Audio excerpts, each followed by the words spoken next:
I am clearly the Supreme Emperor, but I can't even eat my fill all day. All of this is because my son is a major villain, so I have to erase his memory and start the plan to raise the son of destiny. When my son was dumped by his fiancée, I told him directly, "It's okay, we are not worthy of her." My son's supreme bone was dug, and I comforted him, "It's a blessing in disguise." But when my son was caught by the enemy at that moment, the whole world finally realized how terrifying the wrath of the emperor was. At this moment, in a dilapidated thatched hut, a young man knelt on the ground, tears streaming down his face. "Child is sorry to you. Sister Mu broke off the engagement with me in front of everyone in the sect today." At this moment, I, in tattered clothes, suddenly widened my eyes. "Fanner, you were called off the engagement?" Instantly, an overwhelming pressure burst from me. The young man looked at his father, who had suddenly undergone a huge change, feeling short of breath and his face turning red. At this moment, the young man felt as if he was not facing his father, but a great emperor who had suppressed the ancient times.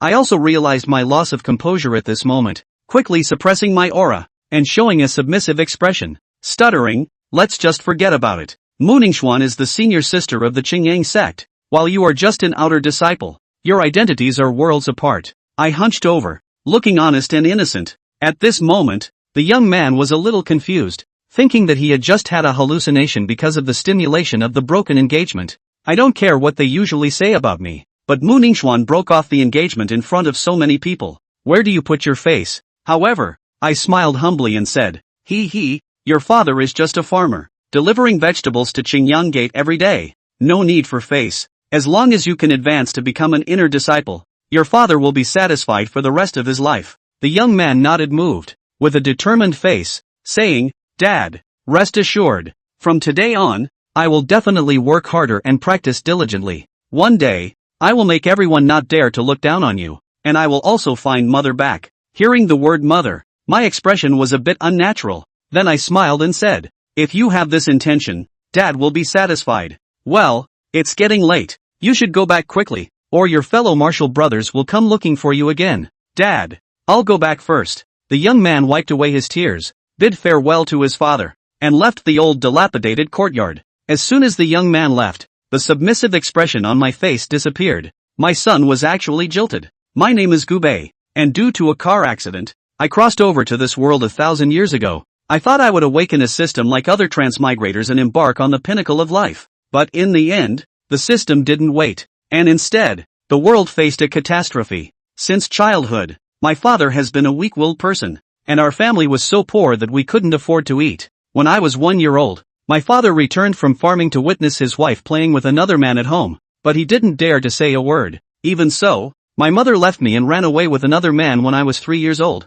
never to be heard from again. I was stunned at the time, thinking that as a transmigrator, even if I didn't have any special advantages, there was no need to treat myself like this. Fortunately, I had exceptional talent and, by chance, came into contact with cultivation, which I pursued relentlessly. At the age of 50, I ascended to the rank of God King. At 200 I became a quasi-emperor, and at 500, I broke free from the constraints of the laws, becoming the first emperor of the immortal illusion continent in hundreds of thousands of years, and the fastest cultivator in history. Just when I thought I had become invincible after years of cultivation, I suddenly discovered that my son was a major villain. As the strongest in the immortal illusion continent, my son, Gu Fan, began bullying and killing at the age of just 10. Despite my repeated attempts to discipline him, Gu Fan not only showed no remorse but became even more ruthless, treating the prodigies of various sects like dogs, which eventually led to public outrage. I was shocked to realize that the father of this major villain was none other than myself.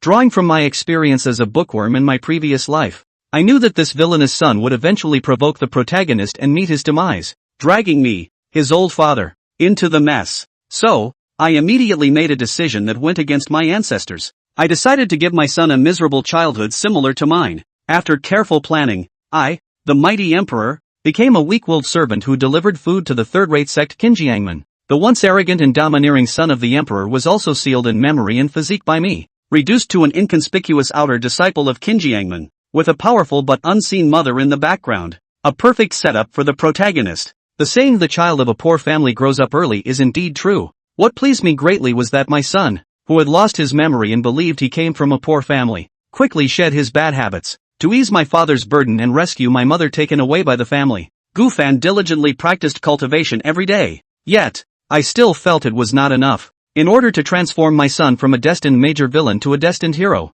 I deliberately arranged for a saintess in Xingyang's sect to be engaged to him. In fact, my original intention was to have that saintess break off the engagement, and then have my son say, 30 years on the east bank of the river, 30 years on the west bank of the river, do not bully the young and poor. That's the destined hero. Just what he didn't expect was that his side hadn't given the order yet. Mu Ningxuan's side even took the initiative to withdraw from the marriage without authorization. Realms, blood-moving realm, cave heaven realm, spirit transformation realm, venerable realm, heavenly god realm, void Dao realm, shield one realm, divine king realm, half-saint, sage, quasi-emperor, emperor. Chapter 2, Humiliation.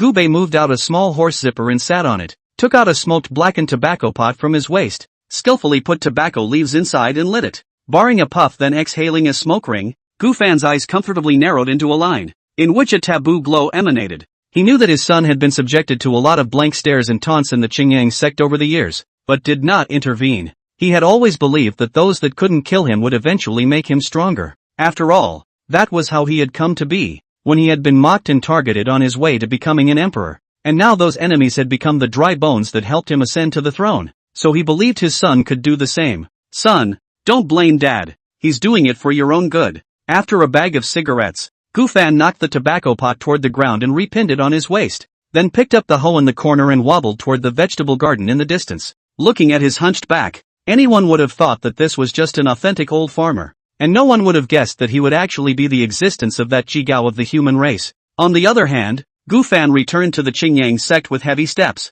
Just as he walked through the mountain gate, unabashedly mocking voices kept reaching his ears. Yo, who's back here? I thought he didn't have the face to come back. That's right, this kid is also thick-skinned enough. If I was humiliated by senior sister Mu in front of so many people, I would have found a rope to hang myself. Toads wanting to eat swan meat. I really don't know what tactics this loser has used to make senior uncle personally come out to finalize this marriage contract. Although Gu Fan was only an inconspicuous outer disciple, after the Supreme Elder had personally come out to announce the marriage between Mu Ningxuan and Gu Fan, the name Gu Fan had become a household name in the entire Xingyang sect ever since. Who was Mu Ningxuan? The senior sister of the younger generation of the Xingyang sect, with outstanding talent and a beautiful country, the goddess in the hearts of all young disciples. As for Gu Fan, he was ordinary looking, from a poor family, with low qualifications, and his father was even an underling who brought food to the sect. So such a waste that couldn't even be found in the crowd was actually going to get married to senior sister Mu? So ever since then, Gu Fan had become a thorn in the side of all the young disciples of the Xingyang sect. In the past, the crowd liked to secretly trip Gu Fan when they had nothing else to do,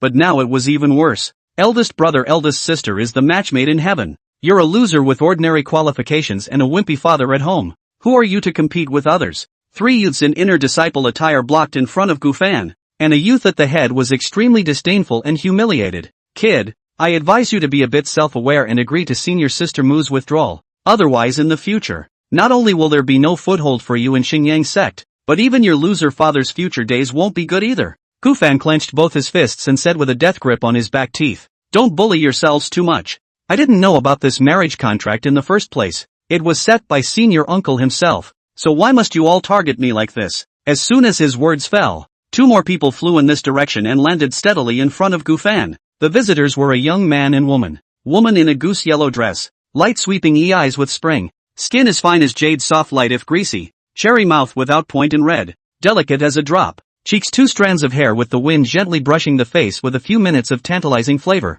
just a pair of eyes that revealed arrogance intentionally or unintentionally. The man beside her, on the other hand, looked to be only 23 or 24 years old, handsome and distinguished, except for slightly thin lips that made him look a little mean. Eldest brother, eldest sister. Seeing the visitors, all the young disciples in the square hurriedly greeted the duo with respectful voices, while Gu Fan's already ugly face instantly turned a few shades of white. Gu Fan, have you thought about what I told you before? Mu Ningxuan's pair of beautiful eyes stared coldly at Gu Fan, her eyes filled with disgust. She was the high and mighty pride of the Xingyang sect, with a bright future ahead of her, and now that she was being asked to marry this trash, it was even worse for her than killing her. If it wasn't for the fact that this was a decision made by the Supreme Elder himself, Mu Ningxuan would have thought of all sorts of ways to let Gu Fan die in an accident. At the thought of this, Mu Ningxuan's eyes became even colder as she continued. I don't know what despicable means you've used to get senior uncle's attention, but you'd better agree to withdraw from the marriage. It'll be better for you and for me. Gufan's face flushed red and he said with some anger, Senior Sister Mu, you also know that this is something that was personally decided by the senior uncles, so how can I, an outer disciple, make the decision? This time, before Mu Ningxuan could speak, Xiao Chen, the Qingyang sect's eldest senior brother beside her, had already opened his mouth with a cold snort. Humph, punk, don't give a. I advise you to be a good boy and agree to back out while I still have the patience to speak to you, or I can't guarantee what I'll do to you. As if he had thought of something, Xiao Chen continued with a raised eyebrow. By the way, you also have a loser father who is an underling who specializes in delivering food to our Qingyang sect, right? Do you believe that tomorrow he'll fall off a cliff and be dead because he lost his footing? Hearing that he dared to threaten himself with his own father's life, Gufan's forehead instantly blazed with veins. Xiao Chen, as the eldest senior brother, don't you know the sect rules? Fellow disciples fighting each other. Aren't you afraid that the law enforcement hall will waste your entire cultivation and expel you from the division? Xiao Chen smiled disdainfully. Fellow disciples fighting each other? Where's the evidence? Who heard it? Anyone? With that, he shouted around provocatively. Did anyone hear what I just said? And those around him shook their heads in unison with a wicked grin on their faces. Did eldest brother speak just now? No. All I see is a jumped-up clown barking at the place. The corner of Xiao Chen's mouth hooked up into a smug smile as he approached Gufan's ear and whispered, Kid, to tell you the truth, the sect leader has already agreed to the marriage between Sister Mu and I. Regardless of whether you agree or not, your engagement ends here. It would be better for you, for Senior Sister Mu, and for the sect leader if you take out the marriage certificate now and tear it up in public. So stop making a fool of yourself. This can't be right. Gufan's eyes instantly became bloodshot as he roared angrily. The marriage between Mu Ningxuan and I was set by my senior uncle himself, without my father's consent. Even Master Sect Leader can't unilaterally break the contract.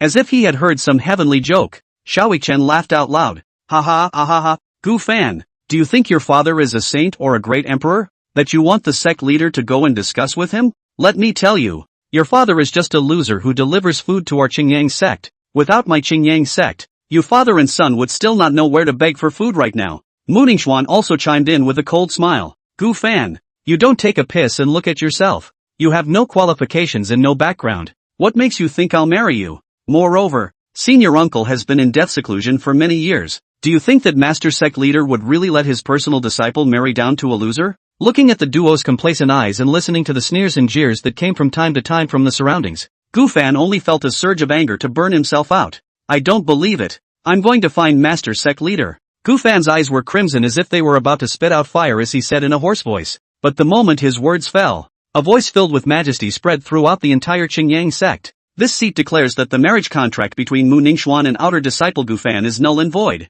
Pro-disciple Xiao Chen and Mu Ningxuan, childhood sweethearts in love, are tying the knot today in the presence of all the disciples of the Qingyang sect. Chapter 3 I'm not convinced. Ha ha ha. Congratulations senior brother. Congratulations senior sister. I told you that eldest brother and eldest sister are the match made in heaven. Can't some jumped up clowns interfere? Oh, when will I be able to find my own man of my choice like senior sister? The entire Qingyang sect instantly boiled up to congratulate the pair, leaving Gufan alone as if he had been abandoned by the entire world, messing up in the wind. At this moment, what he was clinging to was no longer a mere marriage contract, but the pathetic bit of dignity in his heart. I'm not convinced. A voice filled with angry resentment erupted from Gufan's chest, resounding through the heavens and earth and into every ear. The noisy square was suddenly silent, and everyone looked at Gufan as if he were a little cutie. All of them looked at Gufan blankly. In the cave residence of the Green Yang sect master, Qin Yuzhenren, two figures were sitting opposite each other, and the 2 cups of hot tea on the table were emitting a river of hot air,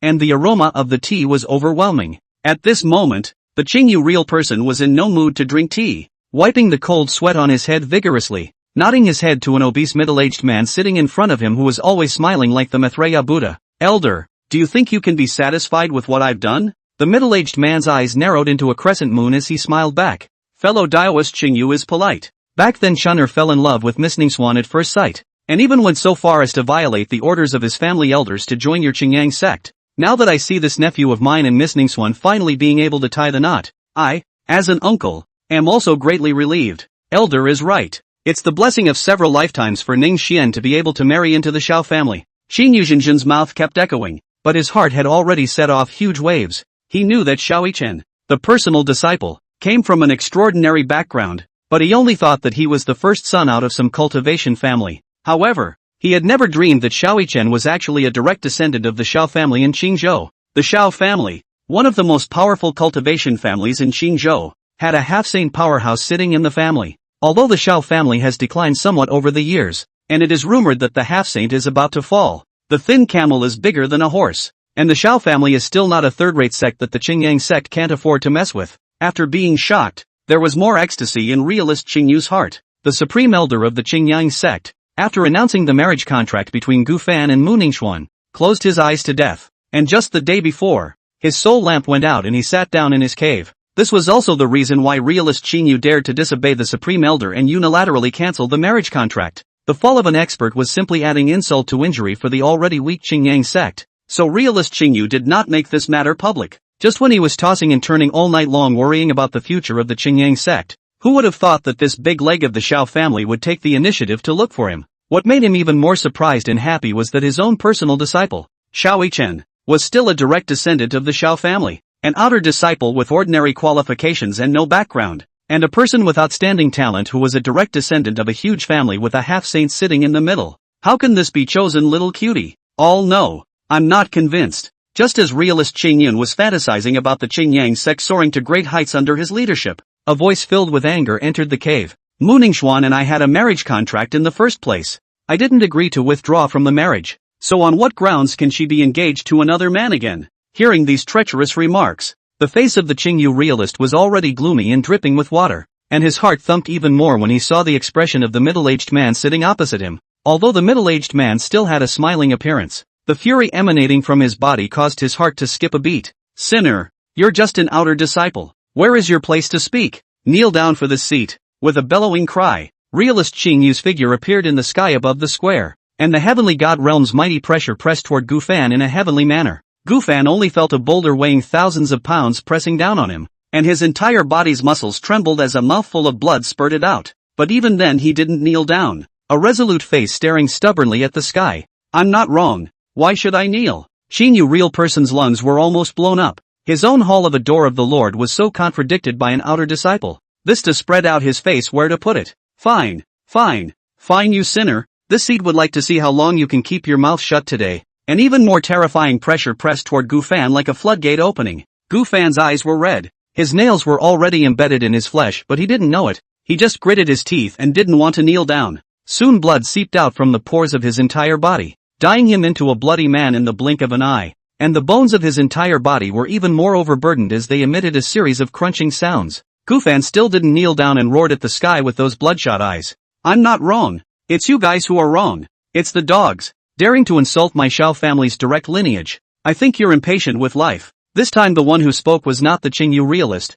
but the middle-aged fat man beside him. And at this moment his face piled high with fat flesh had long since lost its smile, and was replaced by endless killing intent. Only to hear a click, Gu Fan's legs instantly shattered, and his entire body could no longer hold on, falling to the ground in a sorry state. In a single instant the middle-aged fat man arrived in front of Gu Fan, looked down at him and said coldly, "You, a waste who just entered the blood-moving realm also dares to insult my Xiao family's children. Today, this seed is going to make you understand that there are some people you can't afford to mess with." With that, he pointed a finger toward Gu Fan's brow. On the side, the Qingyu realist opened his mouth to say something, but in the end, he held back. Even if Gu Fan was at fault, it should be the Qingyang sect to chastise him. This Xiao Chengwang of the Xiao family was going to strike at the disciples of the Qingyang sect without even asking for his opinion, clearly not putting him, the sect leader of the Qingyang sect, in his eyes. But Qingyu real person can only honestly watch from the side, not even dare to put a fart. Who let the other side have a big family?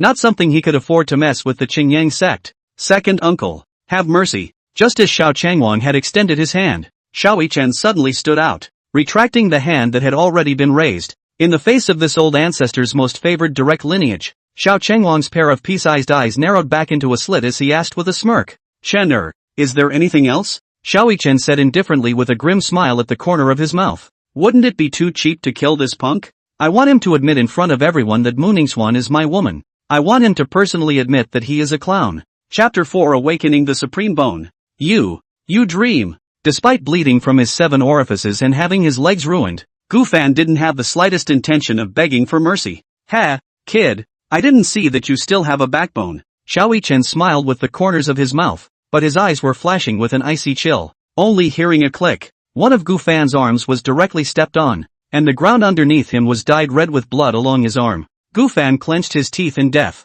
his pair of scarlet eyes staring at Xiao Chen and Mu Ningxuan, who stood beside him with an indifferent expression, as if nothing was wrong. If eyes could kill, these two would have died hundreds of times. Xiao Chen didn't care about Gu Fan's gaze that was as if he wanted to eat people and whispered in his ear, "Look, so what if I just hurt a fellow disciple in front of everyone? Who dares to stand up for you? Is he still him? Or is it him?" Xiao Chen casually pointed at someone in the crowd, while those he pointed at lowered their heads in fear one by one. After the previous conversation, the crowd had already understood that Xiao Chen was not only their Qingyang sect's eldest senior brother, but he was even the son of the Xiao family in Qingzhou. It was an existence they could never afford to mess with in their lives. Eldest senior brother is getting rid of pests for the sect. How can you count it as the same sect fighting each other? Someone opened his mouth in order to flatter Xiao Chen. The others, either balking or fearful, hastened to agree. Yes, that's right. Gu Fan spoke out of turn and contradicted the Master Chief in a heinous offense. Eldest brother was merely enforcing the rules of the sect. Listening to the voices around him, the smile at the corner of Xiao Chen's mouth grew more and more complacent as he said in Gu Fan's ear, "Kid, get it? The rules are used to bind lowly ants like you, and they are of no use to me at all. Blame yourself for not having a good father." Ha ha ha. The wild laughter was unceasing, and these words caused the expressions of the crowd of Qingyang sect disciples to change slightly, but none of them dared to stand out and refute. After a burst of maniacal laughter, Xiao Chen once again looked condescendingly at Gu Fan, his tone icy cold. "All right, kid, as long as you obediently admit that you're just a clown who's a toad trying to eat swan's meat. When this Gengzi is in a good mood he might let you go." "Bah! You're dreaming." Xiao Chen didn't get the answer he wanted, but instead, a mouthful of thick phlegm with blood was spat into his face. Expressionless, he wiped the bloody phlegm off his face, and his originally handsome face suddenly became incomparably hideous. "Rubbish! Garbage! I'm going to break every bone in your body. I'm going to make your life worse than death." With that, he stomped on Gu Fan's only intact arm without mercy. The muffled grunts and angry curses lasted for half a chime before Xiao Yishuan stopped the action in his hands and straightened his hair, which had already been messy. At this moment, the Gu Fan on the ground was already inhuman. His whole body was like mud without a piece of intact bone. Looking at the wretched Gu Fan, Mu Ningxuan, who was on the side, didn't have half a bit of sympathy on her face, only disgust and gloating. It seemed to him that Gu Fan deserved what he got, and if he hadn't been ungrateful enough to try to marry himself, how could he have ended up in the situation he was in now? Skimming her lips, she said with some impatience, "Senior brother Xiao, there's no need to dirty your hands because of a loser. Hurry up and learn about him and leave." Only when his beloved gave the word did Xiao Chen nod his head to look at Gu Fan again. "Kid, today you're lucky to have senior sister Mu pleading for you. Then this eunuch will now take your place on the road." Saying that, a long sword appeared in his hand and stabbed straight towards Gu Fan's chest. But the moment the tip of the sword was stuck in Gu Fan's chest, a sudden change occurred. An incomparably blinding light suddenly erupted from Gu Fan's chest.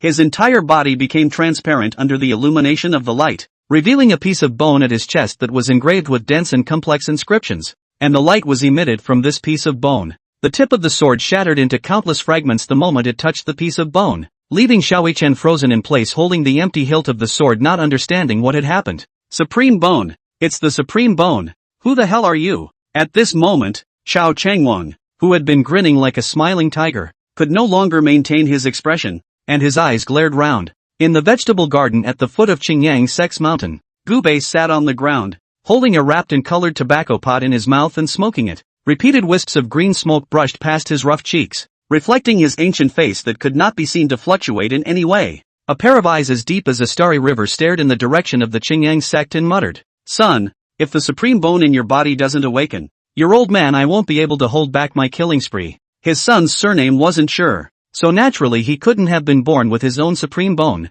The piece of supreme bone in Gu Fan's body was borrowed by Gu Bei when he had specially run to the ancient hidden family, the Sure family, and then transplanted it into Gu Fan's body. As for how it was borrowed, naturally, it was definitely not a pushover if you could do it. Gu Fan's physique was special, able to fuse all the heaven-defying physiques in the world, although the supreme bone perfect fusion. But want to make the supreme bone reawakening is the need not to break to the heart of the endless anger for the flame of nirvana rebirth. Originally, Gu Bei has been ruthless to let his son suffer this crime, but today is just the right opportunity to meet this. Since Fanner's supreme bone has awakened, it's time for me, as a father, to bring justice to my son. Gubei stood up and patted the dust on his butt. Taking a step forward, his figure instantly blended into the void. Elder brother, what do you think is going on in there? Who am I going to ask if you ask me? What a damn bad luck. Why is it our two turns to guard the mountain gate for such a lively event? At the mountain gate of the Qingyang sect, two disciples were anxiously scratching their hearts as they listened to the commotion inside.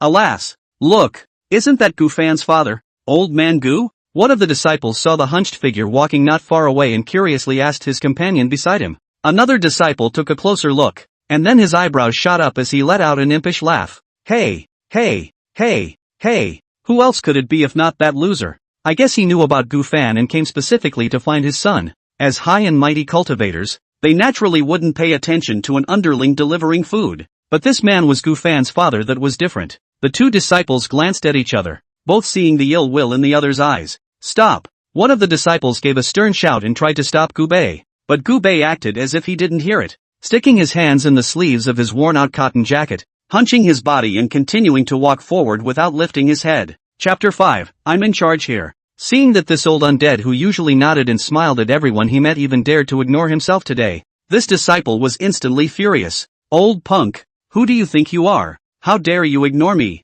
He quickly stepped in front of Gubei and raised his hand about to teach this unenlightened old trash a lesson. However, at the very next moment, his entire body disappeared silently into place as if vaporized. Not even a bit of dregs left. The other Qingyang clan had a smile on his face 1 second as he watched the show. But the next second, his liver was scared to death by the bizarre scene. His legs weakened and he fell back in a row, finally planting his butt on the ground. Gubei's pace seemed to be incredibly slow, but in the next second, he had already brushed past the disciple, who then silently disappeared from this world. From the beginning to the end, Gubei did not raise his head, as if he had just stepped on two ants that were generally unable to attract half of his attention at all. 2. Supreme Bone? The crowd in the square were all confused as they listened to Xiao Chengwang's exclamation of surprise, as if Xiao Yichen and Xingyang sect leader, Xingyu realist, had thought of something. Their faces changed wildly in unison, and Xiao Yichen even exclaimed in disbelief. Second uncle.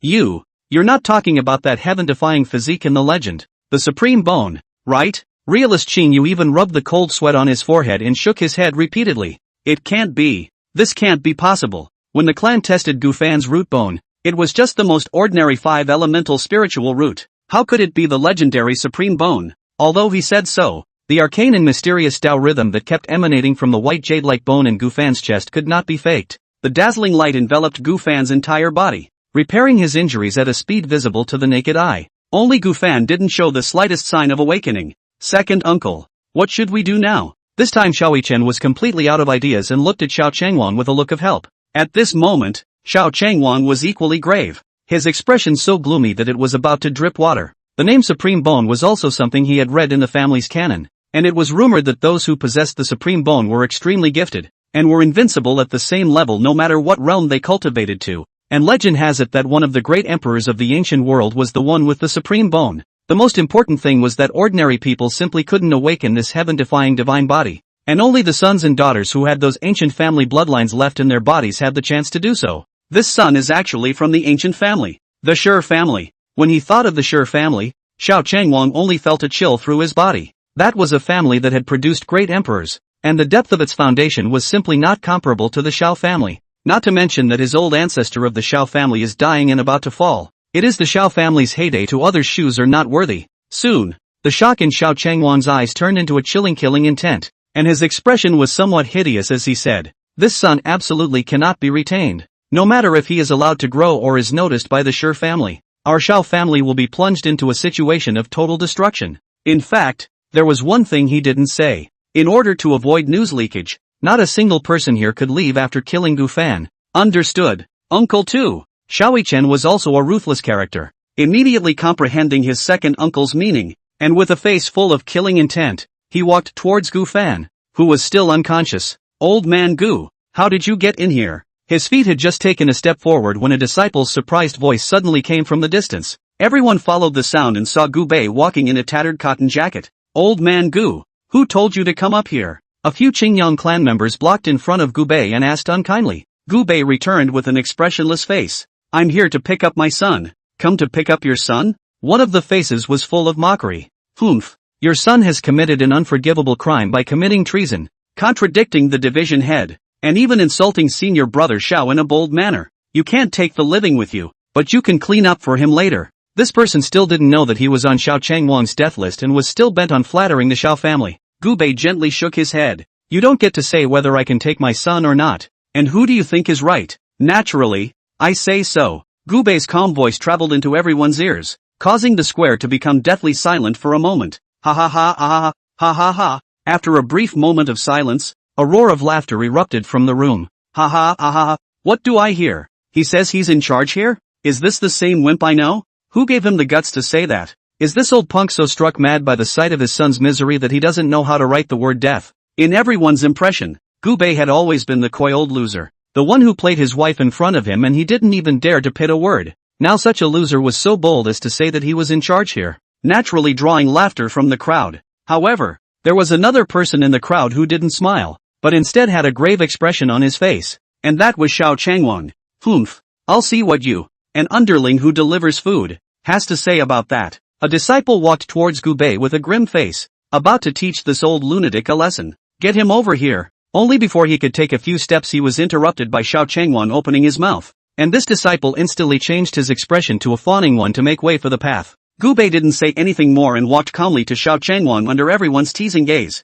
Looking at Gu Bei, who was dressed as a beggar, Xiao Changwang frowned slightly. How he looked at it. He felt that this old man didn't look like an expert who came out from the Shi family, but with his cautious nature, he opened his mouth to ask, is the name of the Taoist friend Shi? Gu Bei didn't answer, but first glanced at his unconscious son before saying with words that didn't carry a trace of emotion, there's no need to guess, my last name isn't Shi, and I'm not from the Shi family. As for who I am, you don't deserve to know. While Gu Fan was speaking, Xiao Changwang had already used his unique technique to check Gu Fan's entire body, determining that this old waste didn't even have half a bit of aura in his body, and that he was a complete mortal. Now that he heard Gu Fan say this again, his staring eyes suddenly narrowed anew. Just before he could speak, Xiao Chen by his side stepped forward with a sardonic smile on his face. He. Since you're not from the Shi family, who gave you the courage to speak up in front of this young master? Here, it's not the Qingyang sect that counts, and it's not even you old thing that counts. It's me, Xiao Chen, that counts.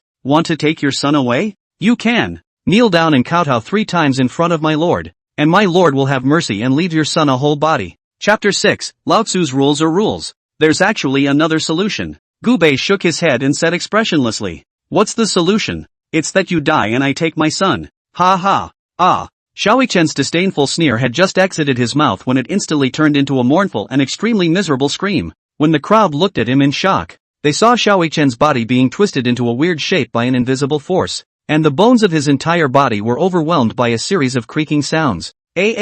Ah. Uncle too. Help me. Xiao Chen seemed to be suffering great pain, his forehead veins spreading hideously like a black centipede as he turned toward Xiao Changwang for help. Unbridled. You. Xiao Changwang's face was grim, and he just wanted to make a move on Gu Bei, but he was shocked to find that he couldn't move a bit, as if he was locked by invisible chains. At this time, even if Xiao Changwang was more stupid, he also knew that this person in front of him was not a mortal, but definitely an expert, and to be able to make him powerless, he was definitely more than a great realm above him. Fellow Daoist, have mercy. I'm from the Xiao family in Qingzhou. It was my fault earlier, and I am willing to prepare a generous gift for you and your son afterwards as an apology, Xiao Changwang said to Gu Bei in a half-threatening, half-weak manner with a cold sweat cinching his forehead. Only Gu Bei didn't pay any attention to him, but was there talking to himself? Although this son of mine was naughty in the past, he has changed in the last few years and is diligent and filial. You guys are bullying him so much I, as a father, really can't watch it, so I can only stand up to theorize for him. Good theory. Fellow Daoist, let go of me. Let's have a good theory, and I will definitely give you a satisfactory answer. Looking at his nephew, who was almost twisted into a twist but still didn't die, Xiao Changwang's heart gave birth to an ominous premonition, forcing out a smile and shouting at Gu Bei, there's no need for that. You're not worthy enough for me to sit down and reason with you, and no one has appeared in this world who can make me sit down and reason on my own accord. An eye for an eye, a tooth for a tooth. Since you guys ganged up on my son, I'll destroy you. It's as simple as that. His tone was calm, as if he was chattering to someone, but the words that came out were creepy. As soon as the words fell, the originally cloudless sky above the Qingyang sect was suddenly covered in dark clouds, in which thousands of thunder dragons circled and roared. The entire world went completely dark at this moment, as if the end times were coming. The wind was howling furiously, rustling the leaves of the surrounding trees. Gu Fan stood in the wind, still hunched over with his hands in the sleeves of his jacket, but at the moment in everyone's eyes his hunched figure was becoming incomparably taller. Seeing that he was able to induce heaven and earth visions before he even made a move, Xiao Changwang, who had the most open eyes, shouted as his eyes rounded in horror. Half-saint. You are a half-saint. Being able to induce a change in the heavens and earth was something he had only seen once when his old ancestor had gone out to kill his enemies, so he had rightfully assumed that Gu Bei was also a half-saint. Half-saint? The crowd was appalled for a moment. Xingyan real person's heart has been bitter to the extreme at this moment. If he knew that this underling who has been giving food to his own clan is actually a half-saint, beating him to death he wouldn't dare to forcefully withdraw the marriage of the son of a half-saint. Old undead. You must have known this a long time ago, didn't you? Why didn't you tell me in advance when you sat down in the first place? At this moment, real person Xingyu had already cursed all 18 generations of that fallen supreme elder of the Qingyang sect. As for the culprit of this matter, Mu Ningxuan, her face swished and turned pale after learning that Gu Bei was actually a half-saint. She changed her previous condescension and revealed an incomparably aggrieved expression as she shouted at Gu Bei. Elder, you must do it for me. In fact, I've always liked Gu Fan, and it's been my lifelong dream to be a Taoist couple with him. I withdrew from the marriage all because this Xiao Chen and the sect leader forced me to. It wasn't my wish. Please senior, please do it for me. Bitch, what did you say? Sinner, how dare you slander the seat? Seeing Mu Ningxuan actually bite back, Xiao Chen and realist Qingyu cursed in unison. If it wasn't for the fact that one of them was suffering from pain worse than death, and one of them couldn't move, they would have hated to tear Mu Ningxuan apart directly right now. Senior, you must be clear. At first, I was extremely optimistic about this child Gu Fan, thinking that he would definitely be able to soar to great heights in the future. In fact, I've already decided to accept him as my personal disciple and pass on the position of the Green Sun sect leader to him after some teaching. It's all this. She cried and begged me to make a decision for her. Not wanting to marry Gu Fan, the late generation at that time felt that this kind of was not worthy of Gu Fan at all, which agreed to withdraw from the marriage. Elder, you have to believe me. I have to say that the Qingyu real person is worthy of being an old fox who has lived for hundreds of years. Flipping his face is faster than flipping a book. And at this moment the tearful look of the person who does not know it really thinks that he has a piece of good intentions for Gu Fan. Oh, so joining forces with outsiders to beat my son to a pulp is for his own good? Gu Fan looked at him calmly and asked. This. Xingyu Zhenren still wanted to argue, but after meeting Gu Fan's eyes that were as deep as the abyss, all excuses vanished, leaving only the sound of heartbreaking pleas for mercy. Elder, spare me, I won't dare anymore. Bang! Accompanied by his cries, as if the sound of a balloon blowing up, the titular Qingyang sect patriarch exploded into a mist of blood in full view of everyone. A look, just a look. Everyone saw that the wimp who once couldn't hit a single fart with 3 shots had actually caused their sect leader's body to die with just a single look. At this moment, these disciples of the Qingyang sect finally understood the terror of a legendary half-saint. Xiao Changwan's entire body went numb and cried out miserably. Elder, what on earth will you do to let me go? You'll have to go down and ask the king of hell about that. And if I can get your son to forgive me? There's no need. I'm his father. He has to listen to me. As Gu Fan's last words fell, the thick clouds in the sky violently tumbled up, and then a boundless, sky-covering giant hand appeared, carrying a heaven-destroying aura as it pressed toward the Qingyang sect's mountain gate. Ah! Help! Elder! I was wrong. I don't want to die. Seeing this scene, everyone was horrified to the extreme and kept wailing and begging for mercy. They wanted to escape, but it was as if there was an invisible shackle on each one of them, allowing them to only watch death come a little closer. Xiao Chengwan's eyes were wide with rage, and at this moment, he could not care less if the other party was a half-saint or not, as he roared angrily. Old thing, have you forgotten that cultivators above the half-saint are not allowed to slaughter ordinary cultivators at will? Now there are nearly 1,000 ordinary cultivators here. Aren't you afraid of karma and being punished by the rules of the heavenly Tao? Heaven is nothing. My rules are rules. Chapter 7, The Eastern Emperor's bell rings. The great emperor comes out. Heaven's way is nothing. My rules are the rules. At this moment, Gu Bei's originally hunched body suddenly straightened up, and an overbearing aura of looking out of the world poured out from him.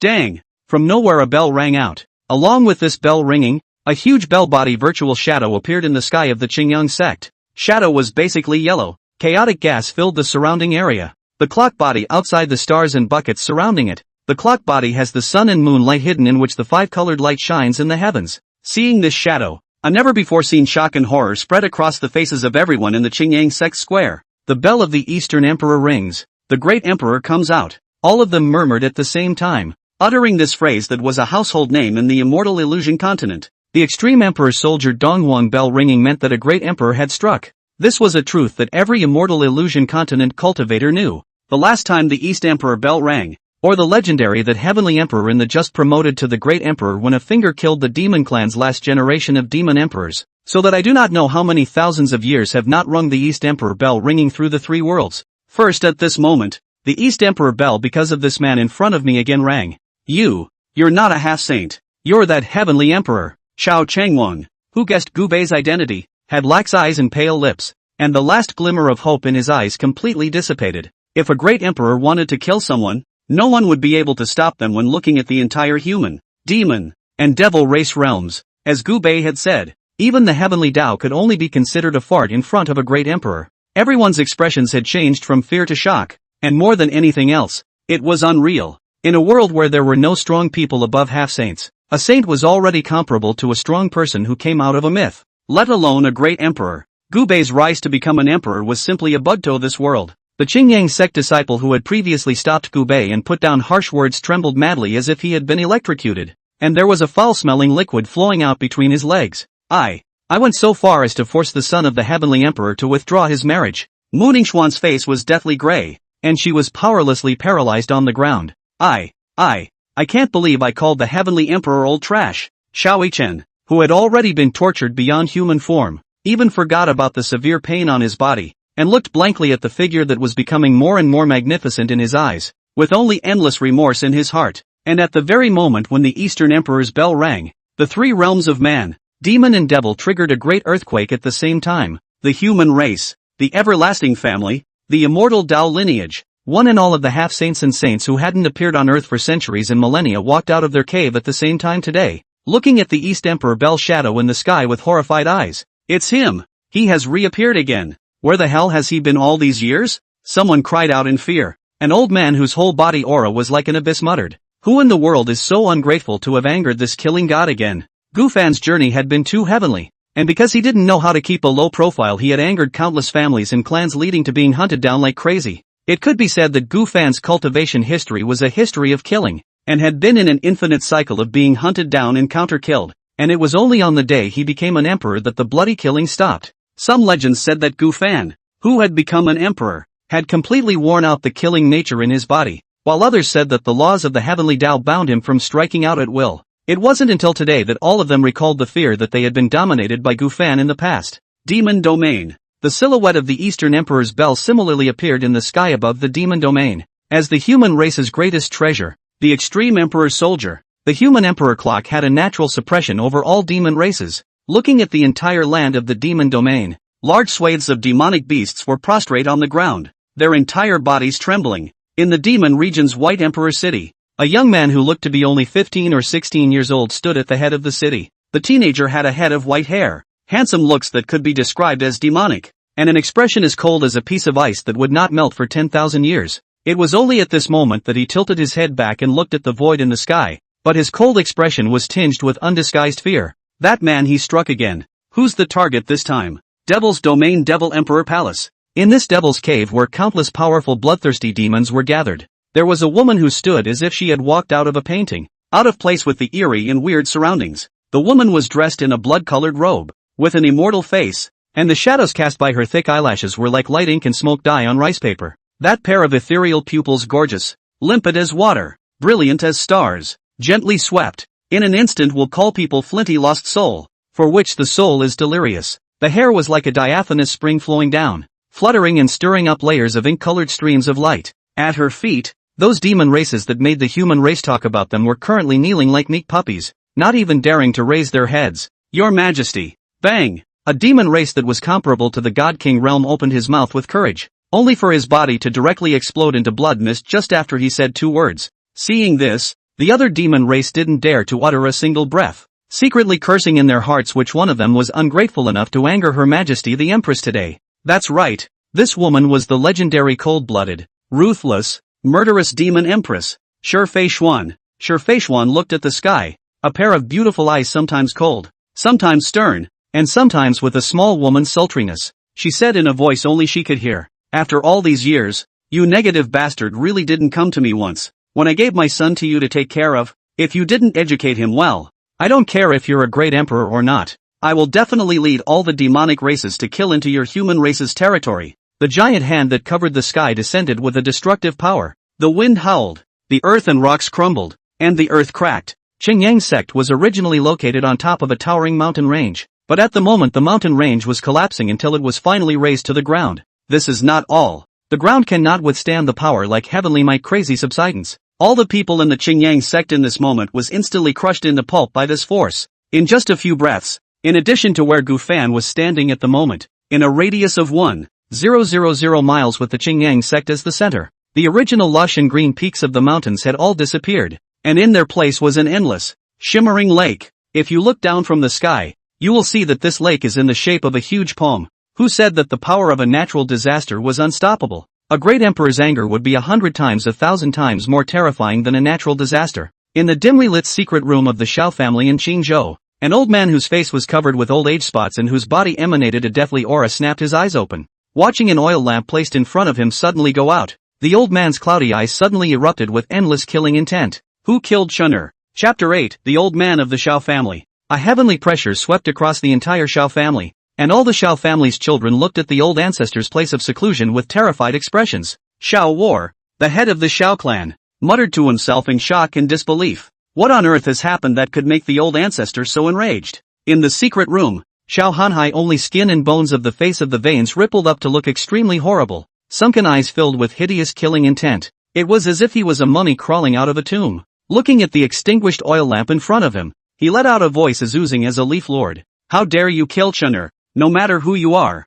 the old man must break you into pieces. He practically growled out when he uttered those words, and his chest rose and fell violently. Anger mixed with a strong sense of despair. Although Shao Hanhai is a half-saint, but still cannot resist the invasion of the long years, already thousands of years old, he still has at most a dozen years of time will be the end of the world. In order to be able to prolong his life he thought of all sorts of ways, and finally really let him find a way to regain a life from the ancient books. That's taking over. Unlike the novels Gubei read in his last life, this world has extremely harsh conditions no matter how horrible your cultivation is to take over a house. One of them is that the person who takes over the body must be one's own direct bloodline, and even if it is one's own direct bloodline, the probability of the emergence of a person suitable for taking over the body is only 1 in 10,000. The other is that the taking of a life must be done only at the moment of one's great death. Shao Hanhai had waited for an unknown number of years before waiting for Shao Yichen, a direct descendant who was suitable for reclaiming his life, and as long as the moment he reached his great limit, he would be able to reclaim his life and live a second life.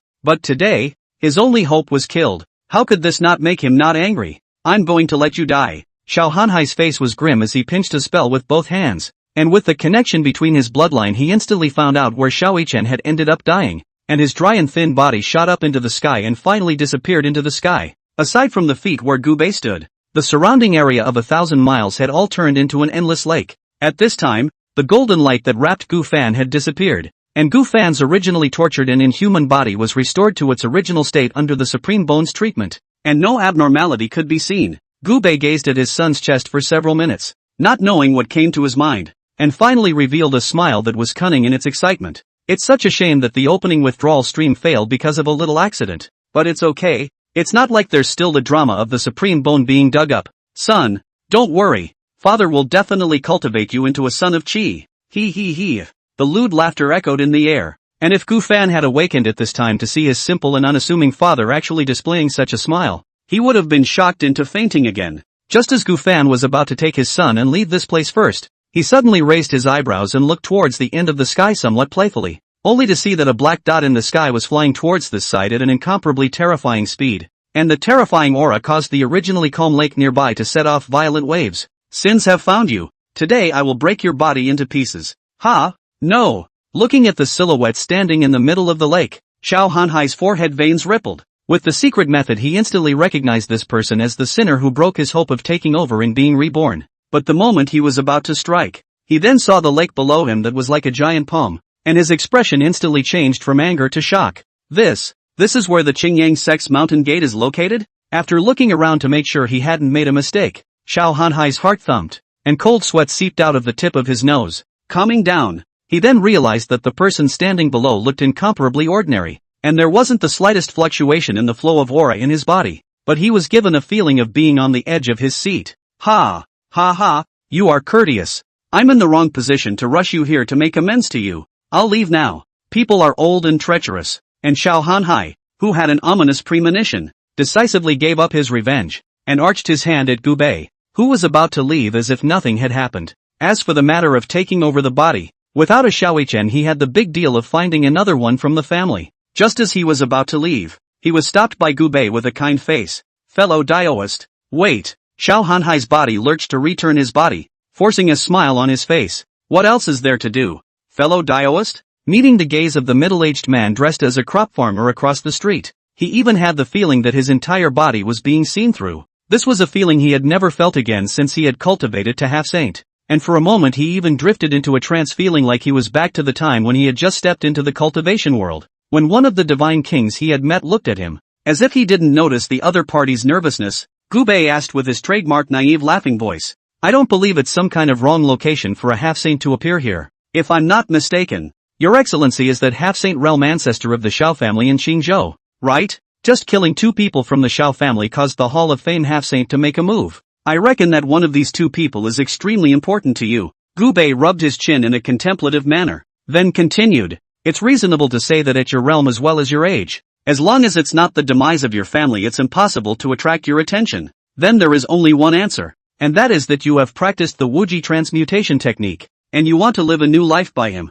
And now that I've dashed your last hope, that's why you're so moved to try and kill me. Am I right? When Gu Fan finished his words, Xiao Hanhai's heart completely sank to the bottom of the valley, and his face, as dry as tree bark, was filled with shock. You, who the hell are you and why do you know about the limitless transmutation technique? Wuji transmutation gong. This gong method is extremely secret. The general public is not known at all. He also used countless means to learn that the world actually has such a heaven-defying gong method. He even, in order to hide the identity of this technique, destroyed 2 clans this only to find traces. And finally it is not easy to get its hands on. And now that his own purpose was seen by the other party at a glance, how could this not appall him? Originally, I wanted to spare your life, but since you seek death, then don't blame me for being merciless. Xiao Hanhai's face instantly sank, his expression grim, making his mummy-like face appear even more terrifying. The infinite transmutation technique was really too heavenly, and if other people knew about it, it would surely cause a bloody storm. After all, even great emperors who have survived for ages will eventually fall,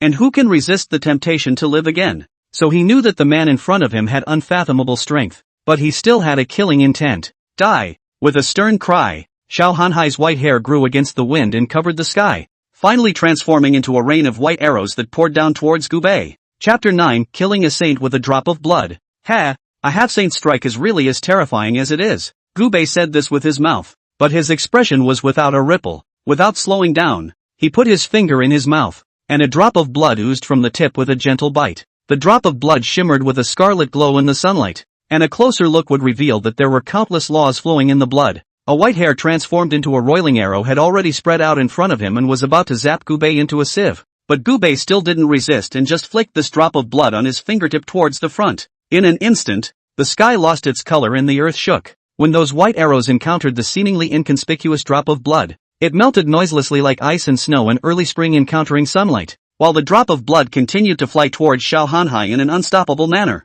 Ah! With a mournful scream, Xiao Hanhai's head full of white hair all disappeared, and the large burn scars on his bare scalp made the already horrible-looking man more and more hideous. Xiao Hanhai looked at the drop of blood that flew towards him, his cloudy eyes full of panic. Why would a drop of blood have such terrifying power? He began to frantically urge his spells to blast towards this drop of blood, only to make him unable to believe that these spells that could originally destroy the heavens and the earth were so unbeatable in front of this drop of blood. At this time, the blood color on Xiao Hanhai's face had completely disappeared, and only fear remained in his eyes. He wanted to escape, but his intuition as a half-saint told him that even if he fled to the ends of the earth, he would not be able to escape the drop of blood. In the next second, the drop of blood that Gu Bei had ejected shot into Xiao Hanhai's brow without the slightest obstruction. At this moment, Xiao Hanhai seemed to understand something, and the look of shock on his face turned into horror as he muttered, "A great emperor cannot be looked at directly. The blood of a great emperor can kill a saint." After saying these words, his body suddenly exploded and completely turned into nothingness. Just like that, the half-saint who could make the entire immortal fantasy continent tremble at his peak just disappeared into this world without a sound. From start to finish, Gu Bei stood still without moving, and his expression didn't have any ripples, as if he had casually swatted a fly to death. In fact, this was really no different to him than swatting a fly to death. After all, he didn't know how many of these half-saints he had killed before he became an emperor, and he had already seen it all before. With an unconscious whisper, Gu Fan, who had been unconscious for most of the day, finally woke up leisurely. Seeing his son wake up, the domineering aura emanating from Gu Bei's body instantly converged, once again turning into that insistent crop duster. Son, alas, wake up. You don't scare daddy. If anything happens to you, how will you let your father live? Son, ugh. Gu Bei knelt beside Gu Fan and cried so much that those who didn't know really thought it was a white hair sending a black hair. Dad. I'm fine. Don't cry. Although the injuries on Gu Fan's body were all repaired by the supreme bone, but after all, the damage to the true essence of the body is still a little weak, and can only have the breath to comfort his father. It can be said that Gu Bei's acting skills over the years have been practiced to the point of perfection. Seeing his son awakening, his body shook violently, and the sadness on his face turned into ecstasy. He touched his son's face with his large, rough hands in disbelief. Son, are you really okay? Gu Fan also feels odd. He only remembers that he was tortured by Xiaoyichen that was not human, and then he didn't know anything. When he woke up, he found himself lying here, and the most odd thing was that all the injuries on his body had magically recovered. Dad, Gu Fan was just about to ask his father where he was, when his eyes swept over the endless lake around him. His pupils suddenly contracted, and his half-said words came to an abrupt end. After all, having lived in the Qingyang sect for many years, he could vaguely recognize that this was the original Qingyang sect. Gu Bei was very dedicated, and when he saw his son freeze, he hastened to put on the caring demeanor that an ordinary father should have. Son, are you okay? Is there something wrong? You tell father, and father will take you to see a doctor. Gu Fan stumbled back. Father, this is the Qingyang sect's mountain gate? What the hell happened during the time I was unconscious? At the thought of the huge Qingyang sect being blasted into a lake by a force he couldn't imagine, Gu Fan only felt a chill run from the soles of his feet straight to the back of his head. He then saw his father's eyes dull and his expression horrified, as if he had thought of some image that would haunt him for the rest of his life. Dad, speak up. What's going on? Why has the huge Qingyang sect become like this? Where did the sect master and that pair of dogs go? It's gone. It's all gone. Gu Bei perfectly displayed the panic that an ordinary mortal would have when seeing an incomprehensible power. Muttering, all I saw was a huge palm falling from the sky, and then the entire Qingyang sect and the people of the Qingyang sect just disappeared. Nothing left. Hiss. Although Gu Bei's words were intermittent, Gu Fan still understood the entire process from his father's words and couldn't help but suck in a breath. What kind of power is it to raise the entire Qingyang sect's mountain gate to the ground with a single slap? At that moment he thought of something else and hurriedly continued to ask. That's not right, father. Even the sect leader was instantly slapped to death. So why aren't we alright? Gu Bei's face stiffened at his words, and then he hastily shook his head, feigning a look of confusion. I don't know. At that time, I was brought here by them and saw you lying here covered with blood. So Dad knelt on the ground and begged them for forgiveness, hoping that they could let you go. Then I saw that big hand fall from the sky, and when I reacted again it was just us, father and son. Gu Bei spoke in a colorful manner, showing the heartache he felt when he saw his son injured at that time, and the humility of a Muna father begging the other party to spare his son. Gu Bei first shook his head helplessly, lamenting that he had made such a low-level mistake. Father was just an ordinary mortal. How could he possibly know what was going on? He then clenched his own fists in death, and a ball of anger rose in his heart at the thought of his father kneeling to that group for himself. Father, my son is sorry. Child is useless. Even dragged you to be bullied by that group. Gu Bei smiled sarcastically, revealing a face full of wrinkles, and waved his hand, saying, as long as you're okay, son, it's nothing for Dad to suffer a little. It may be that the immortals in the sky sympathized with our father and son, and that's why they sent down the heavenly punishment to help us take revenge. Chapter 10, No one helped me to the green clouds. Gu Fan just smiled at his words and didn't say anything else. He naturally knew that it couldn't be some immortal who sent down heavenly punishment, and only thought that the Qingyang sect had messed with some terrific existence which led to the extermination of the entire Qingyang sect. As for why he and his father weren't obliterated together, I'm afraid that question was only known by the mysterious existence that had struck. Gu Fan thought that he had sorted out all the veins between his thoughts, but he would never have thought that the mysterious strong man was his obedient old man in front of him. Well, my son is also old enough. It must be time for him to understand the responsibility and duty that a man should have. Thinking of this, Gu Bei reopened his mouth. Son, have you learned any truth from this incident? Thinking of Mu Ningsuan's disgusted face,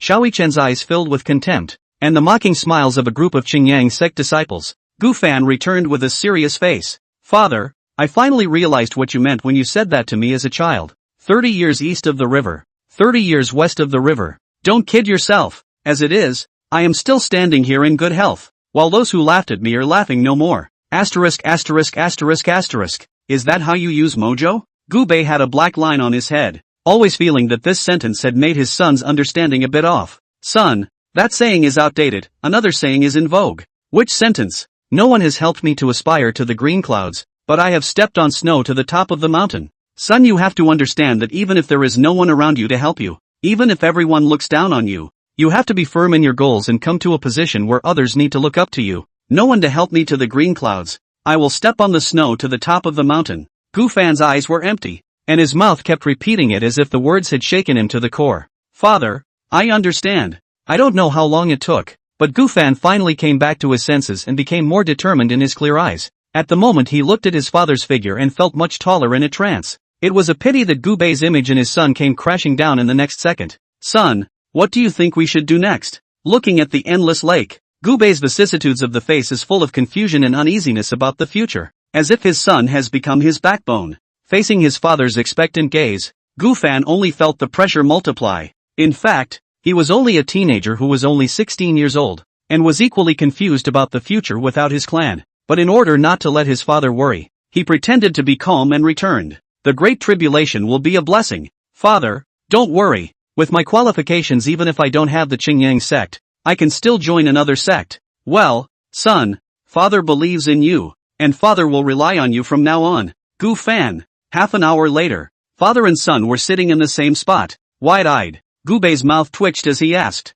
Son, haven't you figured out a way to leave yet? Looking at the sparkling lake, at this moment Gu Bei's intestines are going to repent. He had counted 1,000 times, but he just hadn't counted on how they, father and son, should leave this place that had turned into a lake within 1,000 miles after destroying the Qingyang sect. And there's no way he's the image of a crop duster flying away from here with his own son. I should have known to stay my hand earlier. Gu Bei thought tearlessly in his mind. Son, aren't all immortals able to fly through the air? You can take me away from here. Gu Fan revealed a smile that was worse than tears. Father, you don't understand. Only cultivators above the spirit transformation realm can fly in the air. I'm still at the lowest level of the blood-moving realm, can't do it at all. But don't worry, father, I'll think of a way to take you away. Looking at the sweat that had already broken out anxiously on his son's forehead, Gu Bei knew that relying on his son to come up with a solution was out of the question, and let out a long sigh in his heart. Alas, looks like you'll have to strike out on your own after all. Thinking that, the terrifying divine sense of being a great emperor instantly and silently enveloped within a radius of 10,000 miles.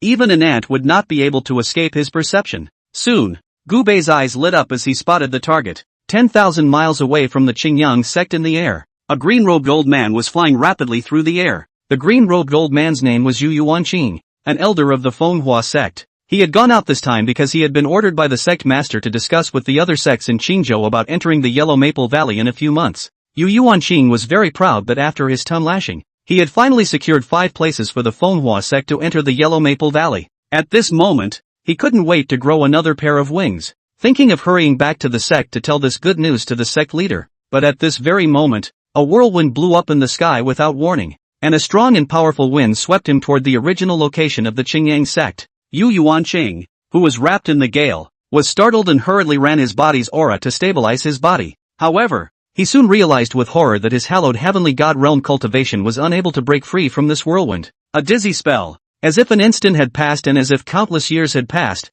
and when Yu Yuanqing finally broke free of his bonds, he found himself on top of a vast expanse of swamp. Looking at the sparkling lake below, Yu Yuanqing was confused for a while. He didn't remember such a large lake nearby at all. The 5 fingers of his right hand flexed their bearings, trying to project where exactly this place was. In the next second, his pupils suddenly contracted as he muttered to himself in disbelief. This is the Qingyang sect? Impossible. How could the Qingyang sect's mountain gate turn into a lake? Looking at the palm-shaped lake, Yu Yuanqing's mind had already imagined the picture at that time. A palm that covered the sky descended from the sky, and the huge Qingyang sect's mountain gate was slapped into flying dust without the slightest resistance. This, really a realm that can be reached by human power? The moment he thought of the picture at that time, Yu Yuanqing felt like falling into an ice cave. His whole body chilled. Ha! What's with the humans? just when he was ready to hurry to leave to report the matter here to the head of the door. A sweep of divine sense stunned to find that there are still 2 human beings surviving above the lake below. After a few moments of contemplation, he decided to go down and ask for information. Looking at the endless water in front of him, Gufan pretended to be calm on the surface, but his heart had already become a mess of anxiety. He and his father might have to starve to death here if they couldn't find a way out. Just as Gufan was at a loss for what to do, he suddenly saw a green light flying this way from his berth and was overjoyed. "Father, someone's coming, we're saved." Gu Bei, who had rushed Yu Yuanqing over to him, hurriedly revealed his appearance of having survived a robbery and excitedly wiped away non-existent tears. "Great! We're saved! We're saved!" Chapter 11, a genius rarely seen in 1,000 years. With a flash of silhouette, Yu Yuanqing's immortal image had appeared in front of Gu Bei and Gufan. "Senior Gufan, greetings to Senior. I also ask Senior to be merciful and take us father and son out of here." As soon as they met, Gufan clasped his fists and gave a deep bow to Yu Yuanqing, acting very humble. "Immortal help, please have mercy and take us out of here. As long as you can take us away, old man, I'm willing to erect a tablet of immortality for you. Immortal, from now on." Compared to his son's unassuming behavior, Gu Bei, the father, was very unprepossessing, displaying a timid and cowardly image to the fullest. Yu Yuanqing first glanced at the teenager in front of him with satisfaction, and then glanced at the middle-aged man dressed as a crop duster with some disdain. A tiger's father is not always a tiger's son, and that doesn't seem to be the case now. After thinking about it, Yu Yuanqing no longer looked at Gu Bei, but nodded at Gufan and asked with a grave expression, "This is the location of the original Qingyang Sect's mountain gate? What exactly happened here?" Gu Bei let out a bitter smile and told the whole story, only omitting the fine detail of him being withdrawn from the marriage. Yu Yuanqing, who had listened to Gufan's narration, nodded without a ripple, but his heart had set off shock waves. What happened was as good as he had guessed earlier, and he didn't dare to imagine how terrifying an existence the one who had struck out would be. Meeting each other is fate. In that case, this seat will give you a ride. Without giving Gufan and Gu Bei a chance to speak, Yu Yuanqing led them away with a wave of his hand. "Well, this seat will send you here, so you can walk the rest of the way on your own." Half an hour later, the silhouettes of the 3 of them appeared above a wide open space, and Yu Yuanqing wanted to leave with a wave of his hand. "Many thanks to Senior for your help. A great favor that I will never forget." Gufan arched his hand with incomparable gratitude and didn't stay much longer. Although he wanted to take this opportunity to worship under this senior, he also had the self-awareness to know that with his own talent he would not be able to get into someone's eyes at all. Gu Bei, who was on the side, was anxious to see his son so unruly, and hit his feet on the back of his head. He didn't simply want Yu Yuanqing to bring himself and his son out by taking him captive, but most of all he wanted to take this opportunity to let his son rejoin his sect. Seeing his son's hesitation to speak, Gu Bei finally couldn't look away and opened his mouth to call out to Yu Yuanqing. "Wait a moment, immortal, what else?" Yu Yuanqing returned his body, his expression already slightly impatient. Gu Bei also just pretended that he couldn't see it, and made a deep bow to Yu Yuanqing. "The Qingyang sect has been destroyed, and my father and son are now homeless. So I'd like to ask you, immortal master, to take my canine son under your tutelage." Seeing that this middle-aged man even gave an inch, Yu Yuanqing's face turned completely cold and said coldly, "My Manhwa sect has strict rules and regulations. Is it not possible to join just because you want to? Unless they are 1 in a million geniuses, they all have to abide by the rules of the sect, and only by passing the entrance examination can they join my Manhwa sect. This year's entrance examination has already ended. You want your son to join my Manhwa sect or wait for next year?" Gu Bei had an undying look on his face. "Elder, how are you sure that my son is not that 1 in a million genius?" Yu Yuanqing smiled back in anger at his words. "Humph, if your son is truly a genius, how can he still be just an outer disciple of the Qingyang sect?" Gufan's face reddened as he pulled on his father's corner of his coat in an attempt to stop him from saying any more. Only Gu Bei acted as if he hadn't noticed, and his eyes looked pleadingly at Yu Yuanqing. "Immortal, I just want to fight for a chance for my son. If he really can't get into your eyes, I will absolutely stop pestering you." "Humph, I think you won't die until you reach the Yellow River." Yu Yuanqing snorted coldly, and in order to make this ungrateful mortal in front of him completely die, he took out a fist-sized crystal stone from his storage bag. "This object is a touchstone. Whether it is gold or not will be known once it is tried. Kid, I'm sure you know what to do with this item, so I won't bother with more words." Gufan nodded with a bit of a squirm, then looked at his father. He was going to say forget it. After all, what talent he had he was still self-aware of. But after meeting his father's expectant eyes, Gufan had some trouble opening his mouth, and could only secretly sigh and place his hand on top of the crystal. Seeing that Gufan was ready, Yu Yuanqing immediately activated the touchstone. In the next second, a dazzling 7-colored light erupted above the flat and uninteresting crystal. And finally the 7 rays of light converged together again to become a colorful black. Seeing this black light, Yu Yuanqing's face with a cold smile froze violently, his eyes almost glaring out as he exclaimed in shock. Extreme talent. Surprisingly, it's really an extreme talent. Gu Fan had a confused look on his face. He remembered that when he first joined the Qingyan Sect's test it was clearly the lowest level of red light. Now how did it turn into black light? The most crucial thing was that he had never heard that the touchstone could still emit black light. Only Gu Bei on one side had a meaningful smile at the corner of his mouth. If the Supreme Bone was still not a top talent, then who in the entire world would dare to call themselves the proud son of heaven? Yu Yuanqing didn't see Gu Bei's odd smile at the moment. All of his attention was on that black light. Swallowing hard, he looked at Gu Fan with a little more fire in his eyes. However, in order to confirm that the gold test stone was not wrong, he took out another gold test stone from his storage bag. Kid, your name is Gu Fan, right? Come on, put your hand back on it. Gu Fan didn't know why, but just obediently put his hand up. In an instant, the 7 colors of light erupted once again, and finally converged once more into a single black light. Really top-notch talent. After thoroughly confirming Gu Fan's natural talent, Yu Yuanqing's face turned red from too much excitement, and even his hands began to tremble unconsciously. It was important to know that but anyone who could make the touchstone emit black light was invariably not a genius in a million. The Manhwa sect had been founded 10,000 years ago, and had never encountered such a genius, and now that it had actually been encountered by him, Yu Yuanqing, how could he not be excited? A pair of eyes looked at Gu Fan with fire, and his voice trembled as he asked, Gu Fan, are you willing to join my Manhwa sect? Gu Fan was flustered by the look in his eyes, but it was quickly replaced by ecstasy. Senior, can I really join the Manhwa sect? Naturally, as long as you nod your head. Even if the heavenly king comes, the seat will take you away. The late generation is willing. Ha ha ha ha ha, good. My Manhwa sect actually has a top qualified genius. After receiving an affirmative reply, Yu Yuanqing could no longer control his inner joy and laughed maniacally. In that case, this seat will take you back to the mountain gate. After saying that, Yu Yuanqing was about to leave with Gu Fan. Chapter 12. I want to be with my dad.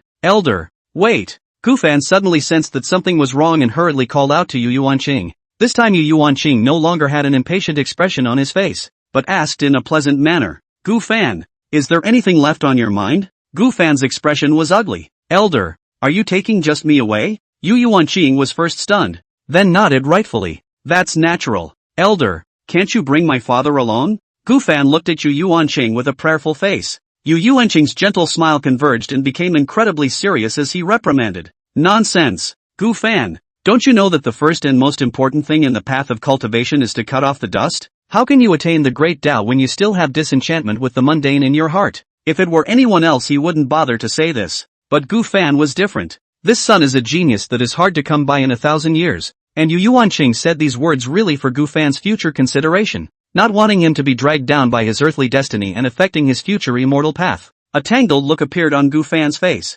Elder, is there really no room for discussion? Yu Yuanqing shook his head decisively. There's no room for negotiation, but I can promise you to settle your father properly so that he can live the rest of his life without food or clothing. But on one condition, and that is that you shall never see your father again. Gu Fan's body shook at the words. His face turned pale, and he didn't say a word as he pursed his lips in death. Yu Yuanqing didn't rush and just waited for Gu Fan's answer. Son, seeing the stalemate in the atmosphere, Gu Bei, who played the role of a father figure who could sacrifice everything for his son's future, knew that it was time for him to make an appearance. He held Gu Fan's hand tightly with tears in his eyes. Son, go with the immortal. Father can take care of himself. As long as you have a future ahead of you, Dad will do anything, said Gu Bei. Blinked hard and managed to squeeze out a tear. His words seemed to touch Gu Fan, whose tangled expression suddenly became firm. Then Gu Fan arched his hand at Yu Yuanqing in front of him and said with an apologetic face, Many thanks for your love, Senior. It's just that if I were to be separated from my father,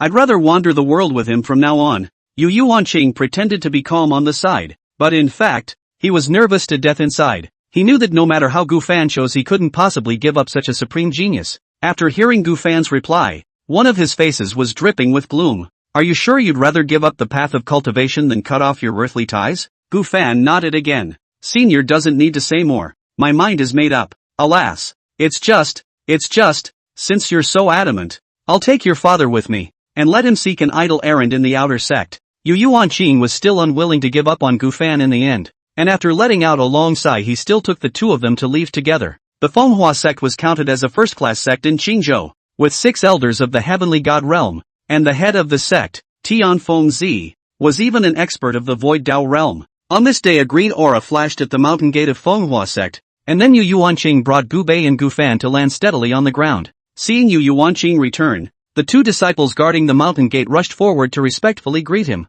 "Greetings, Uncle Yu." Yu Yuanqing just returned with a salty remark. The duo had long been accustomed to the indifference of senior Uncle Yu, but Yu Yuanqing's performance next left them dumbfounded, only to see Yu Yuanqing's face, which was serious one second when he faced the unassuming teenager beside him, was squeezed together in the next second, revealing an incomparably warm smile. "Gu Fan, this is the Fenghua sect, so you will be a disciple of the Fenghua sect from now on." Looking at the mountain gate that was many times more imposing than the Qingyan sect, Gu Fan was also agitated and didn't know what to say for a while. Gu Bei, on the other hand, looked as if he had entered the Grand View Garden, rubbing his hands together in constant excitement. "It's good here. It's still good here. Gu Fan, you must cherish this opportunity that immortal Master Yu has given you and repay him by cultivating well." As soon as he saw this old face of Gu Bei, Yu Yuanqing's anger went out of control and the smile on his face vanished. "Alright, go in first.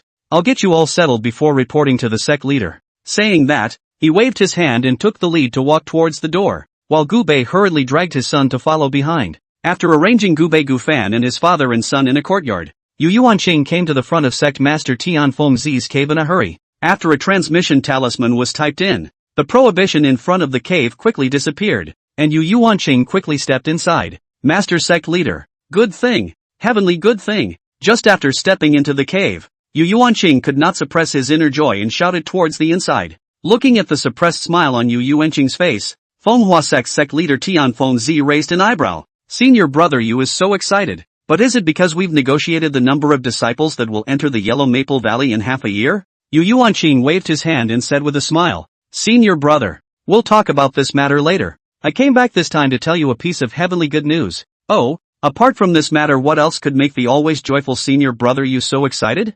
Tianfengzi smiled faintly. "The temperament of the lord of a clan held to death."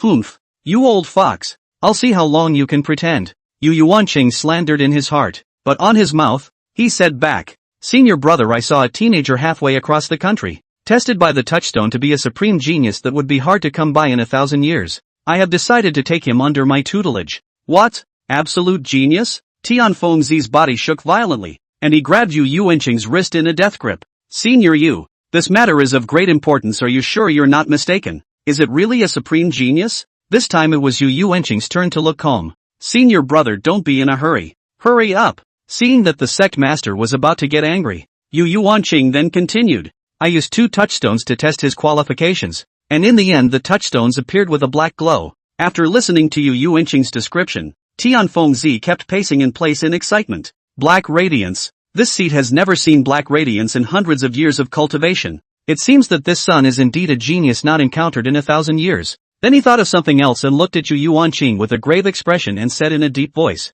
"Senior brother Yu, this matter concerns the future prospects of my Heavenly Wind sect. You know it and I know it. We absolutely cannot let a third person know about it." Yu Yuanqing naturally knew the importance of this matter and hastily nodded. "Don't worry, Senior Sect Leader. I'll definitely keep my mouth shut on this matter." Just what?" Tianfengzi's heart tightened as he hurriedly asked. "It's just that this son is unwilling to sever his earthly ties, must stay with that mortal father of his. I'm afraid that it will have an impact on his future cultivation in the future." Chapter 13, $10 million to leave your son. Unwilling to cut the cord? Tianfengzi was stunned, obviously not expecting to encounter this kind of problem. Yu Yuanqing nodded and told the story of Gu Fan's earlier incident where he would rather not cultivate than leave his father. Tianfengzi frowned after hearing this, understanding the seriousness of this matter. The future of a cultivator with top talent was absolutely unlimited, and it might even allow the Qingyang sect to produce a half-saint or saint, leaping to become a first-class sect in the immortal illusion continent.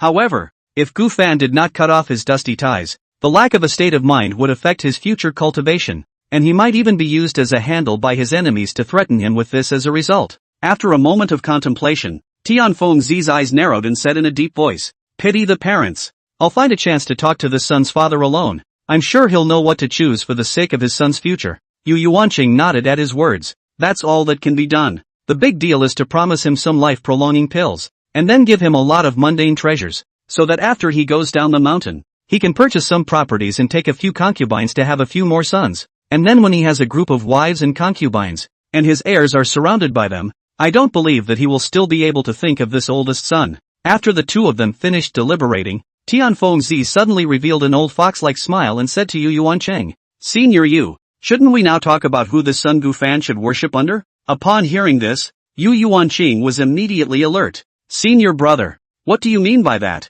Gufan was found and brought back by me, so naturally, he should be worshipped under me. Whoever dares to compete with me, I'll fight him. Gufan was the one who had the chance to become a saint in the future. How could he possibly give it away with his eyes open? Senior, you don't get angry. This matter concerns the future of my Manhwa sect. We must think long and hard about it. Think about it. If you look at the entire Manhwa sect, who can give him the best teaching and the best resources? Senior brother, you should think more about the clan in all matters and not always think about yourself. Don't you think so? Tianfengzi had a righteous look on his face, but his eyes were glowing with cunning. Where Yu Yuanqing didn't know what he meant. He was infuriated and pointed at Tianfengzi's nose and cursed. Good you old fox. You said so much not to let Gufan worship under you. Do you still want to have a face? It was so hard for me to find a beloved disciple, and you want to rob him too? Alas! Senior brother, what are you talking about? I'm doing this all for the sake of the clan's future. Tianfengzi returned with great righteousness. Then his eyes narrowed. Besides, senior brother, you don't want your peeking at senior sister Ruan's bath a few years ago to be known by the entire sect, do you?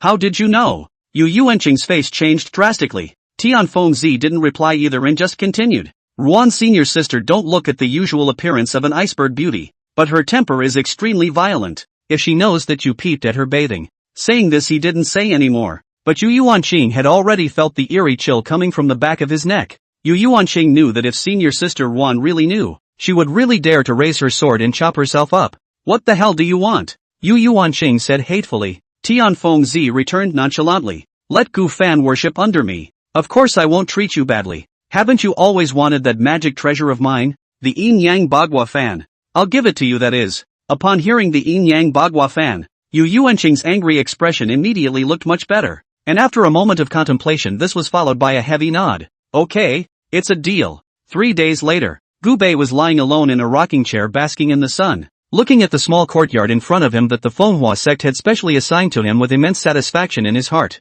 Under the intentional arrangement of sect leader Tianfengzi, Gubei had been treated extremely well in the past 2 days. Not only was a small courtyard specially prepared for him in a place with a beautiful view, but food was brought in every day. Does this count as a father's honor? While lighting the tobacco pot in his mouth and taking a beautiful drag, Gubei thought proudly in his heart. These years of hard work have not been in vain. Hold on for 2 more years and I can retire when my son also cultivates to a great emperor. Thinking of this, his mind unconsciously appeared at Qian Yin and the dry fire between the two of them on that day. Looks like we need to go see the kid's mom sometime. And we can't keep spending all our time like this. Just as Gubei was smoking a cigarette and wandering off into the sky, 2 green lights crossed the sky in the distance and then landed in the middle of the small courtyard. Yo, immortal master Yu, what brings you here? Seeing the visitor, Gubei stood up from his rocking chair with a warm face. With Gufan out of the picture, Yu Yuanqing didn't bother to take care of this ungrateful mortal and just introduced himself to Tianfengzi, who was beside him. Senior sect master,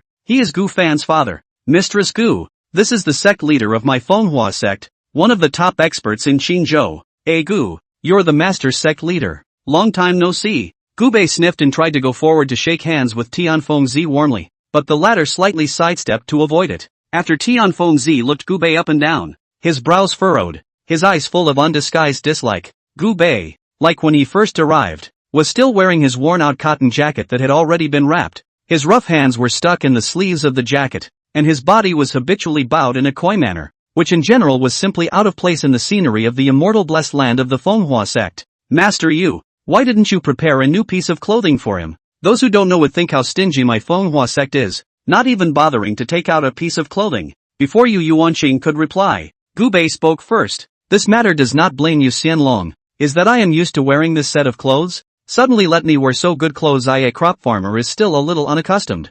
He. While saying that he also revealed his trademark naive smile, looking at Tianfengzi and Yu Yuanqing with a burst of contempt. If it wasn't for the fact that he had a good son, the sect leader and elder of the style Hall Manhwa sect, the duo wouldn't bother wasting their time with a mortal. Well, it's up to you what you want to wear. I'm here this time. Yo, look at this brain of mine. The two immortals come inside and sit down. Before Tianfengzi could finish his words, he was interrupted by Gu Bei, who was about to pull the duo into the house as if he was the master. The corner of Tianfengzi's mouth twitched slightly twice when he was interrupted, but in the end, he forced down his fire and followed Gu Bei into the house. Don't be polite to the two immortals, feel free to sit down as if it were your own home. Hearing Gu Bei's words, Tianfengzi and Yu Yuanqing were speechless for a while, thinking that this person was also really nonchalant, and really thought that he was the master here. After both sides sat down, Tianfengzi also did not talk nonsense and directly opened the door. Mistress Gu, this seat is here today for Gu Fan's matter.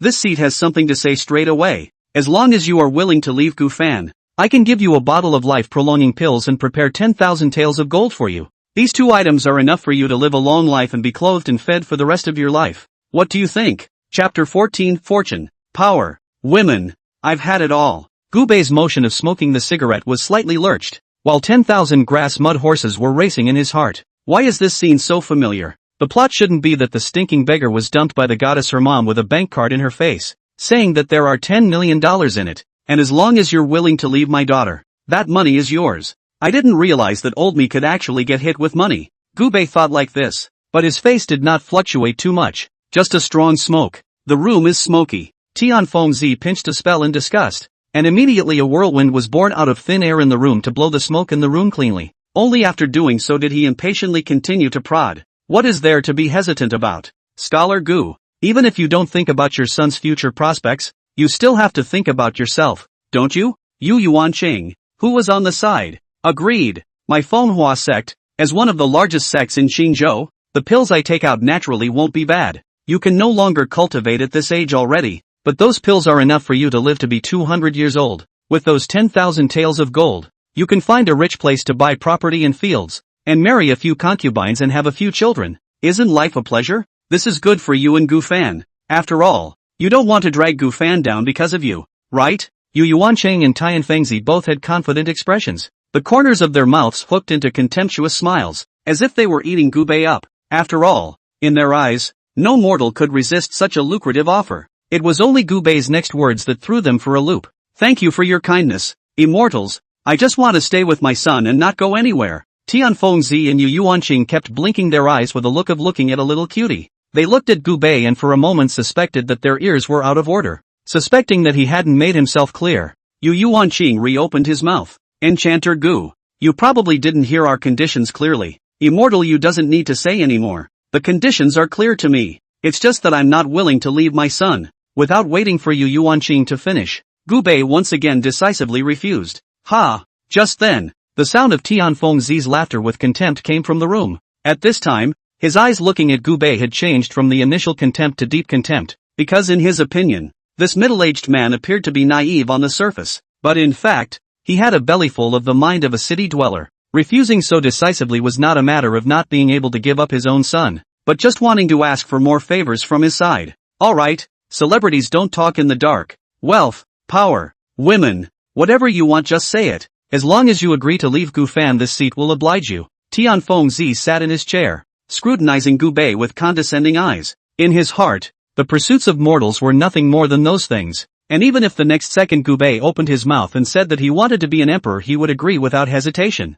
Humph, I'll see what you have to say this time. Tianfengzi laughed coldly in his heart, as if he could already see Gu Bei ecstatically agreeing to his terms. Gu Bei had a constipated look on his face. Ash listened to the so-called generous conditions from Tianfengzi. What can I tell you? I've had all the wealth and power and women, and now I don't need them at all. You know, the life I'm living now is my choice and I really don't need you guys to give it to me anymore. In fact, when he said these words, Gu Bei was still a bit weak. After all, he had only touched a woman after coming to this world for 1,000 years, and it's still a wipeout, and after it's over the woman leaves a child and pats herself on the back. One demon empress is worth thousands of women, right? Gu Bei thought somewhat vainly. So this current appearance of Mistress Gu is a later fall from grace? Looking at Gu Bei's cotton jacket that was covered in pudding, Tianfengzi and Yu Yuanqing seemed to have heard the biggest joke under the sky and started laughing maniacally, not caring about their status. Ha ha ha ha ha, did my ears mishear him? He said he didn't need it? No more,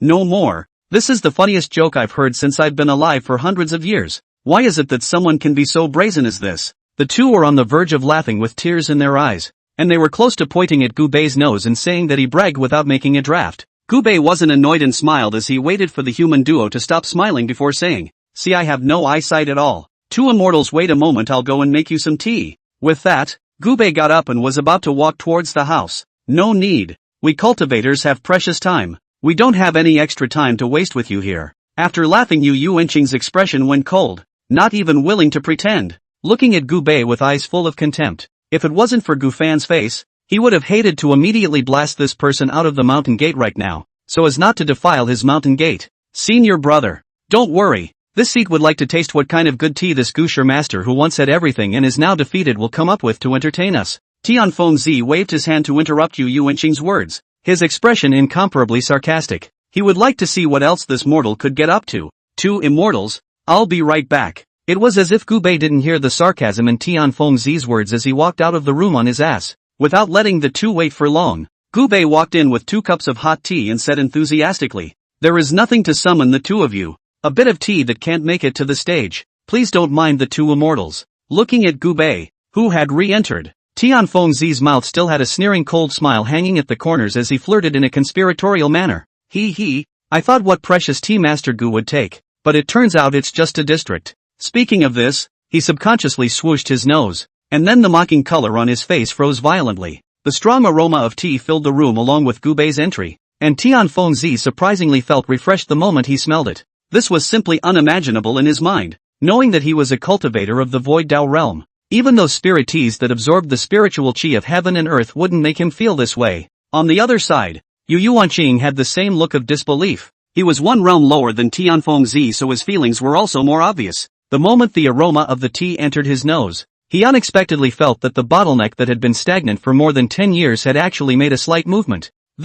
What kind of tea is this?" Tianfengzi and Yu Yuanqing asked in unison, placing 2 cups of hot tea in front of the two of them respectively. Gubei then said without thinking, "It's all tea that doesn't rise to the occasion. Don't mind if you two don't mind." At this point, the duo could no longer listen to what Gubei was saying, their eyes dead set on the teacup in front of them, their throats welling up. "Then we are welcome." Carefully picking up the teacup, the two of them gently took a sip of the piping hot tea at the same time. Chapter 15, I Want to Be Your Son. The moment the tea entered their mouths, Tianfengzi and Yu Yuanqing only felt their brains instantly clear, as if they had entered a state of suspended and dangling. In this state, the duo realized that the original world in front of them had changed radically. At this moment in their eyes, the original world has completely disappeared, replaced by countless dense, intertwined and entangled threads, like a spider weaving a web. The whole world seemed to be made of these silk threads, magical and incomparable. It was as if only an instant had passed, and as if a century had passed as long as that.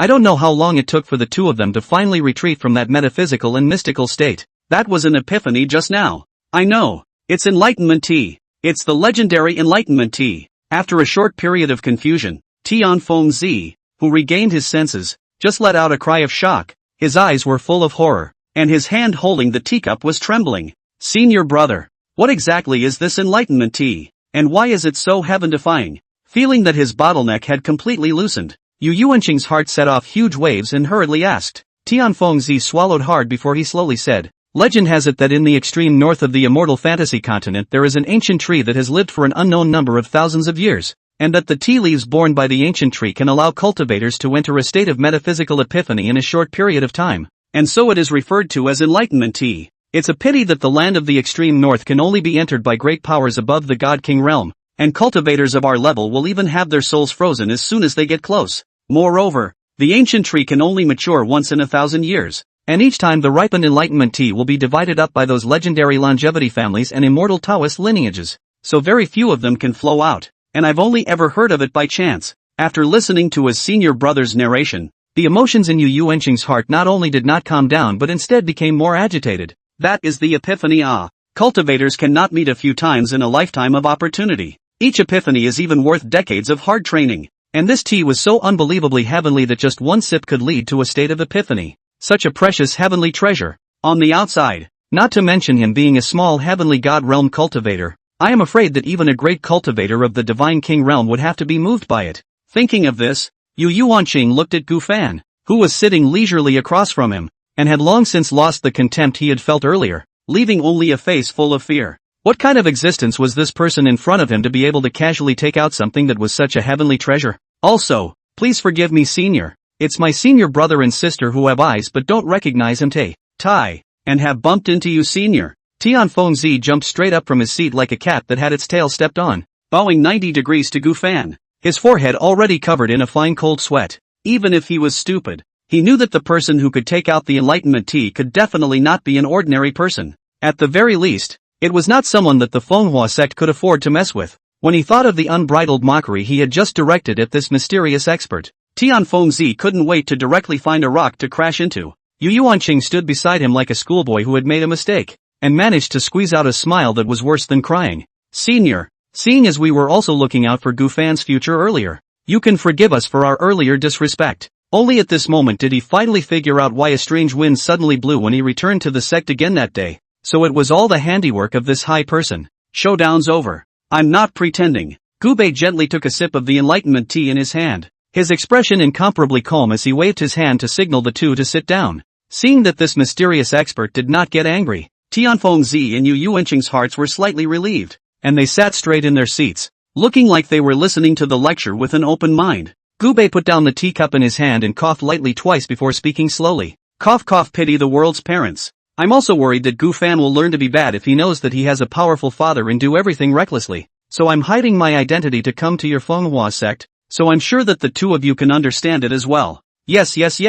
Understood. Understood. The Tianfengzi duo simultaneously nodded their heads like chickens pecking at rice. Senior, you are truly a good father. A role model for us juniors to follow. Having a father like you is really a blessing Gu Fan has cultivated in several lifetimes. To say a few words from the bottom of my heart, I want to be your son. Tianfeng looked at Gubei as if little stars of adoration were bubbling in his eyes, not feeling the slightest bit of blush. Chow, this shameless one. Doesn't he recoil at saying those words? Yu Yuanqing cursed this senior brother of his shamelessness in his heart, but on his mouth, he showed a touched expression. Elder's words have shaken the late generation to the core. I didn't understand before, but only now do I realize how great the love of licking a calf is. He then bowed deeply to Gubei. Many thanks for the enlightenment, senior. When I go back this time I will find a Taoist couple to give birth to a son and a daughter, and also feel the greatness of being a father. My nigga, you're a several hundred-year-old bang-bang vegetable and you still want to have a son? Tianfeng looked at Yu Yuanqing beside him in shock, as if it was the first day he realized that he turned out to be even more shameless than himself. Even with the physical strength of a great emperor, Gubei was blushed for a while by these two, and Gubei hurriedly waved his hand to interrupt the horse's ass that the two were still trying to continue. Well, enough with the compliments. I just have one request. Don't let Gu Fan know about my identity. Just let him continue to cultivate in the Manhwa sect. Don't worry, senior. We will definitely dedicate our entire lives to teaching Gu Fan. Tianfeng returned with a serious face. An overwhelmingly talented genius with an unlimited future. An expert with unfathomable strength. In his heart he had already treated teaching Gu Fan as the most important thing in the clan within 100 years. After talking briefly for some more time, Gubei got up to see off his guests. Tianfeng and Yu Yuanqing hurriedly bowed their hands to bid farewell, only to be fond of the Enlightenment tea on the table as they left. Because they didn't dare to lose their temper in front of their seniors, the two of them didn't dare to move a single bite except for the first one. In the end, Tianfeng asked with a clench of his teeth, Senior, can these 2 cups of tea be taken away by senior? Gubei nodded indifferently. It's just 2 cups of tea, if you don't mind taking them. Thank you, elder. The two of them were overjoyed, and hurriedly held up the cup of tea they drank earlier carefully,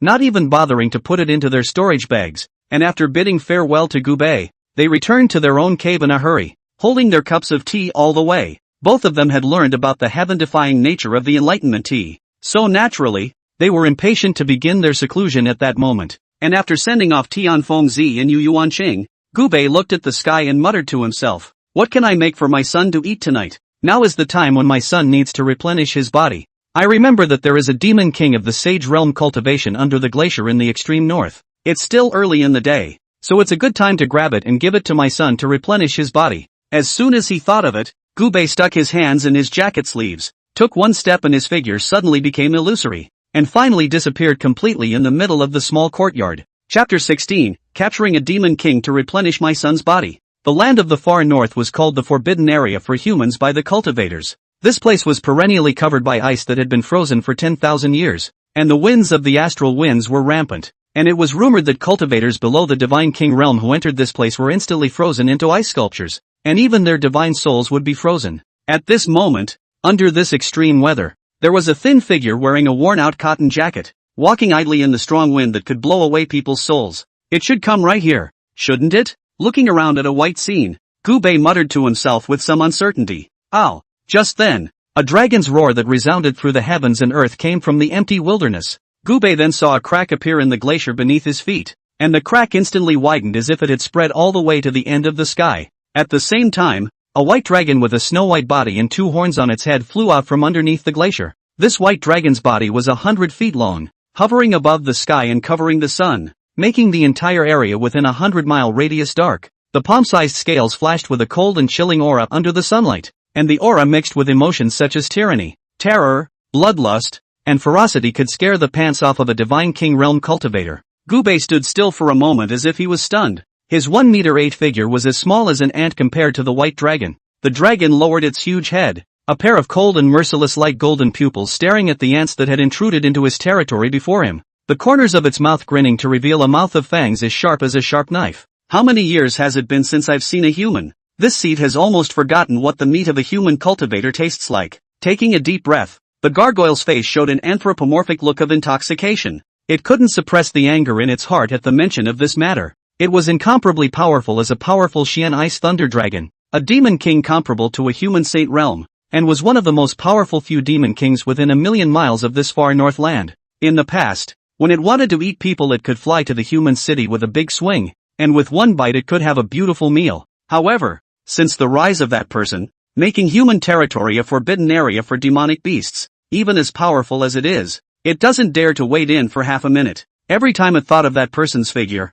it hated it so much that it could not wait to chew that person up a little bit, but it also only dared to think in the heart. It too now cannot forget when just by that person across the distance of 10,000 miles to look at a glance, will make their own souls feel trembling, like a loach general honestly lying on the ground to show submissive. Finally, after all these years, someone has delivered again. The Xian Ice Thunder Dragon stuck out its scarlet tongue and licked its lips greedily, the saliva dripping down the corner of its mouth and falling on the ground making the 10,000-year-old cold ice, which was as hard as Xian iron, emit a nuisance sound. It knows that the cultivator in front of him is definitely not low, otherwise he could not remain unharmed in this raging wind. But so what? Because of the innate reason in the same class situation demonic beasts to be stronger than human cultivators, not to mention that he is this kind of ancient divine beast, even if it is higher than it a realm it is not afraid at all. So as long as this human is not a quasi-emperor or that person, coming to its territory can only become a dish. That person he had seen before, plump and handsome,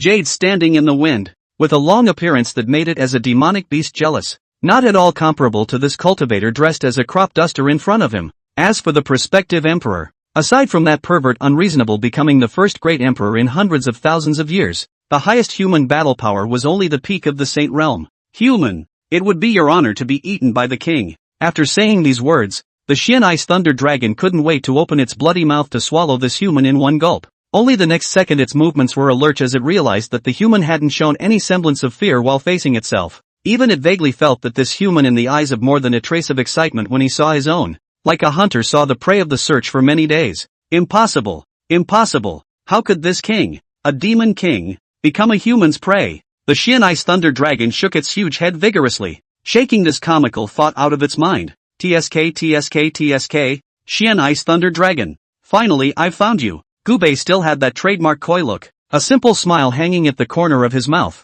but the words he uttered caused the Xian Ice Thunder Dragon's heart to sink. Human, are you here specifically to see me? The Xian Ice Thunder Dragon asked incredulously. Gubei nodded rightfully. Of course I'm looking for you. What else would I be doing all the way out here in the middle of nowhere? My son wants to eat meat, so I'm going to stew you for my son's health. The atmosphere suddenly became stagnant, and even the originally whistling winds disappeared at this moment. Tyrannical killing intent erupted from the Xian Ice Thunder Dragon's body, even more piercing than the surrounding atmosphere. This human's words completely angered it, and it wanted to make this human cultivator understand how terrifying the anger of a demon king was. But before it could do anything, Gubei had already spoken again. Little loach, are you really going to make a move on me? Gubei's calm tone broke the solemn atmosphere of the scene, while causing the Xian Ice Thunder Dragon to involuntarily shiver. Looking at the deep and calm eyes of the human in front of him, the Xian Ice Thunder Dragon suddenly had a sense of déjà vu. as if he had seen it somewhere. Suddenly its huge body shivered,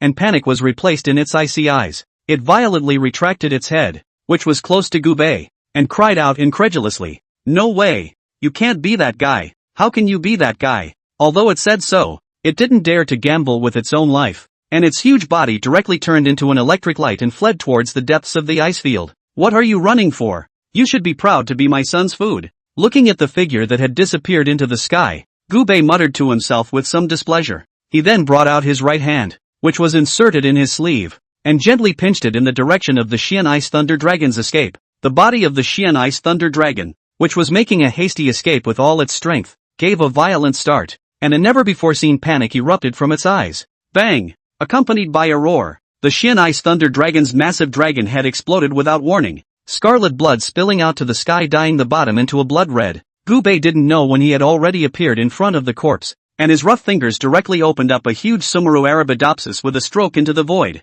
Done! Only after throwing the 100-foot-long Xian Ice Thunder Dragon's corpse into his Sumeru Arabidopsis Z did Gubei clap his hands in satisfaction, his figure disappearing into the whistling wind. Chapter 17 Tsunami Wolf. The immortal illusion continent was boundless. Qingzhou was more than 1,000,000 miles away from the extreme north, and ordinary cultivators might not be able to reach such a faraway place in their entire lives. Even if it was a saint, it would take a year and a half to rush from Qingzhou to the far north with full force, while Gubei's round trip would only take half an hour. Gubei, who had pinched the Sage Realm Xian Ice Thunder Dragon to death with the lift of his hand 1 second, returned to the small courtyard as if he were a thief the next. He breathed a long sigh of relief after making sure his son didn't come back. Roll up your sleeves is dry. Skinning, cramping, fire, blanching, a set of actions in one fell swoop, and soon the kitchen will come out of the pungent aroma of meat. No one would have thought that one-party overlord of the far north would have fallen to becoming someone else's dish, letting the meat cook in the pot. Gufan reclined back on top of the rocking chair in the small courtyard,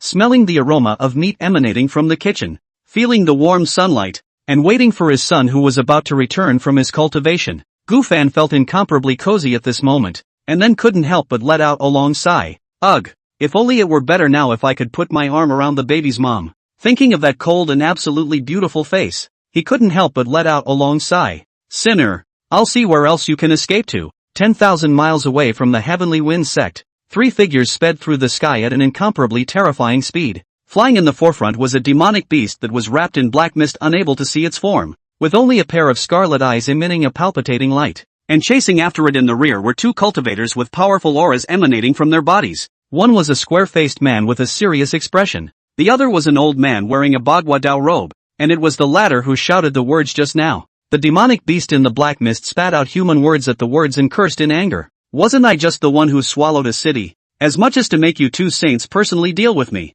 The square-faced man snorted coldly, his voice like thunder. Humph, sinner, slaughtering hundreds of thousands of people of my human race. Even if you are a royal among the demon race, there is no way this seat will let you go today. The big man compared a sword finger, and in an instant, hundreds of thousands of flying swords appeared in the sky, and then these flying swords converged together to become a giant sword that was 100 feet long. Open heaven! Chop! Accompanied by a stern cry, the giant sword carried the momentum of opening up the sky towards the mysterious demonic beast in front of them, and the void collapsed wherever the giant sword passed through. Terrifyingly incomparable. Feeling the terrifying sword intent coming from behind him, the demonic beast in the black mist cried out in terror. Long Cheng Tian, are you crazy? Killing me? Aren't you afraid that Lord Demon Emperor will lead the demon clan's army to kill into your human clan? Long Cheng Tian snorted disdainfully. He, a lost dog that can only be a shrunken head turtle by my human emperor is just a lost dog. If he dares to come, feel free to come, but you sinful animal won't be able to wait for that day.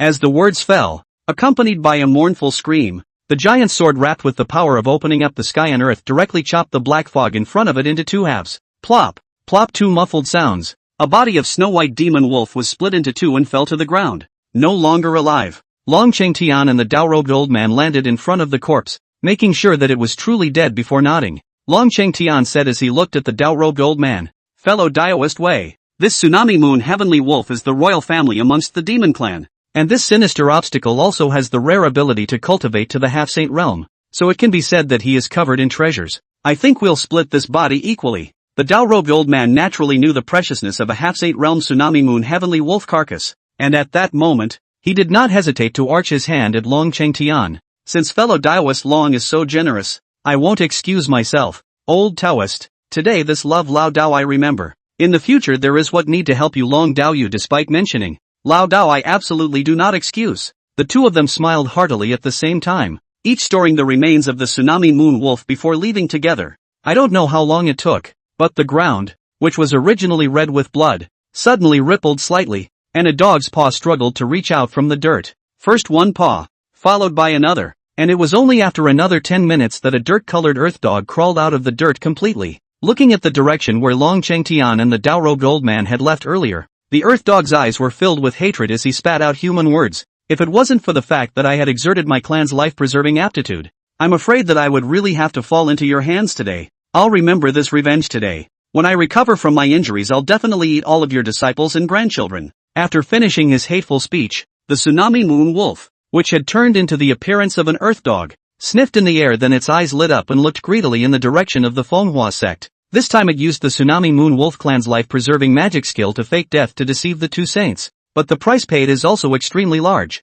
Seriously injured, not to mention the realm is also a drop in the water. It was now going to find a cultivation sect to infiltrate into, and wait for its injuries to recover, some to rely on devouring human cultivators to completely restore its cultivation. The tsunami moon wolf just happened to realize that there was a cultivation sect not far away from him, which was like a blessing in disguise for him. Hey,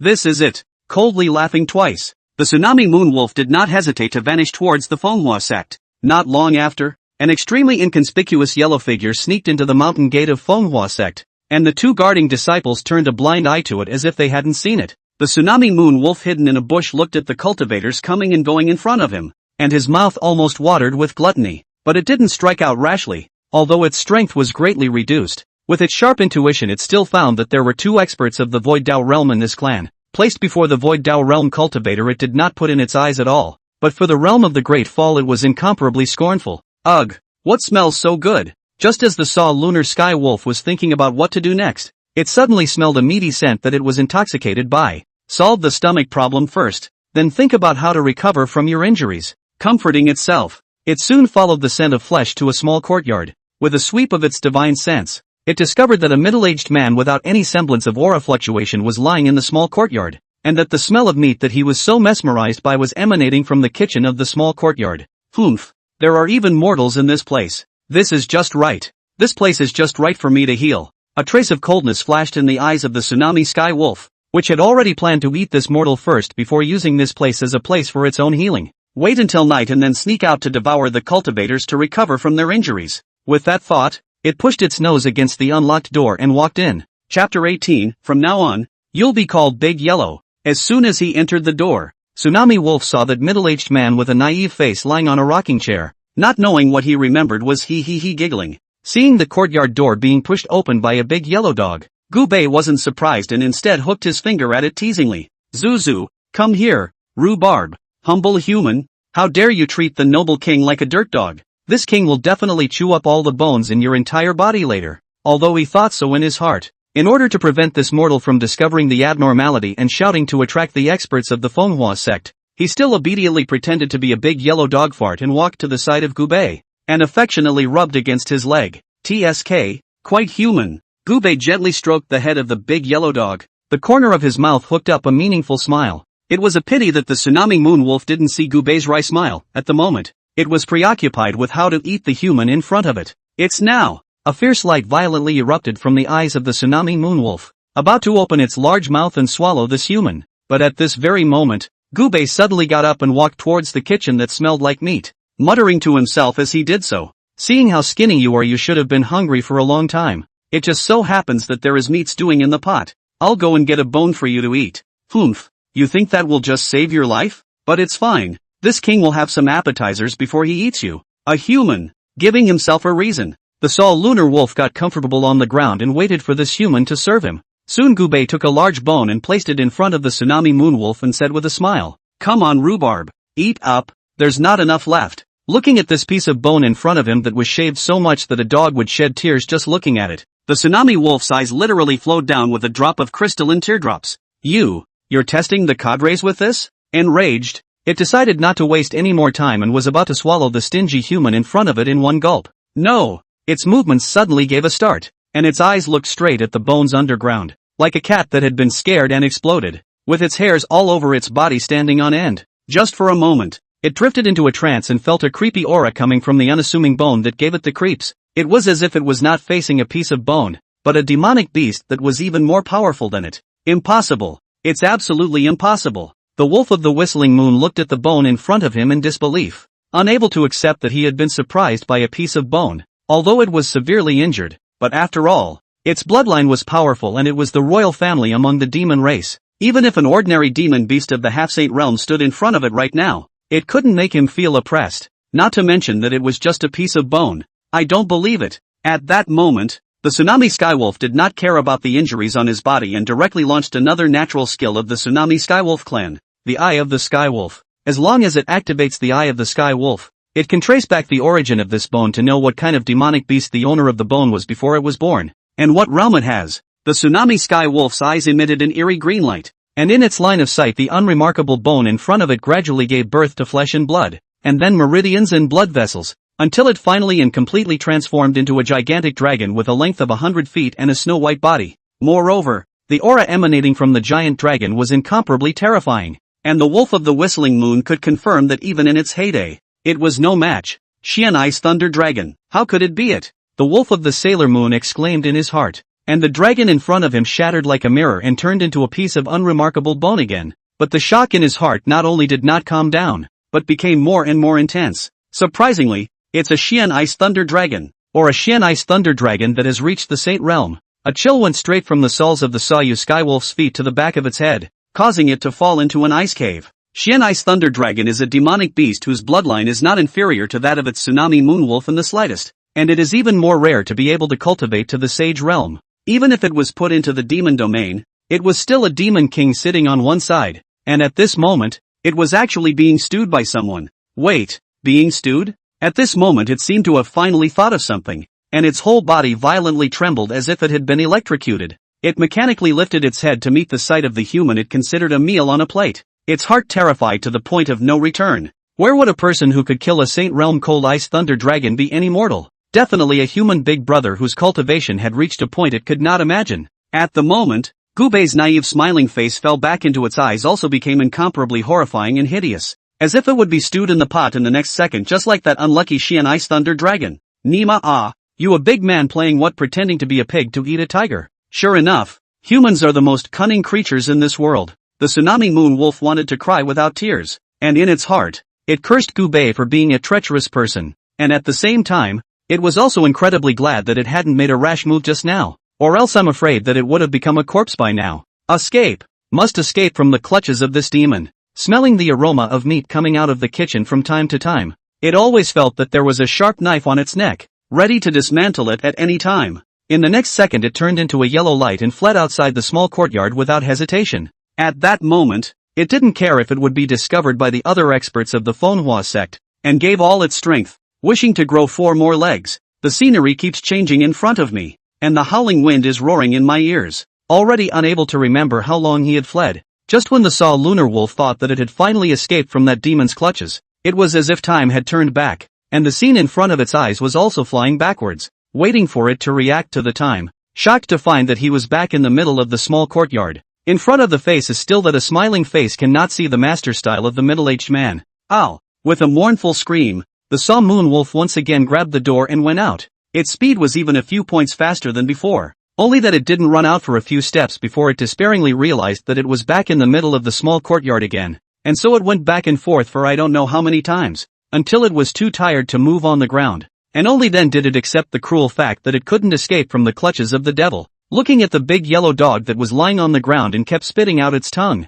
Gubei said to himself with a smile, "It just so happens that there is a shortage of watchdogs in the small yard, so from now on you'll be watching the yard," not giving the Tsunami Moon Wolf a chance to refuse either. Gubei even gave it a name. "I'll call you Rhubarb from now on." How could I, the noble Tsunami Moon Wolf, become a human's watchdog? Demonic beasts will never be slaves. Even if I die, this king will not be a pet to humans. Hearing that this human actually wanted him to be a lowly watchdog, the Saw Lunar Wolf roared in his heart. "What? You don't want to?" As if guessing what was on its mind, Gubei asked with a raised eyebrow. "Ooh-hoo," with a low growl tinged with flattery. The Tsunami Moon Wolf, who had sworn to be ready to fish to death one second, licked Gubei's hand pleasingly the next, licking it while still self-compassionate. Humph. I call that being able to bend. Pretend to be submissive now, and I'll find a chance to escape when this human lets his guard down. Chapter 19. Father. Big Yellow is moved to tears. Dad. I'm home. The setting sun dyed the sky into an absolutely beautiful red color, and the door to the small courtyard was opened once again, as Gu Fan walked in with gusto. Son is back. Seeing his son return, Gu Bei was like an empty-nested old man who saw his child coming home, incomparably excited to go up and shush him. Son, how was your cultivation today? Did any of your senior brothers bully you? Son, you have to remember that everything is based on peace. Must have good relations with your brothers and sisters. If someone bullies you, must report it to the clan elders. Do not get carried away. Big Yellow, who was greedily gnawing on a bone in the corner, saw Gu Bei in this state and his eyes rolled up in surprise. If it wasn't for the fact that it was still gnawing on the bones of the Xian Ice Thunder Dragon in its mouth, it wouldn't have been able to connect this middle-aged man, who was even more broken than an Amma, with a hidden world powerhouse. It's true. Humans are the best disguised creatures in this world. At this moment, the Saw Lunar Wolf had a new perception of humans once again. Facing his own father's nagging, Gu Fan was not the least bit impatient and returned with a smile on his face. Father, don't worry. The clan elders are all very concerned about me, and my senior brothers are also very friendly to me. Gu Bei narrowed his eyes as he keenly saw a hint of reluctance in his son's smile, but then he pretended not to notice and nodded repeatedly. That's good. That's good. Come on inside. Father made you a stew and it should be rotten and mushy by now. It's great to have meat. Hearing that there was meat to eat, Gu Fan also briefly put those unpleasant things behind him and excitedly headed towards the room. Without taking a few steps, Gu Fan's footsteps lurched. It was only then that he realized the tsunami moon wolf gnawing on a bone in the corner and couldn't help but ask curiously, Father, where did you get a big yellow dog? Why does it look so obscene? You're the one who's lewd. Your whole family is lewd. This king is the suave and handsome tsunami moon wolf. You hairless kid dare to call this king lewd. If it were in the past, I would have eaten you long ago. Hearing that this brat dared to call himself obscene, Sa Tian Lang couldn't help but curse in his heart. Ah, it ran in on its own, and father took it in when he saw how poor it was. Gu Bei returned with a relaxed expression. Well, that's good. It'll make our family more lively. In the end, he was a teenager at heart. Gu Fan excitedly stepped forward and was ready to touch this new member of his family. Seeing that this lowly mole cricket even tried to touch himself, the tsunami moon wolf immediately bared its teeth to reveal an incomparably ferocious appearance. Just the next second it felt a chill all over its body, as if it was being stared at by some ancient ferocious beast. It even felt the air in the courtyard become stagnant. It then saw Gu Bei staring at itself expressionlessly, his eyes cold and indifferent, a far cry from the earlier hush-hush. Not knowing what this devil meant, the wolf of the whistling moon hastily put away its sharp fangs and pleasingly took the initiative to stretch its head towards Gu Fan and revealed a look of enjoyment. Oh, father, look, the dog is quite humanoid. While stroking the rhubarb, Gu Fan turned his head to his father. Seeing his son turn his head, the stagnant atmosphere dissipated, and Gu Bei reappeared with a naive smile. Hey, it's good that you like it,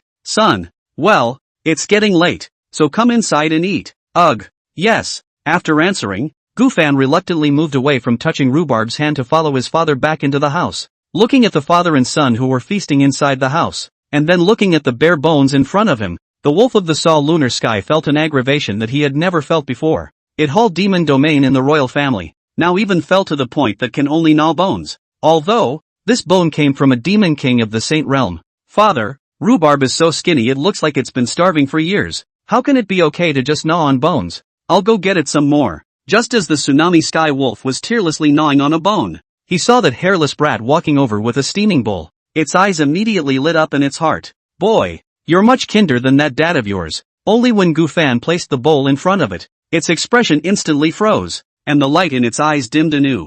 Looking at the broth where not even a bit of meat froth could be seen, Tsunami Skywolf cursed furiously in his heart. Like father, like son, you're just as mean as that dad of yours. Despite this thought, it lowered its head and frantically licked the broth in the bowl. After all, it was a broth made from the skeleton of a Sage Realm Demon King, and it definitely contained majestic energy, which would greatly help it recover from its injuries. Just did not drink a few mouthfuls of some Moon Wolf's movement is a beat, and then raised his head when his eyes actually flowed tears of heartache. Waste! The Tsunami Sky Wolf threw his head back and wailed, only feeling his heart dripping blood. Only after it drank the broth did it realize that devil, in order to be able to allow his son, who was only at the blood-moving realm, to be able to absorb the energy that was left behind from the Xian Ice Thunder Dragon, He had actually removed most of the energy in the broth by some unknown means, leaving only enough energy for a blood-moving realm cultivator to be able to absorb. Legend has it that there was once a half-saint who coincidentally found the corpse of a recently dead Shin Ice Thunder Dragon and refined its flesh and blood into an elixir. And this half-saint directly promoted to the saint realm by virtue of this elixir containing the blood and flesh of the Shin Ice Thunder Dragon. And his physical body was incomparably strong, and he was able to harden himself against ordinary saints with the strength of his physical body alone. So it could be seen how heaven-defying the energy contained in the blood and flesh of the Shin Ice Thunder Dragon was. However, at this moment, the remaining energy in the bowl of broth that Tsunami Moon Wolf drank is even less than 1/10,000th of the original. Nima, if you want to replenish your son's body, wouldn't it be fine to catch a cave heaven realm demonic beast? The Sailor Moon Wolf kept wailing in its heart. If it could devour the complete Shin Ice Thunder Dragon, not only would the injuries on its body be completely recovered, even its cultivation would be able to advance to the Sage Realm in a single leap, and it would become a true demon king that dominated a party. Alas, father, Rhubarb is really humane. It was actually moved to tears because I gave it broth to drink. Looking at the tears that flowed from Big Yellow's eyes, Gufan couldn't help but shout in excitement. The Tsunami Moon Wolf couldn't help but roll its eyes as it couldn't help but point at Gufan's nose and curse if it could speak now. Touched Nima. Ah, you give me a bowl of broth for all the meat on your table, and you still want me to be touched? Chapter 20 Provocations. The addition of the Tsunami Moon Wolf didn't have much of an impact on this small courtyard. Gubei continued to bask in the sun in the courtyard every day, and Gufan thundered off to the Manhwa Sect to cultivate. Except that the otherwise empty corner has an extra big yellow dog sprawled out in it these days. Father, my son is successful now, so you don't have to work so hard. Gufan had just gotten up early in the morning when he saw his father waving his hoe vigorously, and the hard ground in the corner had been hardened to create a good field suitable for planting crops. Alas, father has been used to working all his life for a long time, and I'm still a bit uncomfortable now that I'm not allowed to work. Gufan pretended to hold the hoe and straightened up, pounded his waist, and wiped the non-existent sweat on his forehead before he said with a naive smile. Gufan was a bit helpless, knowing that his father had worked hard for half his life and suddenly let him enjoy his happiness a bit uncomfortable, so he stopped advising him. Father, Big Yellow,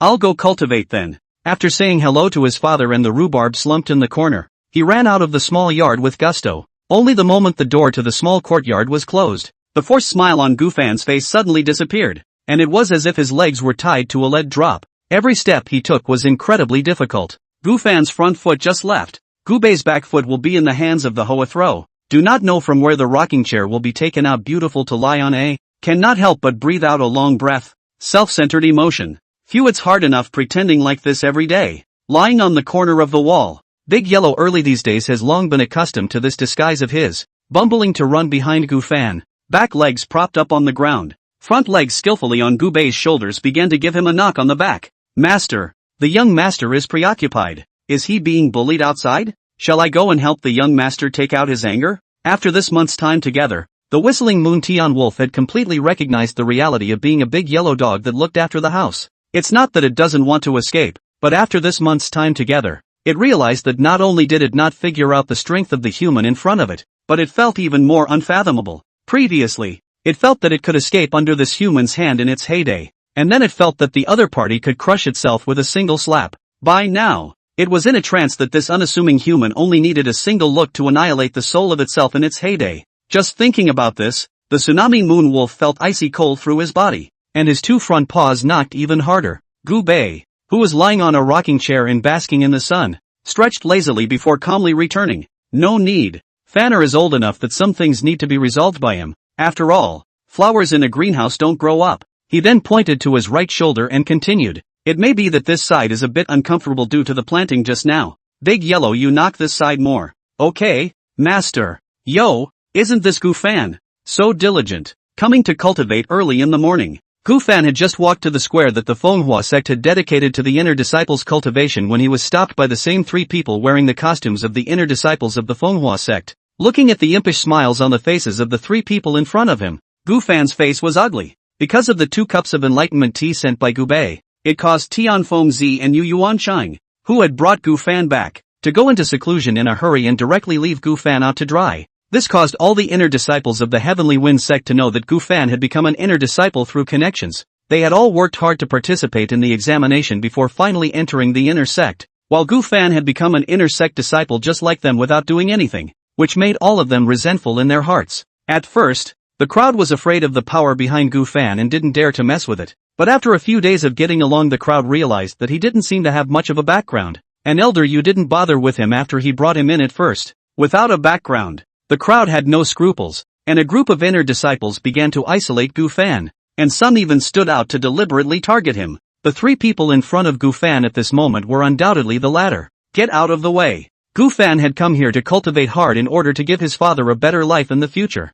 and not wanting to get entangled with these people, he just said coldly and prepared to move on. It was just that today, as if these three had eaten Gu Fan, they didn't back down by half a step. A triangular-eyed youth at the head of the group narrowed his eyes and snorted. He, Gu Fan, who do you think you are, telling us to get out of the way and you get out of the way? Do you really think that we're all afraid of you because you've gone through the back door to make you a loser, an inner disciple? I'd like to see what you can do to us today if we don't get out of the way. A hint of anger flashed across Gu Fan's face as he argued. Li Hang, you're bloodthirsty. I've already explained. Elder Yu himself said that I had outstanding natural talent in the first place, and that's why he broke the rules and admitted me into the inner sect, not by relying on connections to get in. As if they had heard a heavenly joke, the three of them laughed out loud at the same time, and Li Hang even sneered without mercy. Outstanding natural talent? Gu Fan, you don't take a piss and look in the mirror. How dare you, a late-stage blood-moving realm waste, say you have outstanding talent?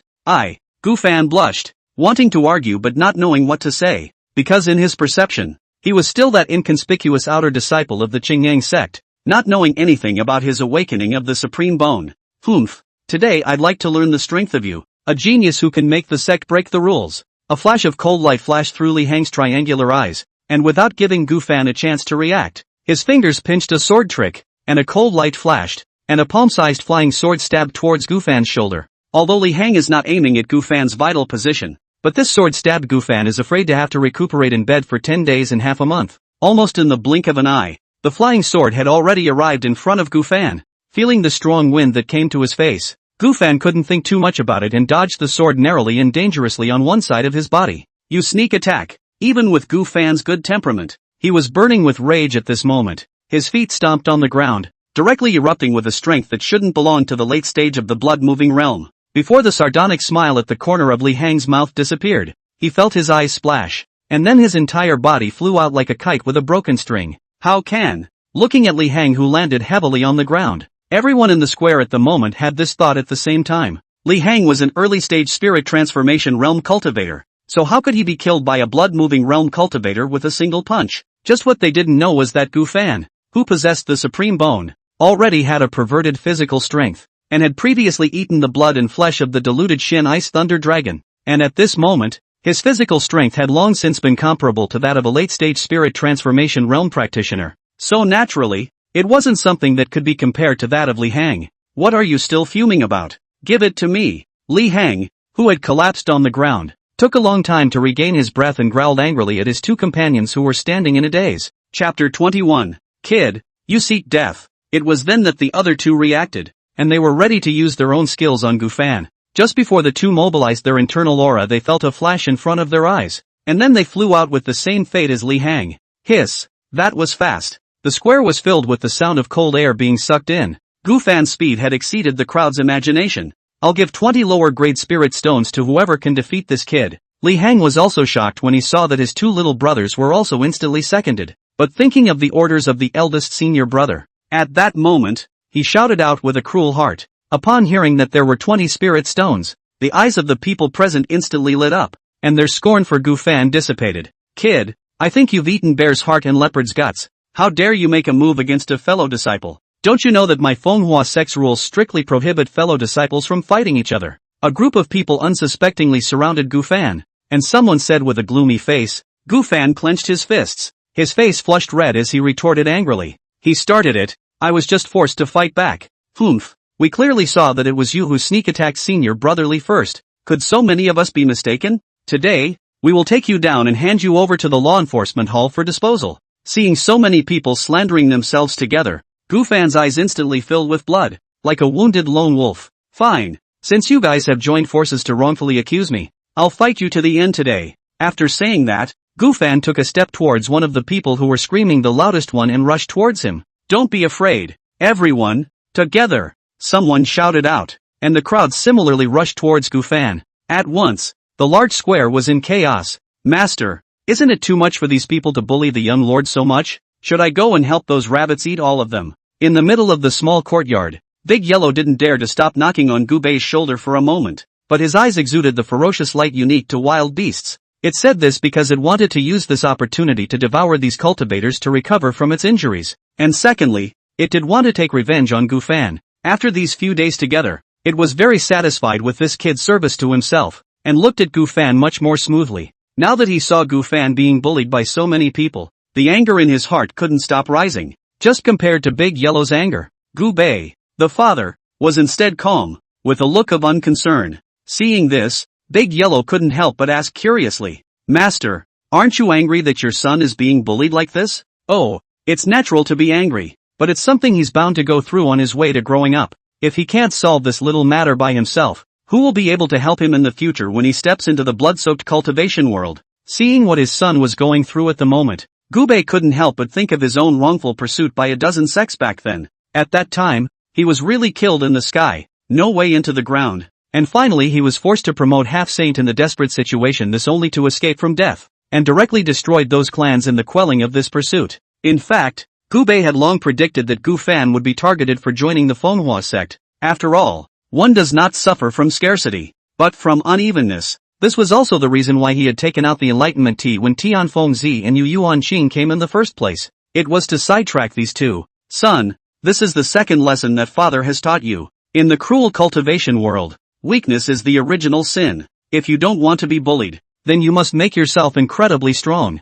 After muttering to himself, Gubei converged the divine sense that enveloped the entire Heavenly Wind sect, and then put the lit tobacco pouch pot into his mouth and took a beautiful drag on it, and the lingering smoke set off his face in a taboo manner. After Big Yellow behind Gubei heard Gubei's words, the entire dog froze in place. What? This is all your plan? If it wasn't for the fact that Gubei was so powerful that it feared it, it would have wanted to point at Gubei's nose and curse. Have you ever been such a father? Have you ever punked your son like that? Beat him. Ouch. Don't run. Can't so many of us beat him alone? The large square was a mess of angry curses and wailing. Stop. Right at this moment, an icy cold and extremely furious cry rang out, instantly stopping everyone present in their tracks. Hearing this voice, all of the inner disciples' faces showed a panicked look, and the culprit, Li Hang, even turned pale with a swish. Under the reflection of the sunlight, a woman with a full body of white clothes floating like a fairy floated down. A woman with icy skin and jade bones, bright eyes and white teeth. Hibiscus is not as good as the beauty makeup. The water temple wind to bead in jade fragrance. The state of thick meaning far from the lady and true. The texture of the flesh and bones of the delicate uniform. Even Gufan, who was overwhelmed by anger, couldn't help but freeze his eyes the moment he saw the woman, and his heart beat wildly and uncontrollably. It was just that the woman's stunningly beautiful face was so cold and terrifying, without a trace of emotion, that people didn't dare to look at it. What the hell is going on? The woman asked in a cold voice after looking around with a pair of beautiful eyes. Without giving Gufan a chance to react, Li Hang hurriedly got up from the ground and gave a deep salute to the woman before pointing at Gufan's wickedness. I pay my respects to Uncle Ruan, and ask him to make a decision for us. It turned out that this woman was the senior sister Ruan that Tianfengzi had spoken of earlier, and was also the other Void Dao realm expert of the Manhwa sect besides Tianfengzi. What's it like to cry and cry? Say what you have to say. Nguyen Nak Xiong nonchalantly reprimanded. Li Hang's expression stiffened before he continued. This Gufan fought with me just because we had some verbal friction,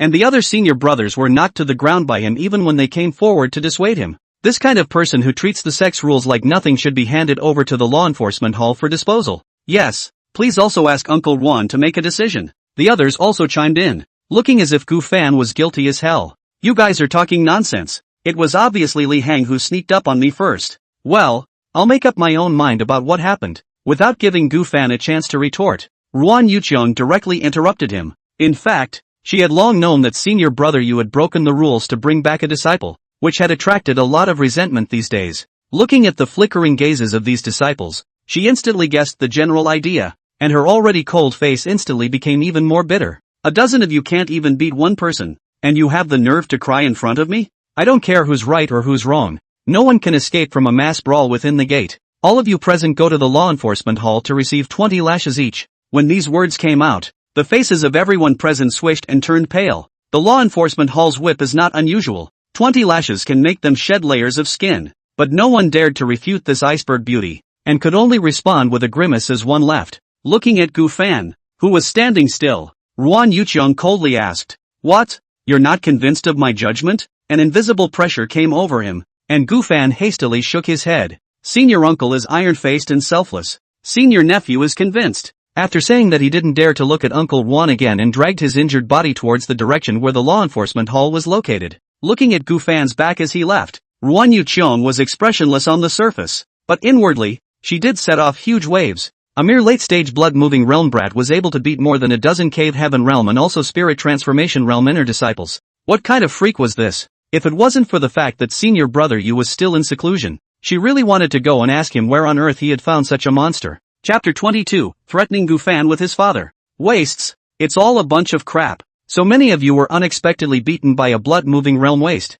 You've all been cultivating into a dog's stomach for so many years, haven't you? Inside the room, a handsome-looking but at the moment hideous-faced youth was pointing at Li Hang and cursing unmercifully. Li Hang explained with an aggrieved face, "Eldest brother, we really aren't to blame for this matter. Who would have thought that kid was so perverted that a dozen of us couldn't beat him?" Upon hearing this, the youth's face became even more gloomy. The youth's name was Zhao Jingye, and he was the eldest senior brother of the younger generation of the Manhwa Sect, and coupled with his handsome appearance and outstanding talent, he had a very high reputation in the Manhwa Sect, and he was the one who had the most hope of being accepted by the sect leader as a personal disciple. Zhao Jingye had always believed the same, so for so many years he had always held himself in his heart as the future head of the Manhwa Sect. But not long after Gu Fan was brought back, he suddenly heard a rumor that the sect leader was going to take this son as his disciple. How could Zhao Jingye, who had been waiting for so many years, accept this? So during this period of time, he deliberately let people spread the word that Gu Fan was relying on connections to come in to stir up public anger,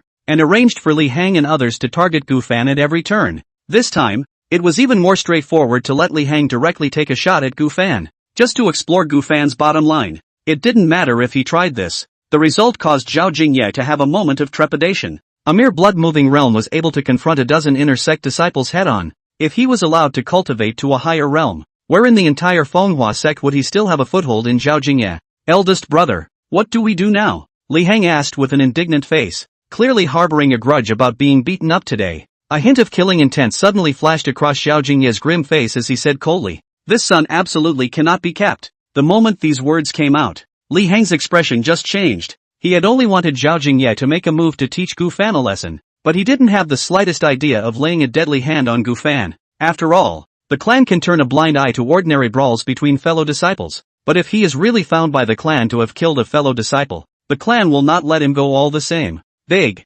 eldest senior brother, would this be a bit too much? If the sect knew, past, you said over? Before Li Hang could finish his words, Zhao Jingye suddenly grabbed him by the neck in a death grip and roared in anger with veins rippling on his forehead. "The position of the future sect leader is mine. Anyone who stands in my way must die. Must die. Now I'll give you two choices. Either do as I tell you, or I'll kill you right now. Something I can't let a third person know about." Li Hang was suffocating a dizzy spell. He knew that if he didn't agree to Zhao Jingye at this moment, this madman would really kill himself. I pledge my loyalty to the great big brother." After saying this, he felt a lightness in his neck, and the hand that was choking him had loosened. It was only after a long time that Li Hang took a breath and came to the side of Zhao Jingye, who had calmed down, and asked, "Eldest brother, how are you going to deal with Gu Fan? This kid wasn't weak, and without a foolproof plan it was likely that he would escape." "It doesn't matter to me. The main thing is that you have a bright future ahead of you, eldest senior brother. You can't ruin it because of this kid."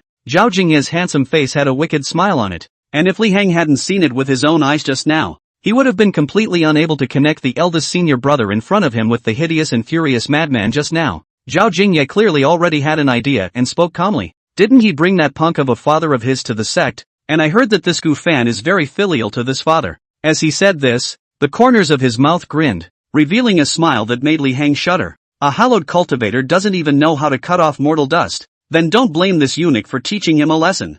Humph. When the time comes, my lord would like to see if he's hypocritical and only cares about his own life, or if he's really that dutiful that he's willing to tie his hands for his own father's sake." After hearing the plan, Li Hang's eyes lit up and he gave a thumbs up and patted his ass. "High. It is really high. In the future, when eldest brother really becomes the sect leader, don't forget about senior brother me." Zhao Jingye smiled faintly. "As long as this is done cleanly, I will never forget you." With a bam sound, the door of the small courtyard was roughly kicked open, and Li Hang swaggered in with 2 other minions. After the 3 of them came in, Li Hang reclosed the door, while the other 2 quickly inserted the formation flags that Zhao Jingye had given them in each of the 4 corners of the small courtyard. The moment the array flag was inserted, the entire small courtyard was instantly wrapped in a layer of yellow boundary, and then the boundary disappeared again as if it had never appeared. Seeing that the formation had been completed, Li Hang let out a long sigh of relief. This small courtyard was, after all, within the Manhwa Sect's gates, so if it made too much of a commotion it was likely to attract the attention of others. So just in case, Zhao Jingye had specially used his family's power to get this precious set of formation flags of the Big Dipper and North Dipper formation, which could completely isolate the movements in the courtyard. Humph, Gu Fan, in a moment I'm going to make you kneel in front of me and beg for mercy. The moment he thought that in a moment, Gu Fan would have to kneel in front of him and beg for forgiveness. The corner of Li Hang's mouth hung up a cold smile, and then his eyes this time looked towards the courtyard. Only the moment he looked at the scene inside the courtyard, the smile at the corner of his mouth froze violently, his expression as odd as it could be, only to see in the middle of the courtyard, a middle-aged man wearing a tattered cotton-padded jacket, without any characteristics of the middle-aged man lying pretending to sleep on the small courtyard, for their arrival as if they were oblivious. This was naturally not what surprised Li Hang. What surprised him was that he actually saw a big yellow dog actually standing upright and was knocking the middle-aged man's back, and most crucially, Li Hang actually saw flattery and a hint of contempt on the face of an earth dog? Illusion. It must be an illusion. Shaking his head and no longer focusing on these minutiae, the most important thing for him right now was to take down this mortal and wait for Gu Fan to come back before using him to make Gu Fan bind his hands. The corners of his mouth recurled into a cold smile. Li Hang said fiercely to Gu Bei, "Old thing. Seeing old me come and actually still pretending to sleep. Well, I hope you'll still be so calm when you see your son kneeling in front of my old man in a while." Alas. With a long sigh, Gu Bei sat up from his rocking chair, while Big Yellow sat bashfully beside him, looking at the Li Hang trio with a hint of pity in his eyes, thinking, "You say you 3 ungrateful ones, who can't be bothered to mess with, but have to come and mess with him. The world is really in a bad shape, and your methods are so despicable at such a young age. Have you not been taught by your masters and teachers that it is better to be in trouble than with your relatives?" Gu Bei shook his head with a pained look. Chapter 23 Rhubarb. You're hungry too, right? Seeing that a mere mortal dared to lecture himself, Li Hang's expression just sank as he cursed. "Old punk, who are you to lecture me? If you want to blame it, blame that son of yours. Whoever he messed with had to mess with eldest brother. He died without even knowing how." With that, he waved his hand at the 2 men around him and ordered, "Hang this old thing up for me. A mere mortal dares to teach me a lesson. If I don't teach him a lesson I really think I'm made of clay." "Yes, Senior Brotherly," the 2 Manhwa Sect disciples answered, and then walked towards Gu Bei without any good intentions. Both of them did not cast spells as they walked towards Gu Bei. After all, in their eyes, Gu Bei was just a mortal who was over 100 years old, and they could crush each other to death with a single finger. Young people these days. Looking at the 2 disciples who came towards him with a bad smile on their faces, Gu Bei shook his head helplessly. Not only did he not get up, but instead, he reclined back to his rocking chair, as if it was not himself that these 2 were trying to catch. "Old thing. Good guts." One of the thievish-looking disciples was furious when he saw that Gu Bei didn't even put himself in his eyes, and after he drank, a dozen or so ice needles appeared in front of him and shot towards Gu Bei with wisps of cold air. Naturally, he didn't dare to lay his hands on Gu Bei and ruin his eldest brother's plan, but he could still manage to make this old thing suffer a little bit of flesh and blood. Just when the youth thought that this old guy was going to fall to the ground and wail in the next second, he was shocked to find that the ice needles suddenly all melted and disappeared in less than a fist's distance from Gu Bei. How is this possible? The youth's eyes widened in disbelief as he watched the scene. Lu's senior brother. Long ago reminded you usually to practice hard, you do not listen. The district a lowest level of ice needle skill even can fail. If the clan knows not to punish you, let my brother teach you how to use this ice needle technique. After the other youth with green bean eyes finished speaking with a sneering voice, his fingers pinched a spell, and instantly a dozen more ice needles shot toward Gu Bei. Just this dozen fly to Gu Bei in front of the moment, and before those same without the slightest warning has become a puddle of ice water. How is this possible? The green-pied youth let out a cry of shock, clearly unable to believe that he could have failed as well. Senior brother Zhao, it seems like you don't usually cultivate hard enough either. Previously called Master Lu seized the opportunity to sneer back. Okay, you 2 don't embarrass yourselves here. Hurry up and tie up this old thing. There will be consequences for you if you delay Big Brother's business. Li Hang couldn't wait to strangle these 2 losers and cursed with a blue face. Yes, Senior Brotherly. Those two kept compensating Li Hang with careful smiles before continuing to walk towards Gu Bei. None of these three had taken the abnormality just now to heart, and they all assumed that the other party had not learned their craft well. Rhubarb, have you been holding back lately? Gu Bei didn't bother to look at the duo who continued to walk towards him. Instead, he looked at Big Yellow by his side and asked. When Big Yellow heard this, his eyes instantly lit up, knowing that he was going to have a good time today. At that moment, he nodded his head vigorously, and harangues kept running down from the corners of his mouth. Alright, then these two are at your disposal. Gu Bei's tone was flat, without any ripples. He's not some saintly mother who teaches these juniors to behave in a virtuous way. Originally, Gu Bei had wanted to find an opportunity to let his son personally dispose of these few people who were targeting him, but since these people were rushing to their deaths, Gu Bei didn't mind turning them into food for Rhubarb. I've been eating for the past 2 days and my mouth is about to fade out of a bird, so I can finally have a good time today. Big Yellow greedily licked his lips and walked out, spitting out human words, looking at the three people across the street as if they were looking at three lambs waiting to be slaughtered on a caseboard. What? The dog talked? Looking at this earth dog with miscellaneous hair all over its body that was actually spitting out human words, the three Manhwa Sect disciples, including Li Hang, froze in unison. Immediately afterward, Li Hang exclaimed in disbelief. A demonic beast. It's a demonic beast. Old thing, you're just a mere mortal. Why would you be captive to a demonic beast? What the hell are you? At this time, his eyes had changed when he looked at Gu Bei. There was no longer any contempt, only a strong fear remained. Demonic beasts that could spit out human words had at the very least cultivated to the spirit transformation realm, and were simply not something that they, the inner disciples, could deal with. And looking at how this demonic beast behaved just now, and how obedient it was to this mortal in front of him, that could only mean that Gu Fan, this father, was not a mortal at all, but a powerful cultivator. At the thought of this, Li Hang's forehead was already covered in cold sweat, knowing that he had kicked the bucket today. Retreat! With his yell, Li Hang directly turned around and ran. He was clear that this was after all the territory of the Manhwa Sect, and as long as he could escape from the small courtyard out of the shroud of the Big Dipper North Dipper formation, even if this Gu Bei was really a hidden expert, he wouldn't dare to make a move against himself. The other two had already been scared and trembling in their two shares, and it was only when they heard Li Hang shout that they woke up as if in a dream and stumbled towards the door. At this moment, the three people's intestines are repenting. If they are not superfluous to lay down the array that isolates the entire small courtyard, where will it turn into this now? If I let you three little guys escape, this king would not be worthy of being called a royal family. Looking at the terrified backs of the three people, the corner of Big Yellow's mouth hooked up with a mocking sneer, and then his mouth opened, and an invisible suction force instantly sucked the two people behind him into his mouth. Li Hang, who was running at the front, suddenly heard two mournful and extremely miserable screams, and the extreme panic made him unable to stop himself from looking back, and then he saw a scene that made him unforgettable in his life, only to see that the two senior brothers who were originally supposed to run behind him had long since disappeared, while the demonic beast dressed as an earth dog was sitting motionless in its original position, only that it didn't know what it was chewing on in its mouth, emitting a cackling and crisp sound, and crimson blood flowed out along the corners of its mouth. Seeing itself looking over, the demonic beast even greedily licked the blood from the corner of its mouth clean. Seeing this scene, Li Hang was completely scared out of his wits, and shouted towards the outside of the courtyard in a mournful manner. Help! Help! Eldest brother! Help! Only a few dozen meters of the small courtyard at the moment for Li Hang is like a moat. When he finally came to the front door, thought he was about to escape from life, but a faint voice came to his ears. Boy, see what happened to those two? As long as you dare to take half a step out of the small courtyard, you will end up like them.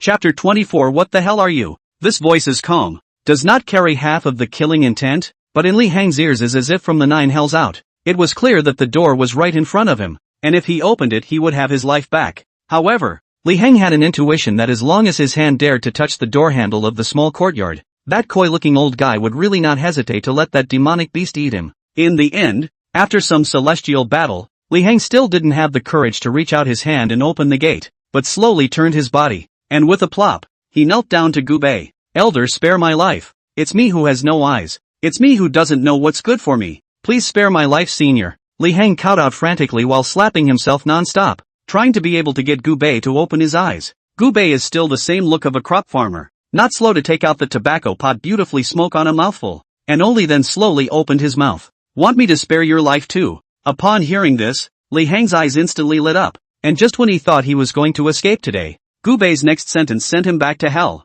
That kid out there is the one behind this, right? If you call him in, I can promise to spare your life. Former elder, please just let go of the little one's cheap life. From now on little one is willing to work as an ox for you. Li Hang, as if he had lost his life, continued to kowtow and did not agree to Gu Bei's request. The family behind Zhao Jingye was powerful, and one of the elders was also an elder of the Manhwa sect. If it was because he caused Zhao Jingye to die today, then I'm afraid that he would likewise have a hard time escaping in the future. Gu Bei's eyes narrowed without saying anything more, but turned his head and gave Big Yellow a you look at it look. The corners of the already underfed Rhubarb's mouth grinned, revealing a mouthful of sharp teeth that almost scared Li Hang out of his wits. Don't eat me, don't eat me, I'll get him in here. Scared out of his wits, Li Hang scrambled up from the ground in a panic, and without Gu Bei's command opened the small courtyard gate a crack, and shouted dolefully in a direction outside the door. Big brother, Gat, it's done, come on in. Zhao Jingye in the outside had been waiting for some impatience,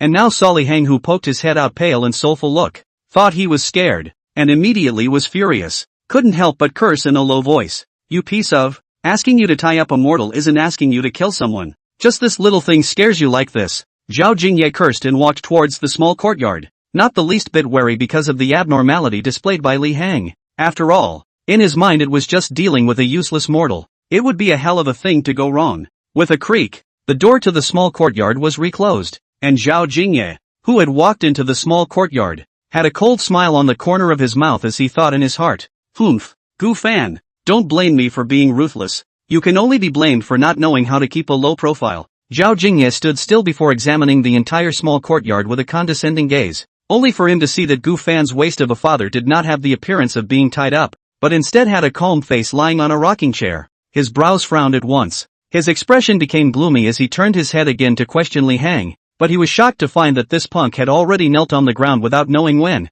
his whole body shivering and trembling unceasingly. Li Hang, what are you doing? Get up! Also, how come you're the only one left in the courtyard? Where did those two, Lu Yu and Zhao Mingxian, go? Zhao Jingye's face was unsightly, and a trace of ominous foreboding rose in his heart. As if he hadn't heard Zhao Jingye's words, Li Hang stared at Gu Bei with unblinking eyes, pleading, Elder, I've already called him in, can you let me go now? Seniors, hearing Li Hang address Gu Bei, Zhao Jingye knew that things were afraid to change today, and his face was so gloomy that it was about to drip water. Gu Bei shrugged indifferently and looked at Big Yellow. I'll leave the rest to you. After all, I promised him I wouldn't make a move. Big Yellow once again refreshed its knowledge of Gu Bei's shamelessness, but this was just what it wanted, and opened its mouth to swallow these two as well. Seeing this scene, Li Hang's eyes rounded up and he cursed hysterically. Old thing, you don't keep your word. You promised that you'd let me go if I tricked Zhao Jingye into coming in, and now you're backtracking. Aren't you afraid of being struck by lightning from heaven? Humph, how dare you lie to me? After this matter this Gongzi will make you suffer. Playing God, this Gongzi would like to see what you old thing is up to. Zhao Jingye, who probably understood what had happened, first glared fiercely at Li Hang, and then immediately and decisively made the first move against Gu Bei, directly sacrificing his own innate flying sword and stabbing it towards Gu Bei's chest. This was the territory of the Manhwa sect after all, so he didn't believe that this middle-aged man in front of him could really make any waves. The flying sword in midair crossed a good-looking arc, only just flew to half. Zhao Jingye eyes of flower will see a mongrel dog appeared in front of the flying sword, open mouth as like his life flying sword bite to go, only heard a click sound. The strong and incomparable flying sword was directly chewed by the Big Yellow, leaving only the hilt to fall to the ground helplessly. Put, with his intrinsic flying sword destroyed, a mouthful of blood spurted out from Zhao Jingye. Just at this moment, he even forgot to wipe off the blood from the corner of his mouth, and looked at the unassuming Big Yellow dog in horror. He, as the future hope of the Zhao family, had spent countless of the family's reserves and had specially sought out a refining master to create this indestructible flying sword, and now it was actually chewed up by a hyena just like that, which was unacceptable to Zhao Jingye. Sins, Zhao Jingye still wanted to speak, but just as he got halfway through his words, he was toppled back by a fierce aura that came to his face. It was a fury he had never felt before, laced with cruelty, hideousness, and bloodlust, causing him to sit on the ground as soon as his legs went limp. Looking at the Big Yellow dog walking towards him, Zhao Jingye couldn't imagine how such an evil aura could emanate from such a dog. He could even confirm that this Big Yellow dog in front of him was even more terrifying than the Zunshur realm demonic beast that the family had hunted 2 years ago by an unknown number of times. He then looked at Gu Bei, who was dressed as a farmer behind Big Yellow, and only felt a shiver run down his spine. To be able to make such a terrifying demonic beast obediently submit, Then how terrifying must this person be? Gripped by fear, he could no longer care about his image and shouted hysterically just like Li Hang earlier. You! What are you doing? I'm warning you. This is the Manhwa Sect. If you guys dare to touch a single hair on my head, the Manhwa Sect will definitely make your souls fly away. Hey! Big Yellow, who had already arrived in front of Zhao Jingye, grinned at the words and let out a hideous laugh. A brat whose hair is not even fully grown dares to threaten this king. When this king was in his heyday, even if the sect leader of the Manhwa sect was not enough to stuff his teeth in front of me. Kid, you'd better be my food. Chapter 25 Son. It was father who fell. Spare me. Spare me. If you'll just leave me alone, I can help you trick someone into coming here every day. So you'll have fresh human flesh to eat every day. Smelling the fishy stench and blood emanating from the mouth of this unknown demonic beast, Zhao Jingye was terrified to the extreme. In order to keep himself from being eaten, he was even willing to trade the lives of other fellow disciples. Kid, your vicious character Laozi likes it very much. If it was in the usual situation, Laozi might have really agreed to it. But who do you have to mess with but the master? Well, don't struggle. And in your next life keep your eyes peeled and don't mess with the wrong people. Wait. Just as Big Yellow was about to eat the delicious human in front of him, he heard Gu Bei's panicked voice from behind him. Then the two men and one dog in the yard were shocked to see Gu Bei, who had previously had the image of a mysterious and high-minded person, standing up in a panic from his rocking chair and scurrying around like ants on a hot pan. The two men and the dog were on the verge of staring at the ground, wondering what in the world could have happened to make this person so frightened and panicked. Could it be that the clan's experts have rushed over after realizing the abnormality here? Zhao Jingye and Li Hang thought that they were finally going to be saved, and their hearts were so excited that they hurriedly climbed up from the ground. Zhao Jingye even swept away his earlier panic and threatened Gu Bei with a cold snort. I don't care who you are and what purpose you have in hiding your identity to come to my Manhwa sect, but I'm warning you to hurry up and let me go, or else my Manhwa sect's experts will surely set you on fire when they arrive in a while. He spoke with conviction, but Gu Bei didn't listen at all, just pacing from side to side with one effort. After a brief moment of confusion, Rhubarb instantly realized what was going on. This was because under its divine sense, it saw Gu Bei heading this way. Why is this little ancestor back early today? Just then, the flustered Gu Bei seemed to think of something, and suddenly slapped his head. Under the stunned gazes of Zhao Jingye and Li Hang, he was seen waving his large hand to instantly destroy the formation that enveloped the entire small courtyard, followed by a look of determination on his face, and with a heavy bite of his tongue blood instantly flowed out from the corner of his mouth. Before the two of them could figure out what the hell was going on, they saw Gu Bei fall to the ground with a scream. Zhao Jingye and Li Hang's heads were full of questions, and then they heard another wail from an animal. Ooh-hoo! Under the duo's dumbfounded gazes, the big yellow dog that had a cruel face 1 second was like being hit by an invisible force the next second. The whole dog flew out backwards and then fell to the ground and kept convulsing. Humph! The old man is so damn resourceful. One side of the twitching and wailing Rhubarb side of the heart proudly thought. Although he didn't understand what Gu Bei was doing this for, he knew there was absolutely nothing wrong with following his master. Sure enough, he then saw his master shoot him a complimentary look. Gu Fan stumbled towards the direction of the small courtyard with a forlorn expression. Compared to the punishment of 20 lashes that his body endured, his heart was even harder. But when he saw the small, unassuming courtyard in the distance, a few more happy smiles appeared on his forlorn face. In order not to let his father worry, he specifically reclaimed an inner disciple costume to change into before returning. Tugging at the corners of his mouth, he used a smile to cover up the other emotions on his face, making sure that he wouldn't let his father notice anything unusual. Before Gu Fan took large steps toward the small courtyard. Dad! Near the small courtyard, Gu Fan's phrase father, I'm back had not yet been shouted out, when he heard a painful groan and the sound of a dog whimpering from the small courtyard. Dad! Gu Fan's expression changed violently, and he ran to the door in 3 steps, kicking the small courtyard door open without saying a word. He then saw Zhao Jingye and Li Hang standing in the middle of the courtyard, with excited smiles that hadn't been tempered on their faces. Instead, his own father fell to the ground in agony, with blood that hadn't been wiped away from the corners of his mouth. Big Yellow, who had already become a part of the small courtyard, was even more unaware of what kind of inhuman torture he had been subjected to, and was twitching non-stop on the ground. Seeing this scene, Gu Fan's eyes instantly reddened, and he ran to his father in an arrow step to help him sit up. Dad, don't scare me. Are you okay? He then hissed as he stared dead on Li Hang, who was still in a daze, with a pair of bloodshot eyes. Li Hang, I'm the one who beat you. Why did you come to hurt my father? He's just a mortal. If anything happens to my dad, I want you in pieces. A cold murderous aura erupted from Gu Fan's body as he shouted these words, At this moment, Li Heng only felt that he could not speak of his pain. Just now he thought that it was the elders of the clan who had come to save them. Who would have thought that it was Gu Fan who had come? And the little bit of hope that had just arisen suddenly vanished. He hadn't even had time to cry, and now he was being accused by Gu Fan of injuring his father. Li Heng even wanted to ask Gu Fan, "What kind of strength does your father have that you don't know? I hurt him? Do I deserve it?" Van.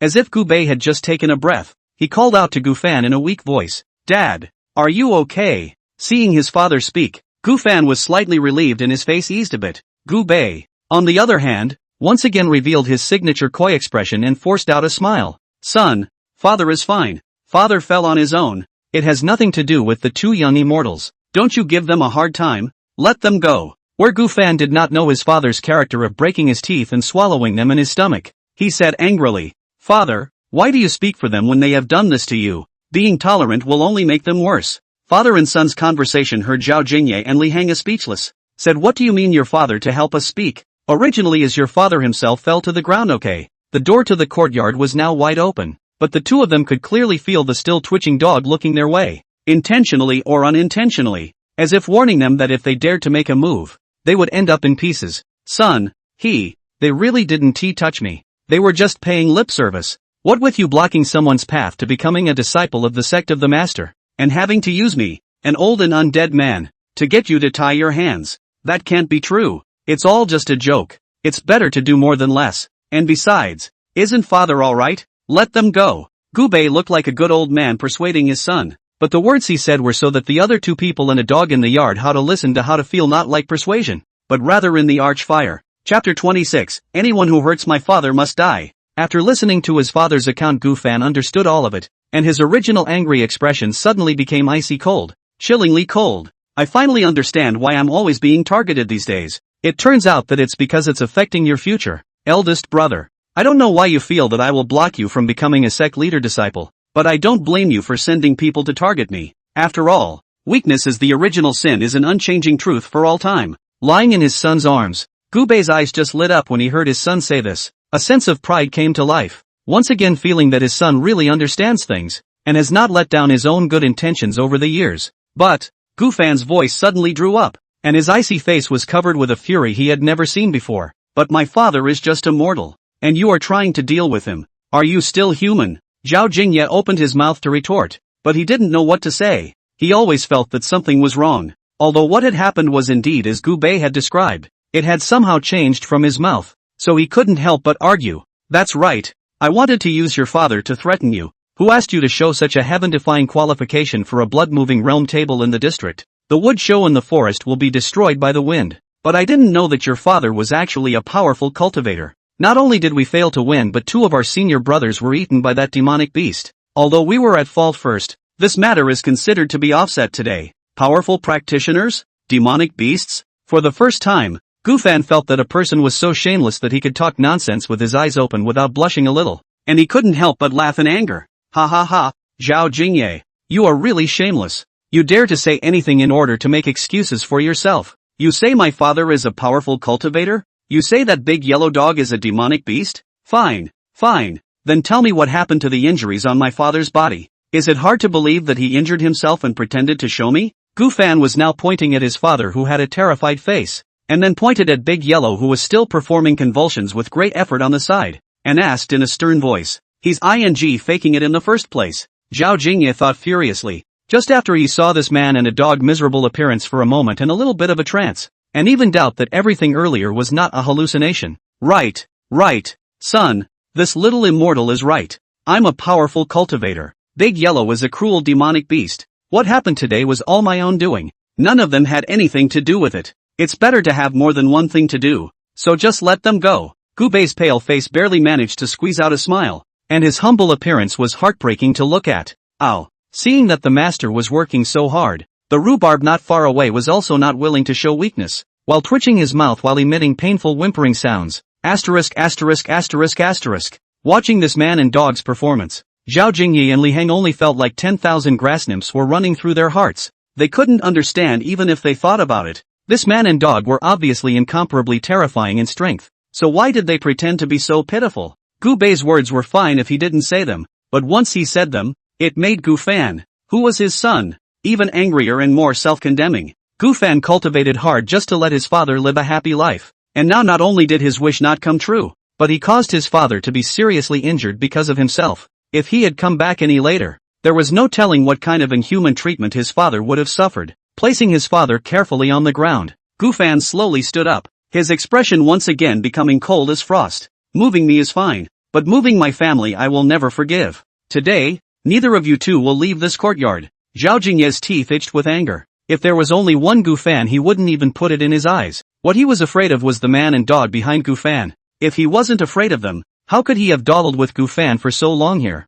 Gu Fan! Bang! Zhao Jingye still wanted to say something, but he only felt a flash in front of his eyes. A carelessness on his part actually allowed Gu Fan to get close to him, and then he felt as if his body was struck by a 1,000-pound boulder, and his body flew out uncontrollably backwards, falling heavily to the ground. Zhao Jingye sprayed out a mouthful of blood. He had always been a star-studded existence as the Manhwa Sect's eldest senior brother. When had he been beaten up like this? He was instantly enraged, only to see him take out a firecracker-like object from his storage bag and ignite it into the sky, and then a dazzling firework exploded over the entire Manhwa Sect. Incomparably splendid. Only after doing this did Zhao Jingye wipe the blood from the corner of his mouth to reveal a smug smile. Humph. I've already asked the Sect for help, and a Sect elder will come in a moment. Gu Fan, if you dare to make a move against us, the clan will never let you go. Immediately afterward, his gaze went back to Gu Bei, and there was a hint of scorn in his expression. And you sneak into my Manhwa Sect to plot against me,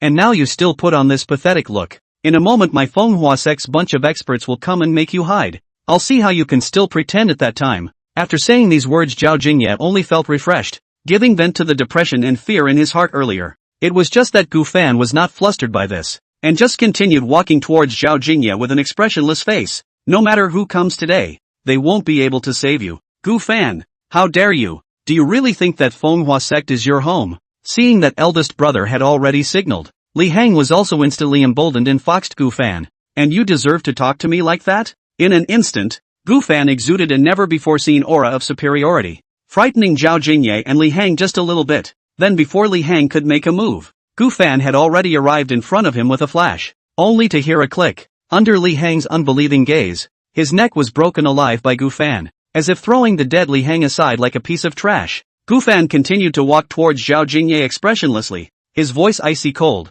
My father worked hard all his life for me, so anyone who dares to touch him will die. The smile on Zhao Jingye's face instantly froze as he looked at the corpse of Li Hang that had fallen to the ground. Gu Fan, you're crazy aren't you? If you kill your fellow disciples, the Sect will never let you go. I don't care what the rules of the Sect are. I only know that no one can touch my father, no matter who it is. Anyone who dares to touch a hair on my father's head will have to die. The fury and hostility that erupted from Gu Fan's body in an instant caused Zhao Jingye's entire body to shiver, not understanding why this teenager, who was several years younger than him, had such a killing intent on him. What Zhao Jingye didn't know was that the Gu Fan before the age of 10 was a demon king, half saints he could fight when he said he would, and god kings he didn't even know how many he had killed. The hostility that had been nurtured all those years had been lurking within him, and it was only at this moment that it completely erupted. Chapter 27, Helping a Relative but Not Helping a Reason. Looking at his son who descended like a demon god, Gu Bei, who fell to the ground to watch the show, narrowed his eyes, and instead of being afraid because of his son's murder, he was happy in his heart. Well, this is my Gu Bei son. In this moment, he saw himself in his son back then. So mean. Big Yellow on one side also forgot to continue twitching at the moment, and his eyes looked at Gu Fan's back in disbelief. The fury emanating from Gu Fan's body made it feel a jolt of fear. Sure enough, how can the son born of this devil be a waste? Walking up to Zhao Jingye, Gu Fan gazed condescendingly at him, and only two words came out of his mouth. Die! With a roar, Gu Fan then slapped his palm towards Zhao Jingye's head without hesitation, while Zhao Jingye had a horrified expression and even forgot to fight back. In fact, with Zhao Jingye's strength he shouldn't have behaved so poorly. It's just that he was scared out of his wits by Big Yellow in the past, and now that he was taken in by the fury aura of Gu Fan's body, he forgot to fight back for a while. Just as Gu Fan immediately slapped his palm on Zhao Jingye's head, a loud and stern cry suddenly came from the distance. Sins, don't stop for this seat. As the words fell, a green light blasted toward Gu Fan afterward. Gu Bei, who had fallen to the ground, raised an eyebrow at this, and without seeing any movement from him, the green light that was blasting towards Gu Fan suddenly weakened a lot. Even so, The moment Gu Fan was hit by the green light, his body still flew directly out a dozen meters and hit the wall of the small courtyard for a long time, unable to get up. Then an old crone with a dragon head walking stick, stooped body, white hair, and a snarky look landed in the small courtyard, and looked at Gu Fan, who was still trying to get up from the ground, with a frown on his face. She didn't hold back at all with that strike just now, and by all rights it should have directly caused this son's soul to fly away, but now it seems to have only suffered some superficial injuries. Auntie, help! But soon her thoughts were interrupted by Zhao Jingye's shouts. Auntie, you're finally here! Zhao Jingye, who had twice hovered between life and death, was completely scared out of his wits, and ran behind the old crone pointing at Gu Fan, who was struggling to get up from the ground, and shouted, Auntie, he's trying to kill me, kill him, glancing at Li Hang, whose body was already cold on the ground, and listening to the cries of this nephew-grandson of his behind him, the old crone's cloudy eyes suddenly erupted with a flash of coldness, and said in a voice as hard to hear as a night lord's, Kid, daring to kill your fellow disciples within the Manhwa Sect's gates, I think you've eaten your heart and guts. The old woman's previous blow had caused Gu Fan considerable internal injuries, and at the moment he could only lean against the wall in defense. It was these two men who forced their way into my home and attempted to harm my father, and I was merely acting in self-defense. Unbridled. Before Gu Fan could finish his explanation, the old crone interrupted him with a stern cry. What kind of a thing are you to argue with this seek me? What is my nephew and grandson? And what are you and your father? Saying this she glanced disdainfully at that Gu Bei who was still on the ground shivering all over before continuing. Words and talk again to come. The district is just a mortal. Year he really killed so what? A mere mortal also dares to openly rely on my Manhwa sect and not leave.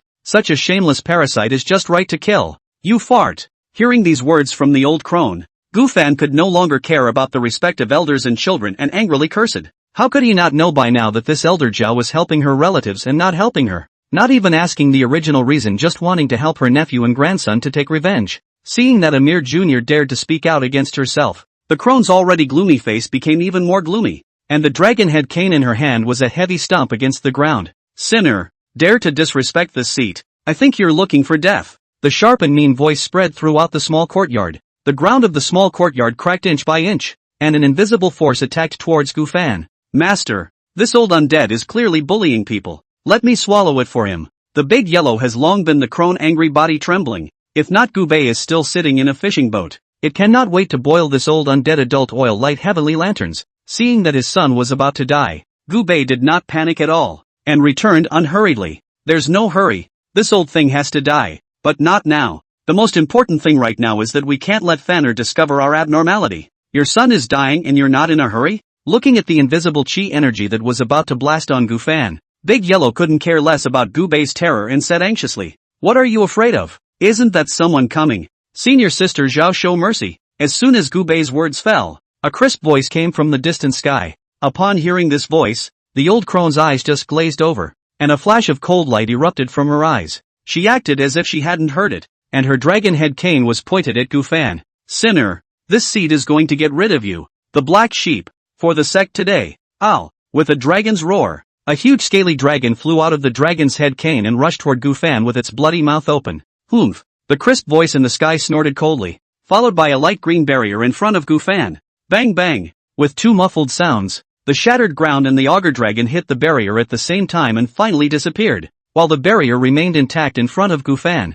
Seeing this scene, the old crone's old face, which a mosquito would have to break a leg to stand on, was so gloomy that it was about to drip water, and she wanted to strike again, but unfortunately, a silhouette had already blocked in front of her. Who did I think it was? So it's senior sister Ruan. What brings you here? The old crone said with a cold smile on the corner of her mouth and an unsympathetic tone. The person who came was no other than Ruan Yuqiong, whom Gu Fan had met earlier. In the face of the old woman's sarcasm, Ruan Yuqiong's face did not have any ripples, just said coldly, Senior sister Zhao, as an elder of my Manhwa sect, for you to take a shot at a junior within the sect is a bit out of hand, isn't it? The old woman grunted coldly. Humph, this son brutalized his fellow disciples. As an elder of the Manhwa sect, do I not even have the power to dispose of a sinner? Ruan Yuqiong scanned the circle, glancing at Li Hang's corpse, then at Gu Bei, who had fallen to the ground with blood spilling from the corners of his mouth, as well as Zhao Jingye, who was hiding behind the old crone with his eyes flickering,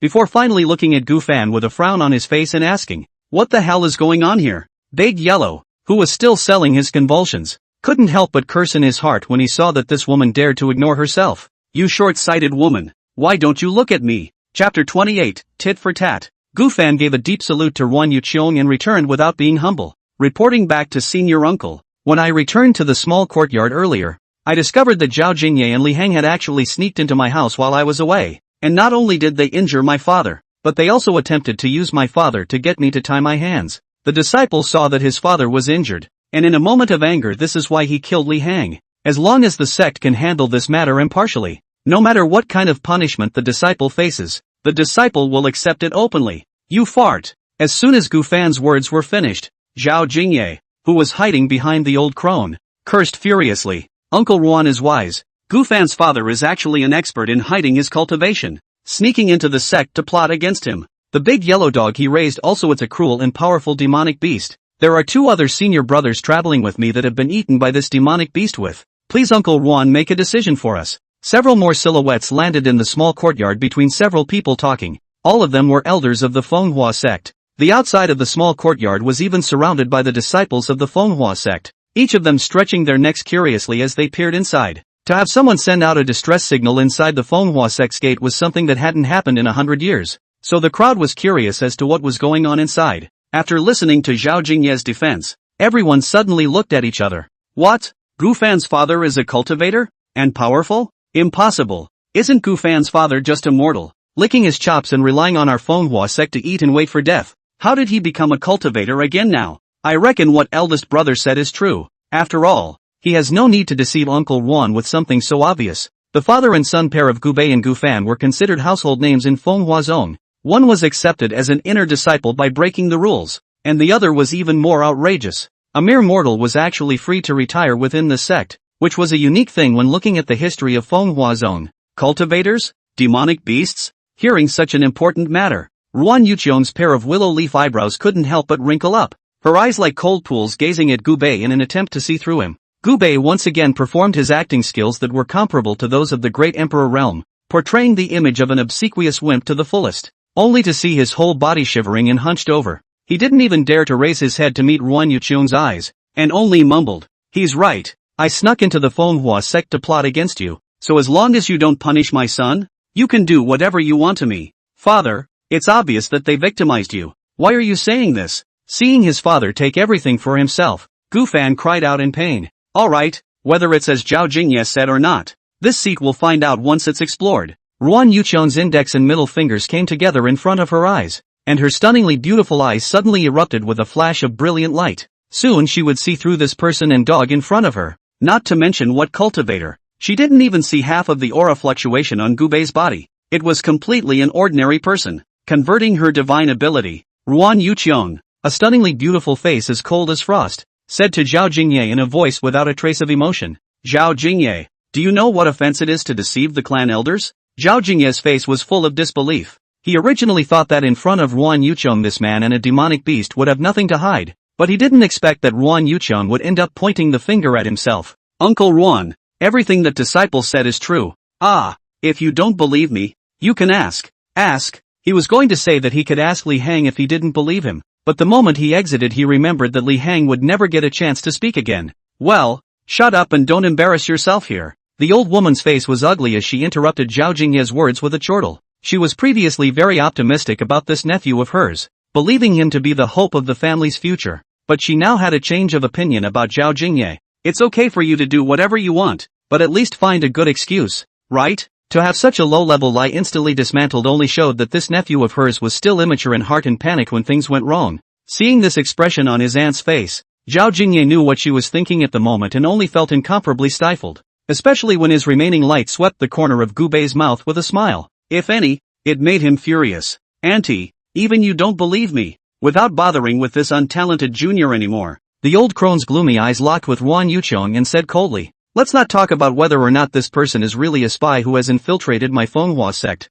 Let's just say that this son's mutilation of his fellow disciples deserves to be executed. Why did senior sister Ruan stop me earlier? Is it possible that you want to harbor this son? The old crone was also really unreasonable, not mentioning the matter of Zhao Jingye injuring Gu Bei in the slightest, but only seizing on the matter of Gu Fan's mutilation of his fellow disciples and not letting go. When returned without budging, Gu Fan's matter should naturally be dealt with severely. But we as clan elders should also make a clear distinction between public and private matters, and not spare other disciples who are plotting against us. Don't you think so, senior sister Zhao? The two were already on bad terms, but now they were even more tit for tat, and the old crone snorted coldly. Senior sister Ruan, what you mean by that is that my untalented nephew-grandson is plotting against me? Senior sister Ruan, I must remind you that everything must be proven, or else my Zhao family will not agree. Hearing the crone threaten herself with the Zhao family, Ruan Yuqiang's face also went completely cold. Senior sister Zhao doesn't need to use the Zhao family to pressure me. Right now senior sect leader is in seclusion. What I mean is to lock up both Gu Fan and Zhao Jingye, and wait for everything to be decided after senior sect leader emerges from seclusion. Is senior sister Ruan really going to go against my Zhao family for a blood-moving realm waste? An immortal? I'm not trying to target anyone. I'm just upholding the clan's rules and definitely not letting a bad person go. The two of them stared at each other without showing any weakness. Whether the air in the small courtyard seemed to become stagnant in this instant. This girl is good, but unfortunately she is just a little bit too old. Otherwise it would be good for her son to be his daughter-in-law, but it's good for a woman to be older, and older knows how to love. At this time, Gu Bei, who was the culprit, as if he didn't notice the depressing atmosphere in the courtyard, looked up and down at Ruan Yuqiang with admiration and thought darkly. Just as the atmosphere dropped to the freezing point, suddenly a Manhwa sect elder opened his mouth to break the oppressive atmosphere between the scenes. Since the patriarch isn't here, let us elders vote on how to handle this matter. I will first express my opinion.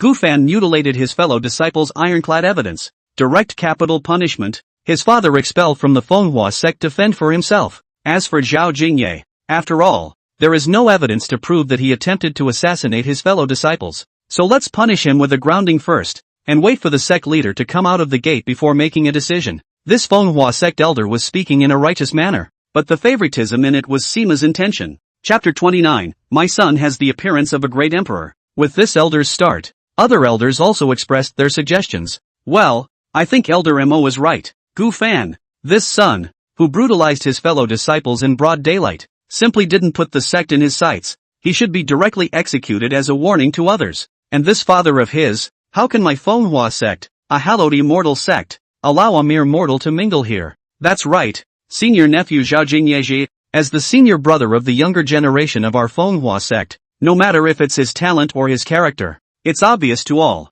Anyway, I don't believe that he'd come to target a mortal without an original reason. All the Manhwa sect elders had all expressed their opinions, but without exception, they all executed Gu Fan. After all, even they, the elders of the sect, were not willing to offend the powerful Zhao family just because of an inner disciple and a mortal. Master brother is so handsome, how could he possibly assassinate a fellow disciple? A Zhao Jingye's fangirl said indignantly. Humph, to dare to falsely accuse eldest senior brother. This Gu Fan really isn't a good thing. Zhao Jingye was the idol of the younger generation of disciples in the Manhwa sect, and they naturally wouldn't believe that their eldest senior brother would even use Gu Fan's father to blackmail Gu Fan. After all, a mere cultivator of the blood-moving realm was just a mere cultivator. Where could an eldest senior brother enter the eyes of such a human genius as an eldest senior brother? Not to mention personally targeting him. As for that father of Gu Fan's being injured, the crowd simultaneously chose to ignore it. The old woman looked at the sulking Ruan Yuqiang and said smugly, Senior sister Ruan,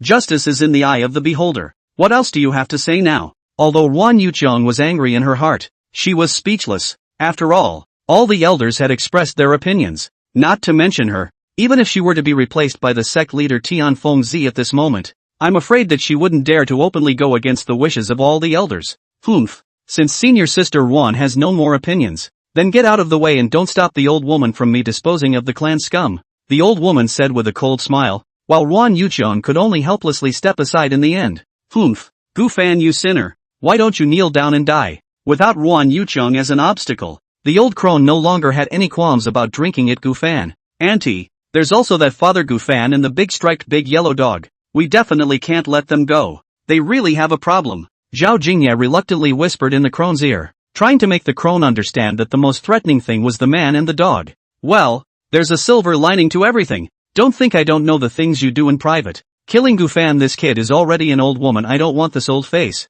To really kill everyone will only make other people think that we have ghosts in our hearts. The old crone thought that this nephew and grandson of his was vindictive and wanted to drive this family to extinction before he kept saying so, and couldn't help but transmit his voice to reprimand. Zhao Jingye's entire body was completely numb, not understanding why no one believed his words. I'm not convinced. It was clearly him, Zhao Jingye, who made the first move. So why should I be the only one to be punished? Is this what you call fair and just? The hypocrisy is sickening. Seeing everyone targeting him, Gufan no longer had any scruples and blared angrily at everyone present. For some reason, every single person present had averted their gazes when they came into contact with his gaze, not daring to meet his eyes. Humph, sinner, what kind of a thing are you to be lecturing us here? One of the elders chided in annoyance, and the others stared at Gufan with equally angry faces. Obviously no one had expected that a mere inner disciple would dare to reprimand them, the high and mighty elders of the sect, in front of so many people. This son has no respect for his elders. No wonder he is able to do things that brutalize his fellow disciples. If we don't exterminate this squatter now in the future, it will surely plague the entire Manhwa sect. That's right. This son's heart is not right. Killing him now would be doing the right thing for heaven. The targeting of the crowd caused the Gufan at this moment to look furious, his eyes red, and his forehead even more sinewy. But he never thought that his father, who was seriously injured in his eyes, was happy in his heart at the moment. Ha ha ha ha, good. My son has the appearance of a great emperor. Looking at the entire Qingzhou and even the entire immortal illusion continent, who else could provoke such a concerted targeting of an entire clan like my son at the blood-moving realm? Isn't this the proper template for a protagonist? Isn't my son the proper son of God? My son is working so hard, so I, as a father, can't hold him back. Thoroughly excited, Gubei stood up and staggered in front of Gufan, looking at the crowd of Manhwa sect members in front of him, pointing at Li Hang's corpse and saying with old tears, "You guys believe me? I killed this man. It has nothing to do with my son. Kill me if you want." Afraid that his performance wouldn't be able to stimulate the small universe in his son's body, Gubei looked at Zhao Jingye again and begged bitterly, "Mr. Zhao, as long as you can forgive my son, I'm willing to work for you as an ox. If you didn't hit me enough just now, you're hitting me a few times now to take the edge off, okay? Old thing, don't pretend. When did I ever beat you? It was clearly you who almost let that demonic beast eat me, okay?" Seeing that Gubei was still acting, Zhao Jingye roared in exasperation. "Humph, by now you still want to falsely accuse Year?" The old woman's eyes narrowed, and a cold light erupted from them. Then, as if she had thought of something, she suddenly opened her mouth. "Mortal, as long as you admit right now that everything has nothing to do with my nephew or grandson, and kowtow to my nephew or grandson and apologize, I'll say no and still spare your son's life." As she said these words, the crone kept a grim, ugly smile on the corner of her mouth and her eyes were secretive. She naturally didn't care to insult a mortal. She was trying to use today's opportunity to warn all the people of the Manhwa sect what would happen if they messed with her Zhao family. "Dad! No!" Gufan cried out with his heart torn out, a pair of eyes staring at the old woman dead, and wanted to fight with her. But unfortunately, before he could make a move, he was fixed by the old woman's spell to the shape of the body cannot move. Hearing this excessive request from Elder Zhao, everyone present's face changed. Although Gufan's father was immortal, but after all, his age was there. He could be Zhao Jingye's father. Now asking him to kowtow to Zhao Jingye, isn't that a deliberate insult? Even Wan Yuqiong, who had always been joyful, couldn't help but show an angry expression. "Elder Zhao, you're going a bit too far." Not excessive. Not excessive. It's my honor to kneel and kowtow to Sir Zhao." Before the crone could speak, Gubei had already spoken first, even with a proud smile on his face. Wan Yuqiong saw how rotten Gubei was. His face filled with anger and contempt, and he was exasperated and flung his big sleeve to stop talking. Looking at Gubei's legs, which were already bent, the people present were dumbstruck. No, really, kneeling? At this moment, they also had endless contempt for Gubei in their hearts, not understanding how people could be cowardly to such an extent. Chapter 30, Elder, what are you doing? Bullseye, that's awesome. Looking at Gubei, whose legs were already bent, Big Yellow stared at his pair of doggy eyes and boasted in his heart, an expert who could kill a Sage Realm Demon King, in order to disguise himself in front of his own son, had to even lose his face to kneel down to a kid whose hair hadn't even grown all the way up. Although Big Yellow didn't understand exactly why Gubei was doing this, it didn't stop it from boasting a bullish comment in its mind. Only would Gubei really kneel? Of course not. Not to say whether he was willing to kneel or not. Let's just say that looking at the entire world, who could withstand a great emperor kneeling? In the middle of Tianfengzi's cave,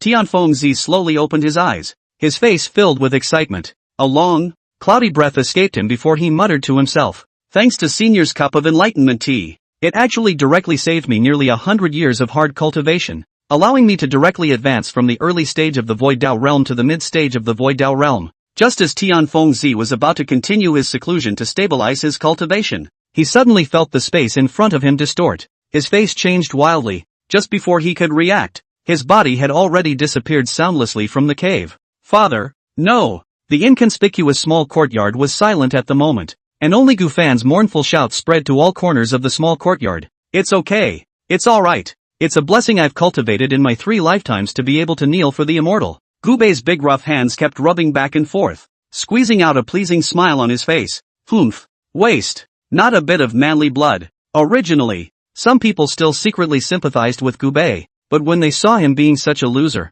the sympathy in their hearts directly turned into contempt. Ruan Yuqiong, who had wanted to help Gubei before, had even turned her head to the side, as if giving Gubei a glance would defile her eyes. Gubei's legs slowly bent, and when he was about to kneel on the ground, a sudden change occurred, and Tian Fengzi's figure appeared in the middle of the field as if he had instantly moved. Everyone first froze for a moment, then hurriedly bowed to Tian Fengzi. Greetings, Master. Isn't he in seclusion? How did he suddenly appear here? When the old crone saw Tian Fengzi appear, her complacent expression sank, but she soon looked as normal again, and snorted coldly in her heart. Humph, even if the sect leader comes, so what? It is an indisputable fact that this Sun Gufan has brutalized his fellow disciples. Besides, all the elders have unanimously agreed to kill this Fang on the spot. Even if he is the sect leader, he can't go against everyone's wishes to preserve Gufan. Thinking clearly about the joints, the old crone's mouth rehung the cold smile that everything was under control. Tian Fengzi,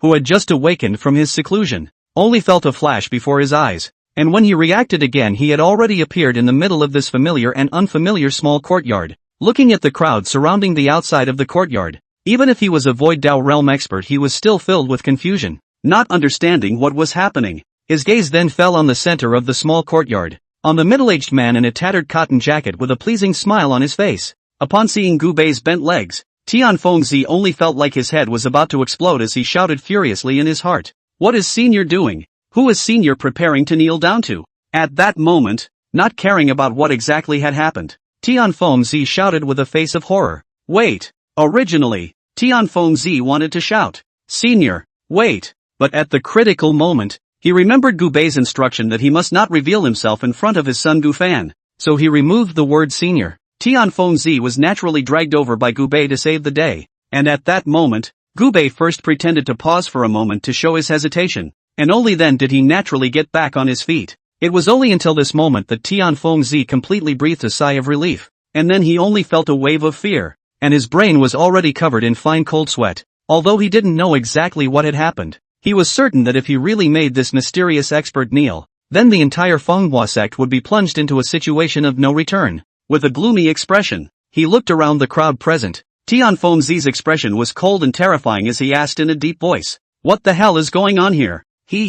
Since Senior Sect Leader is out of the gate, it's just right that he can preside over the big picture, so that no one will say behind my back that I'm using my power to oppress others. The old crone changed her earlier acerbic attitude and revealed a smile at Tian Fengzi, and when she said this, she even intentionally glanced at the expressionless Ruan Yuqiong, obviously still harboring a grudge against her for blocking her from killing Gufan earlier. Only then did she point at Gufan and continue. Enlightened Master Sect Leader, this son has gone so far as to brutalize his fellow disciples within the sect. He has simply disregarded the sect's laws. His crime is so heinous, so we elders have agreed that we should immediately execute this sinner. After glancing at Li Hang's corpse on the ground, then at Gufan in the corner with a grieving face, and finally sneaking a look at Gubei, who was curled up and coy, Tian Fengzi couldn't help but lament in his heart. Senior, what are you up to again? If placed in the past, learn that there are disciples killed in broad daylight, fellow disciples, regardless of which is right or wrong. He will first shoot the murderer as an example,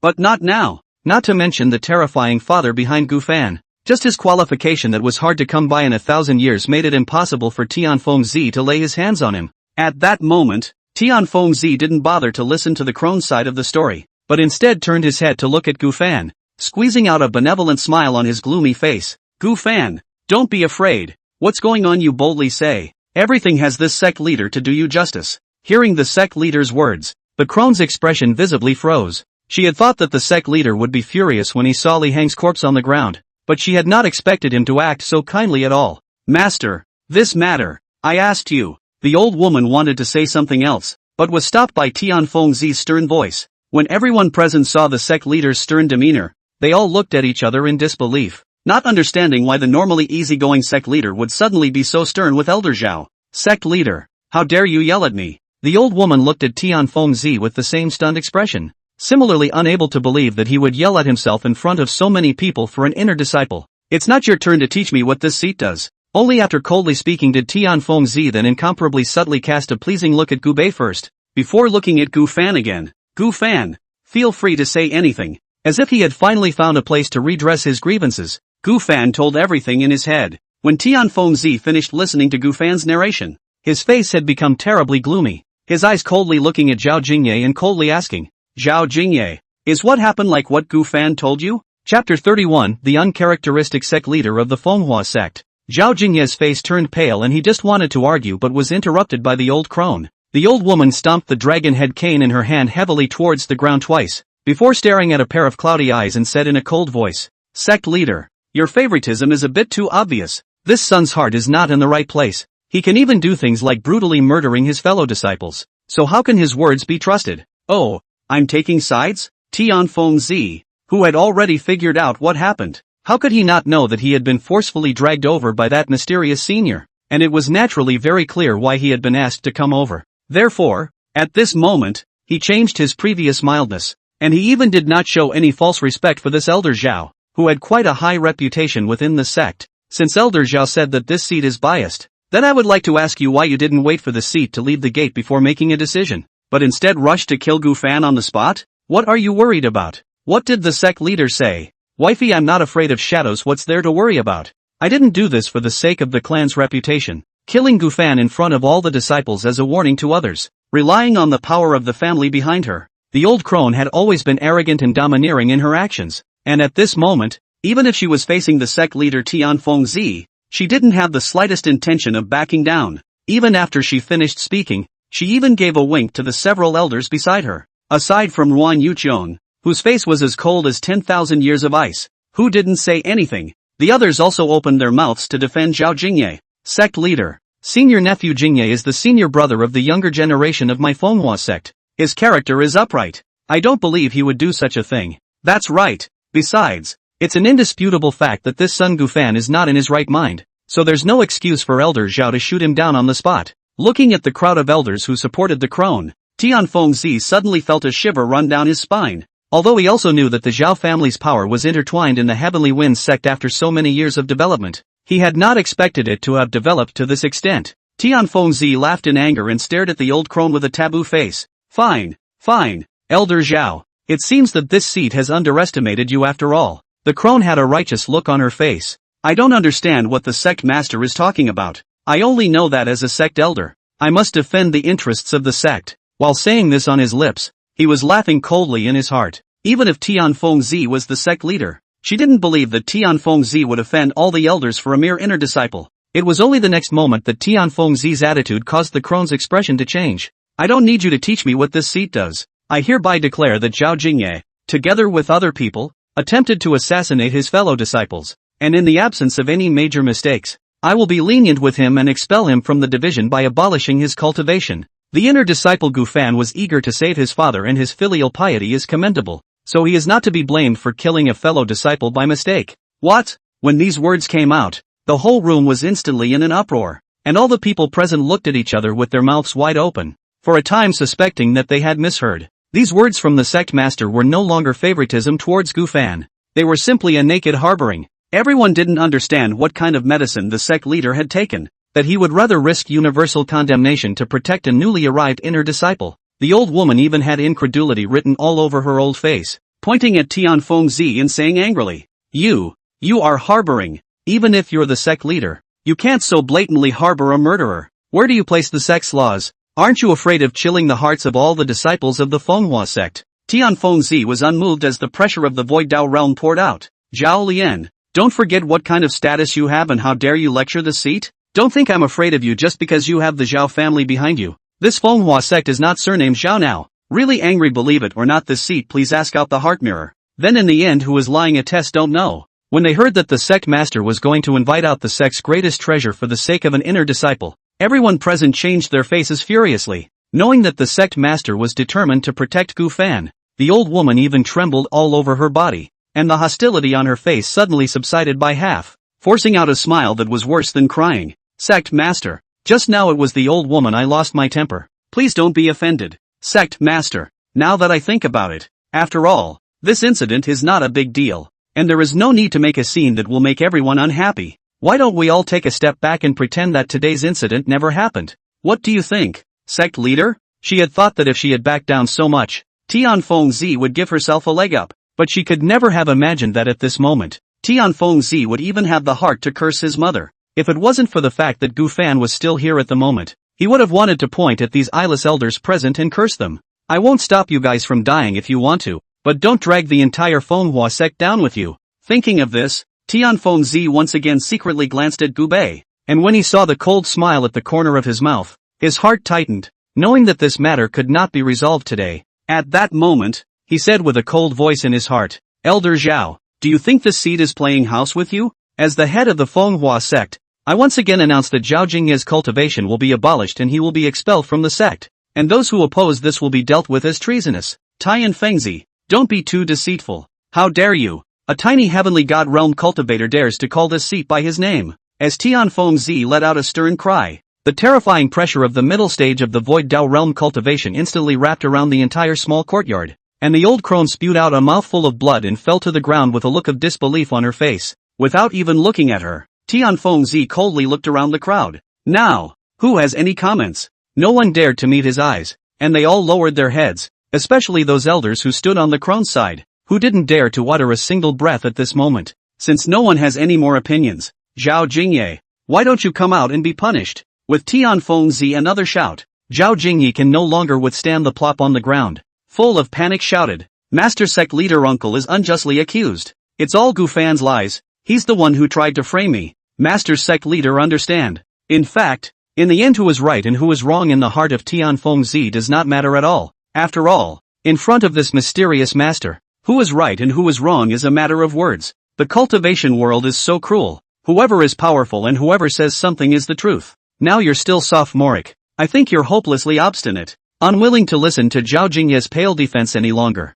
Tianfeng pointed out a finger, and a green light immediately disappeared into Zhao Jingye's body. Ah. Accompanied by an incomparably mournful scream, Zhao Jingye directly collapsed on the ground and kept convulsing, with blood overflowing from his 7 orifices, and all his cultivation instantly went down the drain. Chapter 32, Barefaced Harboring. Yo! With a roar, the old woman dashed to Zhao Jingye's side, and in a panic, she took out an elixir and stuffed it into his mouth. Unfortunately, it is too late. Zhao Jingye's cultivation has been completely abolished. Even if the great Luo golden immortals come down to earth, it will not help. Good.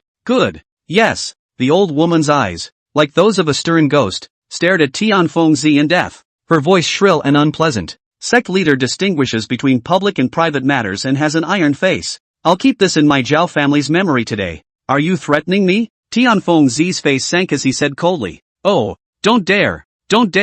After the old crone finished with a leathery smile, she left the small courtyard with Zhao Jingye, who was still screaming miserably. As soon as the rightful owner left, the small courtyard became silent. No matter if it was a group of elders or the disciples outside, all looked at each other at the moment, unable to get over from the shock for a long time. Everyone didn't understand why the always fair and impartial sect leader would favor a disciple today, even disregarding his sect leader's majesty. Could it be that this Gu Fan has some kind of heavenly background that would make the sect leader so scornful? Thinking of this, everyone's eyes subconsciously looked towards Gu Fan's father, who had a wimpy look on his face and laughed to themselves at this ridiculous idea. How could such an incompetent and wimpy loser have any background? Don't you go yet? Are you waiting to stay and keep watching the show? Seeing that none of the people in the field moved, Tianfeng let out another rebuke, and only then did the crowd hastily disperse into birds and beasts. Before Ruan Yuqiang left, she took a deep look at the sect leader's senior brother, and then her gaze landed on the confused Gu Fan and Gu Bei, who still maintained a coy expression,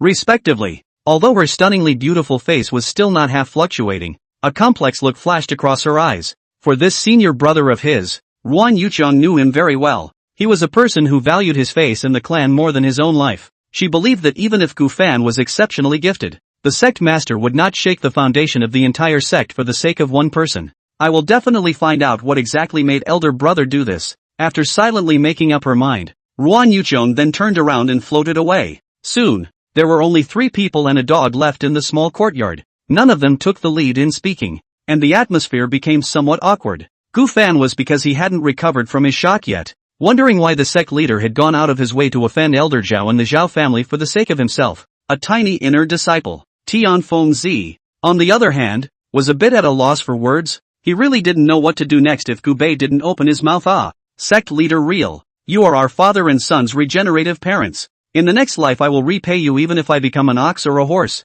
Please accept my worship. A loud shout interrupted the awkward atmosphere in the small courtyard, only to see Gu Bei's vicissitudes of life with gratitude and excitement written all over his face. His legs bent and his hands raised high, about to kneel down towards Tianfeng Zi. Tianfeng Zi was almost scared out of his wits when he saw that this mysterious big brother was going to kneel down to him. Don't! Put! With a muffled sound, Tianfeng Zi fell to his knees first without thinking. Gu Bei's movements froze, a hint of helplessness in his expression, and he said, "You pretend to stop me is not enough. This why also kneel down. How am I supposed to act with you like this?" In his heart, he was thinking like this, but his face was showing an incomparable expression of horror, and he hurriedly went forward to assist him. Sect Master Real, what are you doing? It's simply folding me. Get up quickly, get up. Gu Fan, who was already in a state of confusion, was even more alarmed by this scene and hurriedly followed his father to assist him. Master Sect Leader, why are you kneeling down? It should be us,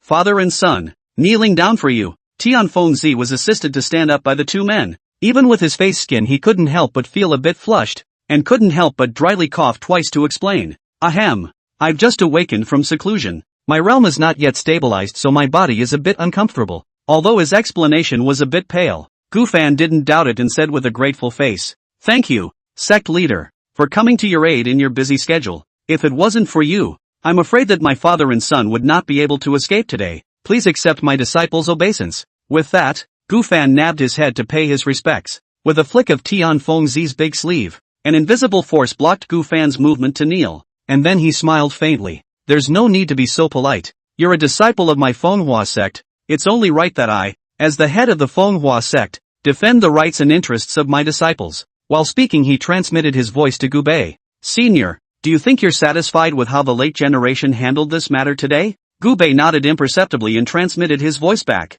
"Well, it's hard for the sect leader to do justice to my son. No hard work.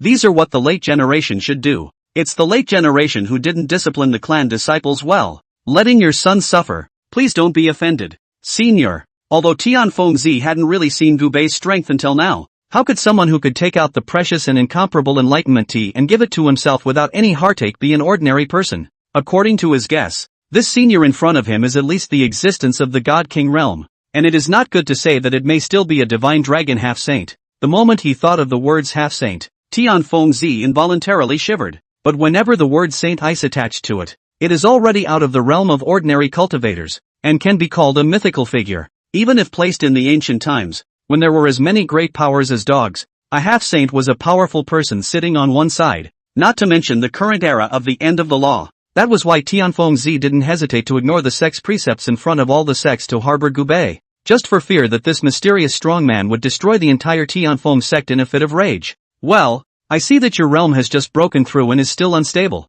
so hurry back." After exchanging pleasantries, Gu Bei gave his expulsion order. "Yes, Elder." Only then did Tianfeng Zi look back at Gu Fan with a smile on his face. A bottle of pills was taken out of his storage bag and handed to Gu Fan. "Gu Fan, I see that you are quite injured. This is a bottle of healing elixir. Take it." Even though he knew that with Gu Bei and Gu Fan this injury was not worth mentioning, in order to leave a good impression on Gu Bei, he still endured his heartache and took out the sacred medicine for healing that he himself didn't even bother to use. "Sect Leader, this can't be allowed. I'm already grateful to you for helping us father and son. How can I accept anything from you again?" Gu Fan waved his hand repeatedly in fear. Tianfeng Zi's face flushed as he feigned anger. "What? You don't even listen to me, the sect leader? Alright, go back and heal your wounds. This seat will leave first." As soon as the words fell, Tianfeng Zi's figure had already appeared above the sky, and finally disappeared completely into a black dot. Just as Tianfeng Zi left, Gu Bei's voice came to his ears. "Thank you, Sect Leader Tian, for bestowing medicine on your canine son, and come to my place for tea if you have nothing to do in the future." Hearing these words, the mid-air Tianfeng Zi could no longer maintain his image as a high-ranking person, and an expression of ecstasy appeared on his face. Chapter 33 Father, I'm sorry, son. Only when Tianfeng Zi left did Gu Bei show a sardonic expression to his son. Dad just did that actually. Alright father, I'm going back to heal. Let's talk about what we have to say later. Gu Fan's expression was calm, with a faint sense of detachment. Although he also knew that his father had to kneel down to Zhao Jingye earlier for his own sake. He just couldn't get past that hurdle in his heart. He used to fantasize that his father was a worldly hero, but when he woke up his father was still the same insistent crop duster. Gu Fan was still a teenager in the end, and the years of grudges in his heart completely exploded at this moment. Son, listen to your father. Bang! Gu Bei followed his son and wanted to enter the house with him, but before Gu Bei could cross one foot into the door of the room, the door was mercilessly closed by Gu Fan, leaving Gu Bei alone outside the door of the room at a loss. Son, son, Gu Bei kept calling outside, only there was no half response from the room, as if he didn't hear it. Isn't it a bit overacted this time? Standing alone outside the door, Gu Bei rubbed his chin in deep thought. Grrrrrrr. Big Yellow lying on the ground looking at the defeated Gu Bei grinning big mouth crunching straight happy, said let you pretend to be a pig to eat a tiger to deceive their own son. Now play a big bar. Now you've played a big game. Gu Bei already had a belly full of anger because of his son's attitude, and now that he saw that even this stupid dog dared to mock himself, his eyes narrowed. I'll make you laugh again, and we'll have dog meat hot pot tonight. The smile on Big Yellow's face froze, and he wailed and fled with his tail between his legs. Yip, what's wrong with you? When the old crone returned to the Zhao family with the ruined Zhao Jingye immediately caused a commotion. A middle-aged man with an 8-bearded beard even roared in pain. This person was Zhao Jingye's father and the current head of the Zhao family, Zhao Hongfa. Father, you must avenge me. Seeing his father, Zhao Jingye could no longer hold back his tears and cried out. After a probe to discover that his son's root bones had been wasted, completely cutting off the path of cultivation, Zhao Hongfa's body shook slightly, and then his face erupted with appalling murderous intent as he angrily asked the old crone, who the hell wasted my son's cultivation? I, Zhao Hongfa, will not rest with him. Although the old crone was also Zhao Hongfa's elder, she didn't dare to be arrogant in the face of this family head, and hurriedly recounted today's events one by one. After listening to what happened, Zhao Hongfa was hideous. His bloodshot eyes seemed to be dripping blood, and he squeezed out a sentence through his teeth. Well,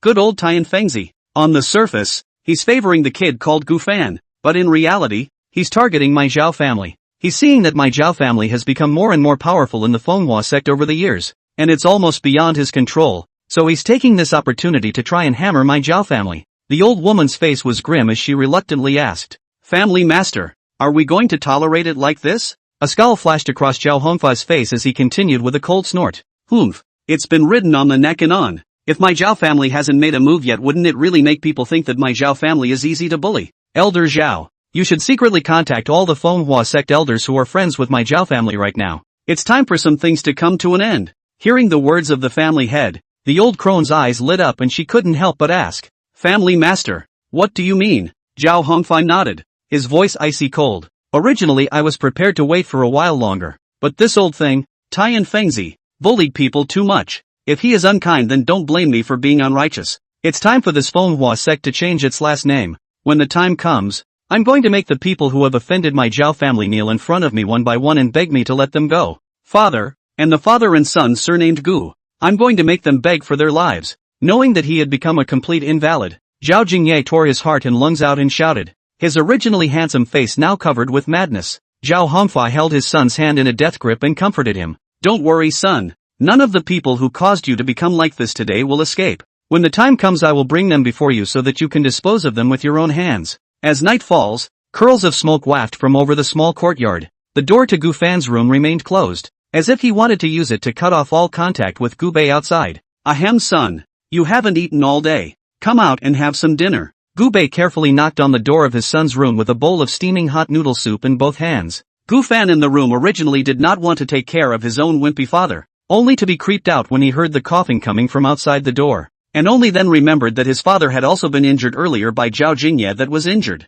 I'll be damned. Thinking that he was peacefully healing in his room while his father was still cooking for him despite his injuries, Gu Fan's heart was instantly filled with deep self-blame. At that moment, he put all the complaints against his father behind him and quickly got out of bed to open the door to his room. Seeing his son finally willing to see him, Gu Bei wiped the blood spilled from the corners of his mouth without leaving any traces, and squeezed out a kind smile on his face. Father, I'm sorry. Looking at the blood at the corner of his father's mouth that hadn't been wiped clean, Gufan couldn't control his emotions any longer and hugged his father and cried bitterly. Well, it's okay, Dad doesn't blame you. Gubei hugged his son and softly soothed him. Well, such a big person is still crying by outsiders see and will laugh at you. Let's go into the house. Aha!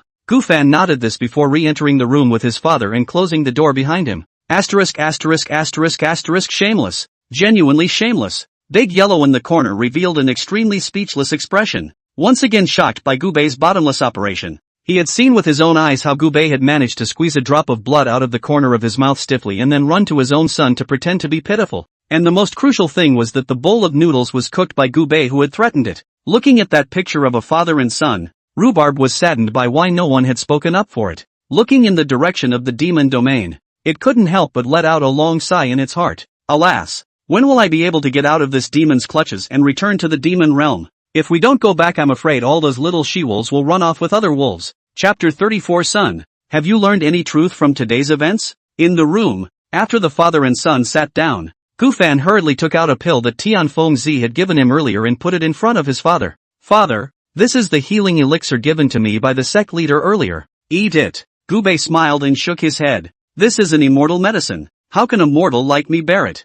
Only when he heard his father say this did it dawn on Gufan, and he couldn't help but blame himself for his carelessness. Father is just a mortal, does not know how to cultivate. In front of me this elixir is indeed a healing medicine for cultivators, but for the father who is just a mortal is no less poisonous. In the blink of an eye can make the father explode and die. Looking at his son's self-condemning appearance, Gubei once again smiled and comforted him. Alright son, don't think so much. Your father, I'm just a little bit of a skin wound. Rest for 2 days and I'll be fine. The more his father was like this, the more Gufan blamed himself. Not daring to raise his head to meet his father's eyes, he just lowered his head and asked, Dad, you don't even blame me for what I did to you just now? Gubei waved his hand and smiled sarcastically. You are my son. How could father blame you? And Dad knows that Dad's performance today has embarrassed you, but Dad is just a mortal. And those powerful cultivators pinching me to death is as simple as pinching an ant. Dad had no choice at the time and would have done anything to be able to protect you. Dad, I was wrong. Gufan couldn't hold back any longer and lost his voice. It took a long time to calm his son down, and Gubei stared at Gufan with a pair of snowy eyes. Son, after today's incident, do you understand any truth? Gufan froze slightly. Hearing his father's question, he suddenly had an odd feeling, as if he was being questioned by a teacher in class. But after a slight contemplation, he still showed a resolute expression and said in a deep voice, Father, I understand. This world is never about the weak and the strong. Only when you become strong will you not let people bully you. Thinking of Elder Zhao's smug expression earlier, and the domineering manner in which the Sect leader had forcefully saved him and his father, Gufan clenched his fists in death, and for the first time, he felt a strong desire for power. Looking at his son's expression like this, Gubei was very pleased in his heart, once again lamenting how right he had made the decision. Although after so many years of baptism, Gufan had already changed from the arrogant and domineering playboy back then to an understanding child. Gubei still clearly knew that his son lacked a heart to become a strong man. Although Gufan had been trying to cultivate hard all these years, the more reason was not for himself to become stronger, but to make a good life for him as a father. Gubei, who was already standing at the top of this world, naturally knew that without a strong heart, his son would never be able to reach his position. In order to give his son another shot in the arm, Gubei spoke once more. Son, it's no use just getting stronger, because there are always people outside of the sky who are stronger. So if you want to stop being at the mercy of others, the only way to completely stop being bullied is to become the strongest person in this world. Gufan's eyes were confused and asked with some disbelief. Father, could it be that you want me to cultivate to the great emperor realm? Don't you have confidence in yourself? Gufan smiled bitterly. Dad, you're overestimating me a bit. Looking at the immortal fantasy continent for hundreds of thousands of years, there is only that being who broke the confinement of the laws of heaven to become a great emperor who suppressed the ages. So how can I compare myself to him? I'll be satisfied if I can cultivate to the God King realm in my life. Gubei's eyes glared in anger. You're satisfied with a mere God King realm? Do you still have some pursuit left? Think of your dad. Only after saying this did Gubei realize that he had said a bit too much and hastily shut up. Gufan stared at his father with wide eyes, stunned, as if it was the first day he had recognized him. At that instant just now, Gufan felt a domineering aura of looking down on the world from his father, as if in his father's eyes, a powerful God King was nothing more than an ant that could be crushed at any time. Is this really my wishy-washy father? Gufan thought incredulously, rubbing his eyes vigorously for a moment, suspecting it was his own illusion. Waiting for him to look at his father again, but found that the momentum just now has long since disappeared. His father hunched over, with a simple smile on his face. Still, the same 3 sticks cannot beat a fart of the crop. Seeing this, Gu Fan couldn't help but smile to himself, lamenting that he was really crazy today. To think that his father was a hidden master. I know, father. I will definitely cultivate harder and will never be bullied like today again. Good son. Father believes in you. Gu Bei also nodded solemnly, his face full of expectations for his son. Walking out of the room and gently reclosing the door, Gu Bei couldn't help but let out a long breath of turbid air and couldn't help but lament in his heart. It's really hard to fool your son now that he's older. One wrong word might catch up with him, so be careful in the future. After a period of fermentation, the matter between Gu Fan and Zhao Jingye quickly spread up and down the Manhwa sect, becoming the talk of the town after tea for a group of disciples. After the initial surprise, everyone agreed that sect leader Tian Fengzi was harboring Gu Fan in such a way as to be drunkenly targeting the Zhao family,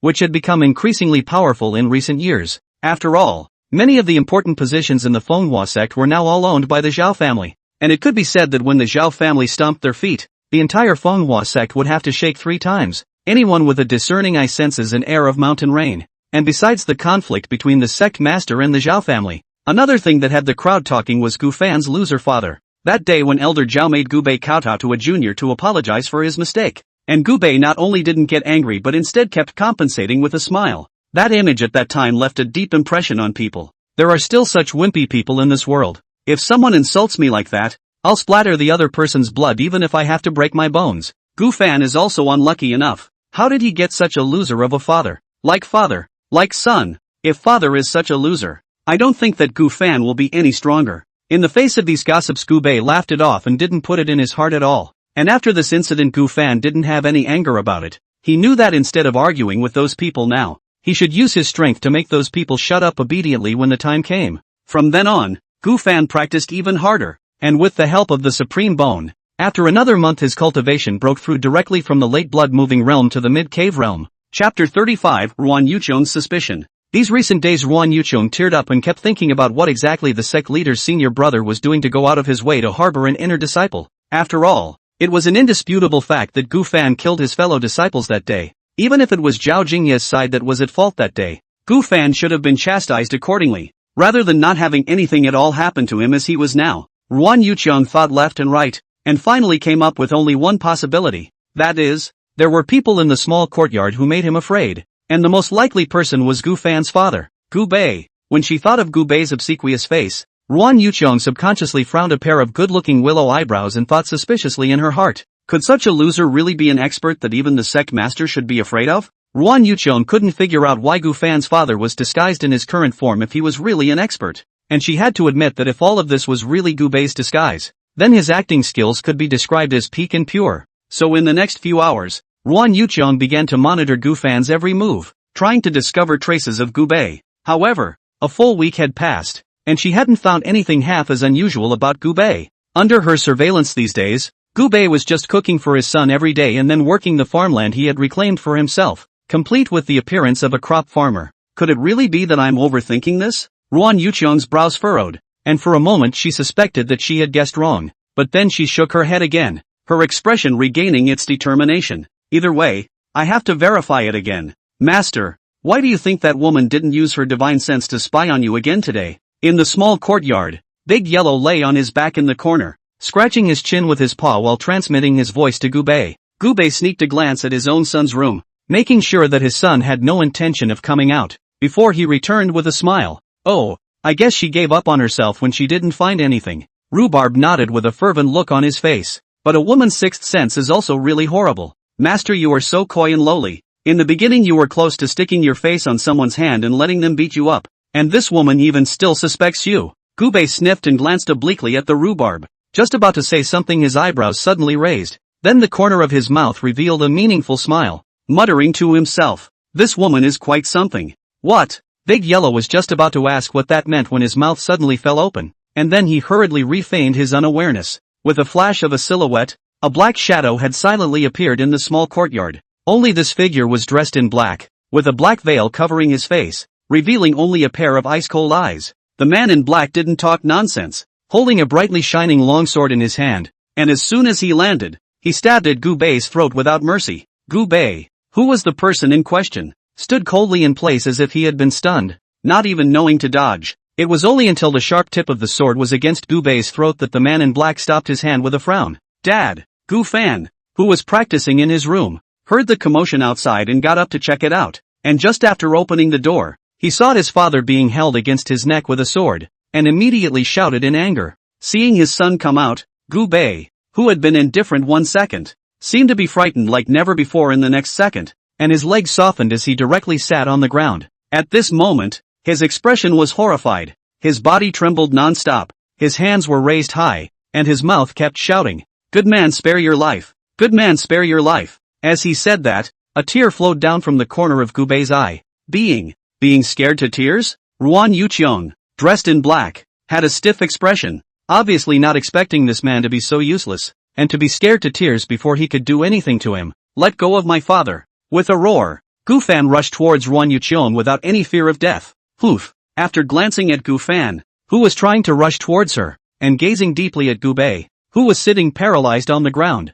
Ruan Yuqiong could no longer hide the contempt in her heart, and she lightly grunted before turning into a residual shadow and leaving. Gu Fan didn't chase after him anymore, but came to his father in a panic and asked, "Dad, are you okay? Did he hurt you?" Gu Bei pretended to have just slowed down from his panic and felt himself up and down before he shook his head and stumbled back. "Father, Dad is fine. Son, who do you think it is that wants to victimize such a mortal as father?" Looking at the direction the man in black had left, Gu Fan said with his back teeth clenched in death, "Who else could it be? It must be the Zhao family wanting revenge for that day. They don't dare to lay hands on the sect leader, so they want to kill us to take out their anger. Zhao family, I, Gu Fan, will not rest in death with you. The Zhao family ah." Gu Bei repeated his son's words, and a seemingly unnoticeable smile appeared at the corner of his mouth. After returning to the cave, Ruan Yuqiong took off her black clothes and replaced them with a set of white long dresses, instantly retransforming into that high and cold iceberg beauty. Thinking of Gu Bei's wretched appearance earlier,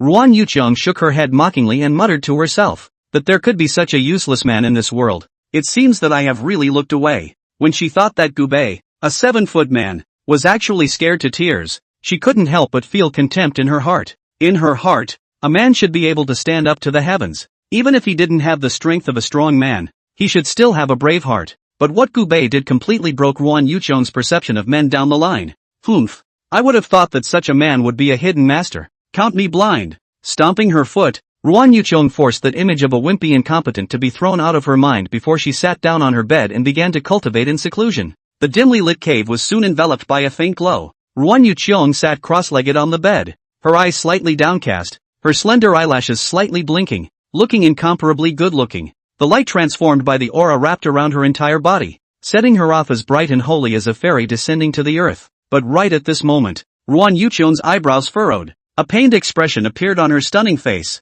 and then wisps of cold air dispersed from her body, falling onto the surrounding stone walls and instantly condensing into a thick layer of ice crystals. Put! A mouthful of blood spurted out, and Ruan Yuqiong snapped her eyes open, a flash of panic appearing on her face as she muttered, "Why did the extreme body suddenly attack?" Not daring to delay, a piece of talisman paper was punched out by her, and then it turned into a yellow light rushing out of the cave in the direction of Sect Master Tianfeng Zi's cave. It was only after doing this that she finally couldn't hold on any longer and planted herself on the ground with her eyes rolled back in her head. Chapter 36 Extreme Body. Half an hour later, Sect leader Tianfeng Zi stood in Ruan Yuqiong's cave, while at the moment, Ruan Yuqiong was lying on the bed with a pained face, her entire body covered by a layer of ice crystals. Seeing this, Tianfeng Zi's face became extremely hard to see, and took out an elixir emitting a strong medicinal fragrance from his storage bag and put it into Ruan Yuqiong's mouth, enough to wait for another half a bell of time. Served pills of Ruan Yuqiong not only did not half a little better but more pale,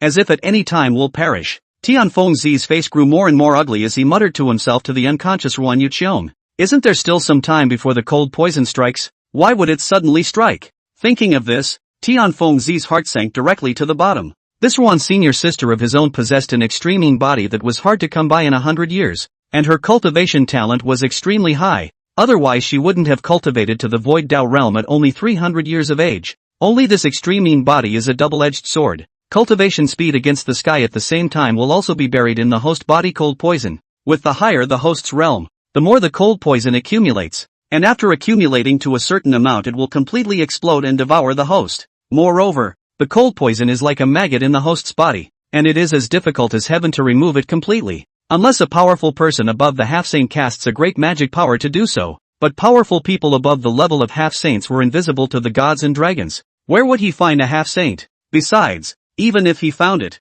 people wouldn't necessarily grant his request as a tiny void Dao realm cultivator. The more he thought about it, the heavier Tianfeng Zi's heart became, and his expression was as gloomy as if it was about to drip water. Ruan Yuqian was a senior sister from the same family and had an extremely close relationship. Tianfeng Zi had always treated her as his own sister. What's more, the situation in Manhwa Sect is now tense. The Zhao family could make trouble at any time, and if Ruan Yuqian were to make a mistake at this time, it would undoubtedly be worse for him. Do we really have to go and beg that? But with senior sister Ruan's character that would rather die than give in. Even if she died, she wouldn't be able to agree to that playboy's request. But where am I going to find a powerhouse above the half-saint realm? Wait, half-saint. As he said this, Tianfeng Zi's eyes instantly lit up as a koi figure appeared in his mind. Right. How could I forget about senior? Tianfeng Zi slapped his head and said excitedly. Although he guessed that the senior was most likely just a God King realm powerhouse. In the spirit of beating a dead horse, he still flew towards the small courtyard where Gu Bei was in a hurry. A green light flashed, and in the blink of an eye, Tianfeng Zi's figure had appeared in the middle of the small courtyard. Seniors. Tianfeng Zi was just about to speak, but he was interrupted by Gu Bei waving his hand. Gu Bei then casually pinched a spell with his finger, and an invisible boundary surrounded the room where Gu Fan was, before he opened his mouth to ask. The sect leader is on fire. But what has happened? Tianfeng Zi's forehead saw sweat as he bowed to Gu Bei. Please still ask senior to save my senior sister. Gu Bei raised an eyebrow and asked. Are you talking about Ruan Yuqian? Fairy Ruan? She was a guest in my small courtyard just now. How did something happen so soon? Not hearing the flirtation in Gu Bei's words, Tianfeng Zi told Gu Fan exactly what Ruan Yuqian was doing at the moment. After listening to Tianfeng Zi's narration, Gu Bei's heart stirred. Surprisingly, it's the extreme body. Earlier, he hadn't paid excessive attention to this woman, Ruan Yuqian, so he hadn't realized that she was actually an extreme body. Now, after learning about it, he felt more and more that this little girl was just right to be his daughter-in-law.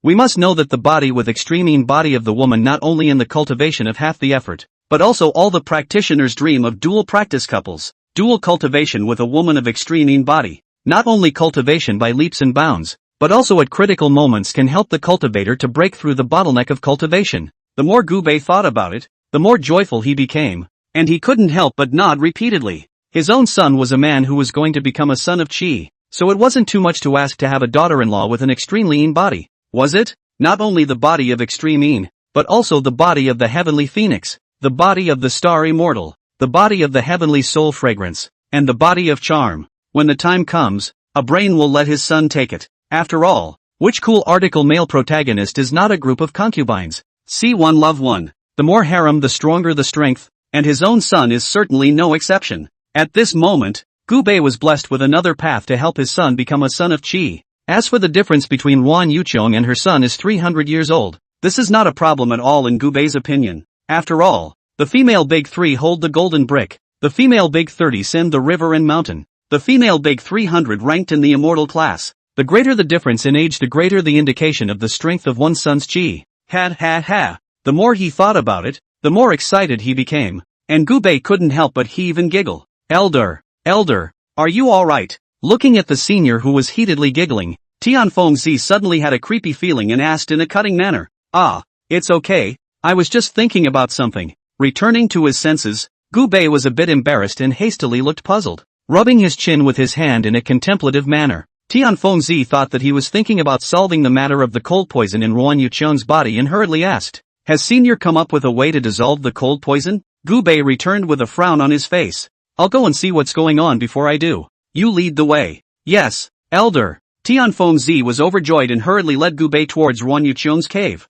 Walking into the cave, a fragrance that belonged solely to women came to his face, and Gu Bei couldn't help but secretly lament in his heart that a woman's boudoir is just not the same as a brown old man like him. Senior, this way please. Under Tianfeng Zi's respectful guidance, Gu Bei walked over to Ruan Yuqian, who was in an unconscious state, and gazed at her. Tianfeng Zi had merely left for less than an incense stick of time, and Ruan Yuqian's state became even more grim. Her already fair skin was even paler at the moment, without a trace of blood, not like a living person but more like a corpse that had not decayed for 10,000 years. Wisps of cold air emerged from her body, covering the walls around her with a thick layer of ice crystals. Senior, is there a way to save senior sister Ruan? Tianfengzi looked at Gubei and asked nervously. After observing for a while, Gubei's brows stretched to reveal a smile and said faintly, "Good thing the heavenly sect leader found it in time. If we delay for a moment more, the cold poison completely invades the meridians, then it is really hard for the gods to save." In fact, Gubei still has one sentence left unsaid.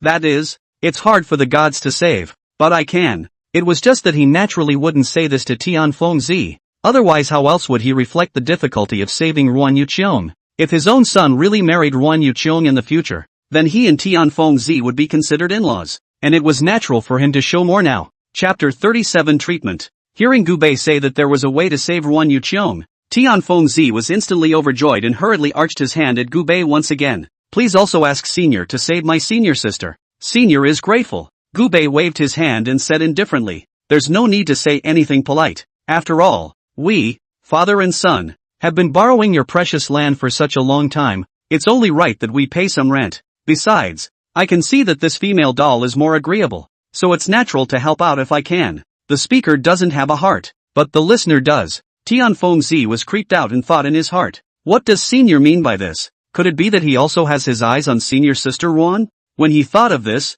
Tianfengzi only felt a burst of headache. Earlier, senior sister Ruan had just politely rejected the proposal of marriage from a saint's son. And now that a half-saint realm hidden expert had come out, Tianfengzi didn't know whether it was a blessing or a curse for a while. Alas, let's take one step at a time. The most important thing at the moment is to save senior sister Ruan's life first. With a long sigh in his heart, Tianfengzi squeezed out a smile on his face and said, "Then Senior will thank Senior on behalf of senior sister Ruan." Gubei nodded without saying anything else and took out the tobacco pot he had tucked in his pocket and put it in his mouth to light it, then took a beautiful drag. Seeing such an urgent moment, Senior even had the mind to smoke. Tianfengzi's heart was anxious, but after opening his mouth he still didn't say a single word, and the next scene left him dumbfounded and speechless, only to see Gubei once again took a deep breath of the smoking pot, then bent down and gently spat at Ruan Yuqiong's stunningly beautiful face that was like an ice sculpture, and immediately a white smoke was sprayed onto Ruan Yuqiong's face. Done. Pressing out the sparks in the tobacco pouch pot and putting it back on his belt,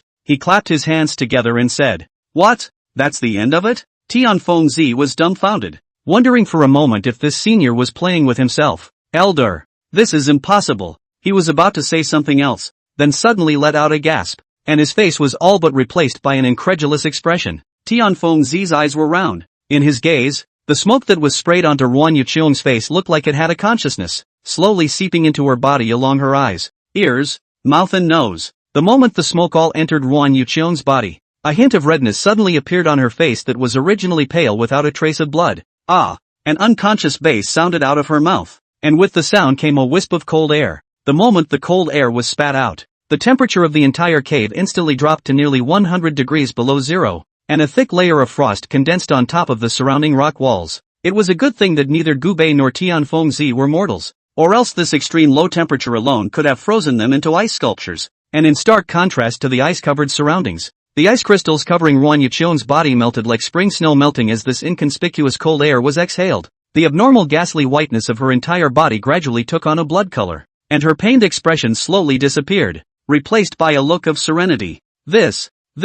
How is this possible? Seeing this scene, Tianfengzi stuttered for half a day before finally uttering such a sentence. With some disbelief, he took 2 steps forward to the sleeping Ruan Guingguin and placed his right hand on Ruan Guingguin's wrist and began to scrutinize it. Soon his expression changed from unbelievable to stunned but also shocked that he couldn't dissolve for a long time. Under Tianfengzi's probing, he found that not only had the cold poison within senior sister Ruan's body completely disappeared, but the cultivation within her body had also increased quite a bit due to the misfortune, and had reached the bottleneck of the early Void Dao realm, and with a little bit of cultivation could break through to the mid-Void Dao realm. Elder, how the hell did he do that? Tianfengzi's heart set off huge waves, feeling more and more that this senior was so unfathomable. It should be known that the cold poison that comes with the extreme body is a strange poison in the world, and only a great power above the half-saint can dissolve it, and it will take quite a bit of effort. And this mysterious senior even just spit out a mouthful of smoke to completely solve the cold poison in Ruan Yuqiong's body. This kind of means has already been described as heaven-defying. Well, it's over then, I'll be off. I have to cook for my son when I get back later. Looking at the sleeping Ruan Yuqiong, Gubei said with a relaxed face, "Good. Elder, I'll give you a ride." Tianfengzi, who was still in a state of confusion, still hadn't slowed down and followed Gubei out of the cave in a daze, until outside the cave that he came to, Tianfengzi's eyes finally focused, looking at the smoking pot on Gubei's waist to speak. He was really curious as to what exactly could dissolve the cold poison of the extreme mean body, but was afraid that asking so would violate this senior's taboo. After all, prying into other people's means in the cultivation world was a taboo matter. As if sensing his thoughts, Gubei handed over the cigarette pouch at his waist and asked, "Take a drag? Former elder, is it really okay?" Tianfengzi hadn't expected Gubei to be so forthcoming, and for a moment, he was a bit at a loss for words. Gubei, on the contrary, waved his hand with an indifferent face. "Hey, we're all going to be in-laws from now on. What do we care about the minutiae?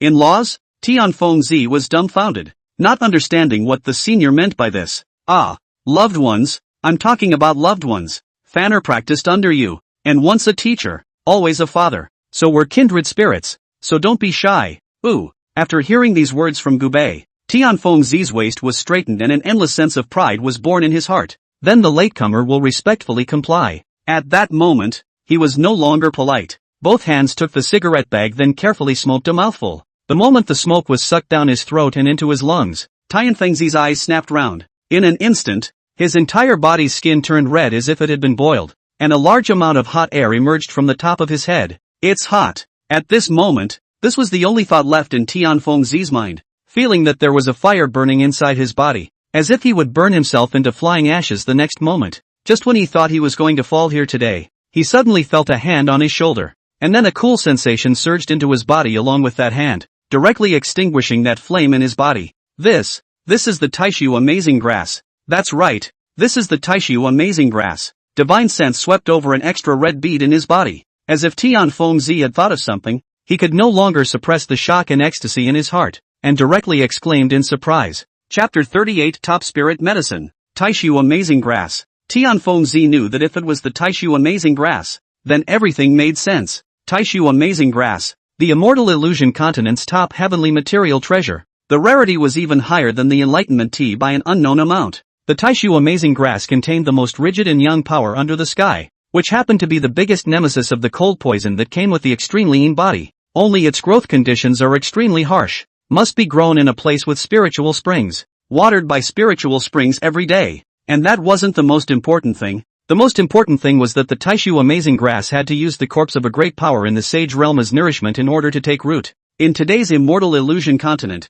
half-saints were already almost invisible, and saints were even more rare existences, not to mention the corpses of saints. This showed the preciousness of this Taishu Amazing Grass. The harsh growing conditions of the Taishu Amazing Grass was one aspect, and more importantly was its heaven-defying efficacy. Cultivators who swallowed the Taishu Amazing Grass would be exceptionally sensitive to the fire attribute between heaven and earth, and cultivating fire attribute techniques would be twice as effective. Moreover, a Taishu seed would be condensed in his body, and as long as he refined this seed he would be able to obtain the Taishu Amazing Fire, which was ranked fourth on the Immortal Illusion Continent's exotic fire list. Every kind of foreign fire on the list of foreign fire is terrifying and incomparable, and the Taishu Amazing Fire is even the best of them. And when the Taishu Amazing Fire comes out, the red earth is thousands of miles away, and it can burn all things. Therefore, whenever a strain of Taishu Amazing Grass appeared in the cultivation world, it would set off a bloody storm. And now, this senior just smoked such a precious heavenly material as a cigarette?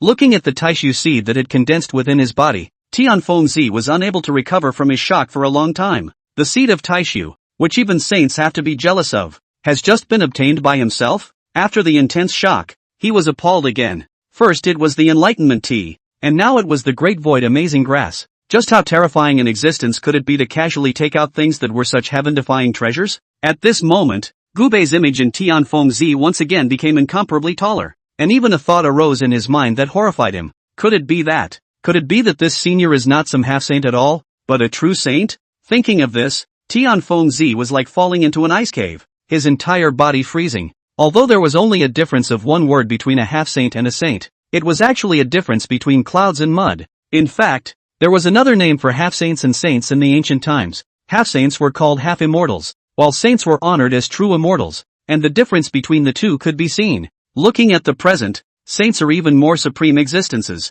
Thousands of years ago when the immortal illusion continent was still imprisoned by the laws of the heavenly Tao, saints were already the pinnacle of this world's battle power. It was as if the one who had risen to power had unreasonably broken the confinement of the laws of heaven and earth, which had allowed the two of the demon race and the devil race, who had been trapped at the peak of the sage realm for thousands of years, to seize the opportunity to ascend to quasi-emperor in one fell swoop. However, despite this, saints were still the topmost battle force in this world, and now such a living saint was just standing in front of him, which made Tianfengzi's eyes dizzy. Seeing that Tianfengzi was hesitant to speak, Gu Bei brought back the smoking pot and repinned it. Although this cigarette is good, but with your current cultivation you can only smoke one puff. Smoking more is harmful. Listening to Gu Bei's tone, a great cultivator of the hallowed Void Dao realm seemed to be as fragile as the blood-moving realm, and Tianfengzi didn't show any displeasure at this. Instead, he nodded his head repeatedly. Elder said yes. Elder said yes. It would be a blessing of several lifetimes for such a heavenly treasure to be smoked by a latecomer.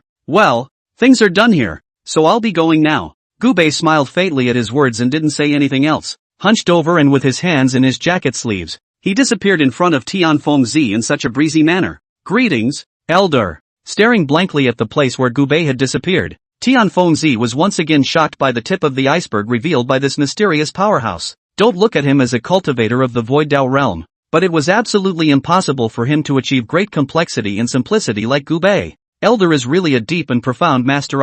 Just how horrible of a person has he offended to have to bring his son to live in seclusion here? After pondering over the past few days, Tianfengzi came to the conclusion that this mysterious strong man hiding his cultivation and secluding himself in the Manhwa sect must be hiding from his enemies. Otherwise, with such heavenly skills, why did he hide himself for fear that others would find out? Tianfengzi, who thought he had discovered this senior's secret, was shocked and happy in his heart, happy that he had embraced such a thigh, and shocked that if the senior's enemies found out about his whereabouts, then I was afraid that the entire Manhwa sect would be dragged into it. No, senior's identity must be kept secret, otherwise I'm afraid that my Manhwa sect will fall into a situation of no return. A flash of determination flashed in his eyes before Tianfengzi turned around and returned to the middle of Ruan Yuqiang's cave. Ruan Yuqiang slowly opened her eyes, her beautiful eyes full of confusion, not understanding why she was lying here. Senior sister, you're finally awake. Hearing this familiar voice, she turned her head to see her senior brother sitting beside her with a light smile on his face. Here, take this qi-nourishing pill. It will help you as you have recovered from your great illness. A major illness? Ruan Yuqiang's eyes were confused again for a long time before she recalled that the cold poison in her body had attacked while she was practicing. Thinking of this, she hurriedly checked up on her own state, but was shocked to find that her body not only did not have the slightest abnormality, but instead, her body's aura had grown a lot. Senior, what's going on? Ruan Yuqiang asked Tianfengzi in disbelief. Tianfengzi smiled faintly and returned. At that time, I rushed over in a panic after receiving a transmission from you, senior sister, and it just so happened that a senior was a guest in my cave at that time, and fortunately, he made a timely move to completely resolve the cold poison in your body. Elder, the one who can completely dissolve the cold poison in my body. Could it be a half-saint? Thinking of this, Ruan Yuqiang's pair of beautiful eyes widened. Looking somewhat incredulous, she had never heard of her senior brother knowing a half-saint powerhouse. For some reason, a coy figure suddenly appeared in her mind when elder brother mentioned strong men. Shaking her head to throw this ridiculous thought out of her mind, Ruan Yuqiang continued to ask, Senior brother, where is that senior now? I want to thank that senior in person. Hearing that his senior sister wanted to see that senior, Tianfengzi's face flashed with a touch of weakness. After all, he had previously resolved to keep the senior's identity a secret for the sake of the sect, even if it was his senior sister. At that moment, he touched his nose before he returned. It's a bit of a pity. Senior still has important matters to attend to and has already left after helping senior sister remove the cold poison from your body. Oh yeah? Gazing deeply at his senior brother, Ruan Yuqiang did not pursue the matter any further, and Tianfengzi was a bit creeped out by the stare she gave him, so he got up at that moment and wanted to leave. Since senior sister is already unharmed, then I'll leave first for my brother. I'll see elder brother off. Why do you still need to be so polite between you and me? Brother and sister, it's better for you to get more rest after your big illness. After saying that, Tianfengzi stomped out of the cave.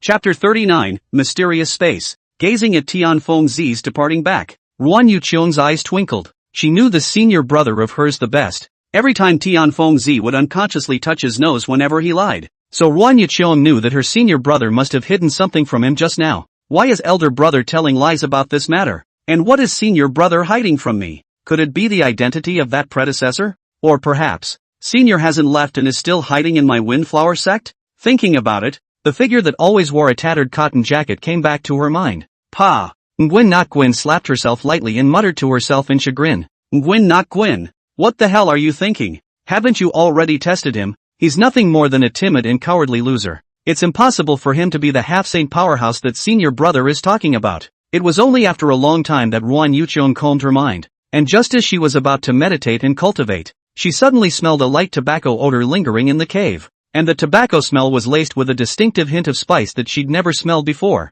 Ruan Yuchon's brows immediately furrowed. Tobacco flavor. Senior brother never smokes. Could it be that senior's smoking? At that moment she seared the smell into her mind before closing her eyes again. Gu Bei didn't return to the courtyard at the first opportunity after leaving, but appeared in the middle of a barren yet prosperous space. The entire space was nothing more than a few dozen miles in circumference, and beyond that was nothingness. It was said to be deserted because the large space was only occupied by Gu Bei, while it was said to be prosperous because countless exotic fruits of different shapes were planted here, and the aroma of fruits and medicinal herbs were mixed together and came to the surface. And in the middle of these herbs was a spring that kept gushing outward from the ground, spreading outward, watering all the surrounding plants. If a cultivator was here at this moment and saw this spring, his eyes would definitely glaze over in surprise, because this spring is what all cultivators dream of having. A spiritual spring condensed by spiritual chi. And this spiritual spring here is also rumored to be the top spiritual spring. This single spirit spring would be able to provide a large sect with 10,000 disciples with over 1,000 years of aura replenishment.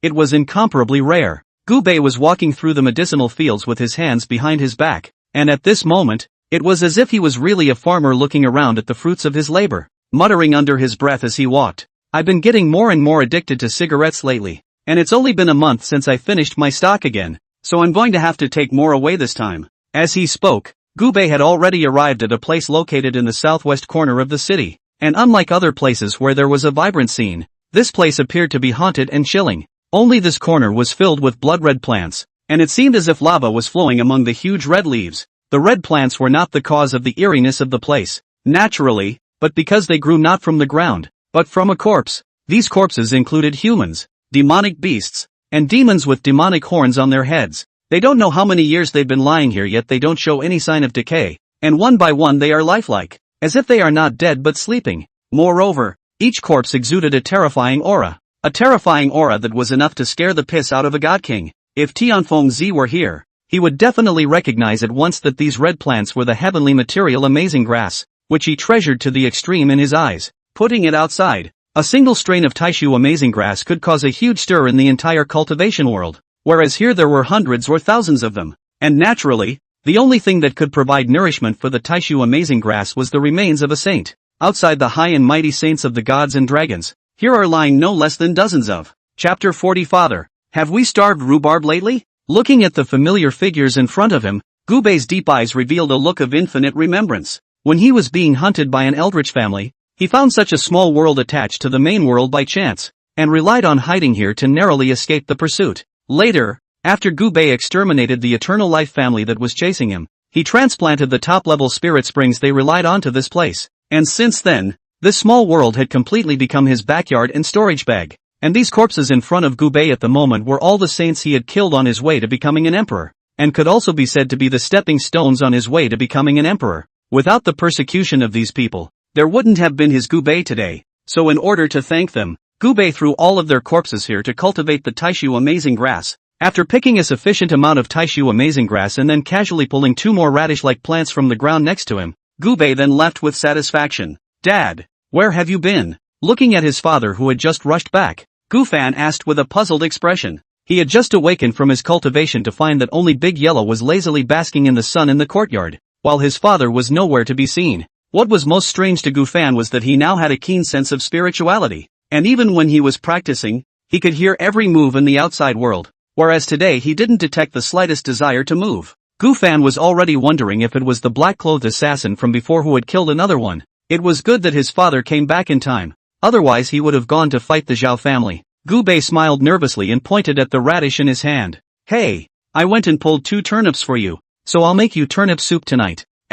There are still radishes in the Manhwa sect? Seeing that his father was fine, Gu Fan's lifted heart also put down, and then asked with some consternation. There is. How come there aren't? It's not far outside the yard. It's supposed to be wild, and I saw that no one cared, so I went and picked 2. Seeing his father speak with conviction, Gu Fan didn't think much more about it, and then rarely revealed the rebelliousness that a child would only show in front of his parents. Ha! Just radishes. No meat at all. Only when he was saying this he didn't see that the rhubarb in the corner had sat up at some point, his eyes staring at the radish in his father's hand, and his harlotry dripping all over the place. You're the radish. Your whole family is a turnip. Isn't this the legendary 10,000 year Xianhuang ginseng that can extend your life for decades if you take a bite? Legend has it that this item has been extinct for nearly 10,000 years. Where the hell did he get it? Father, we're better off now. We don't have to eat radishes every day like before, Gu Fan said in a serious tone. What? Used to eat it every day? Big Yellow sniffed a pair of eyes that were about to stare out,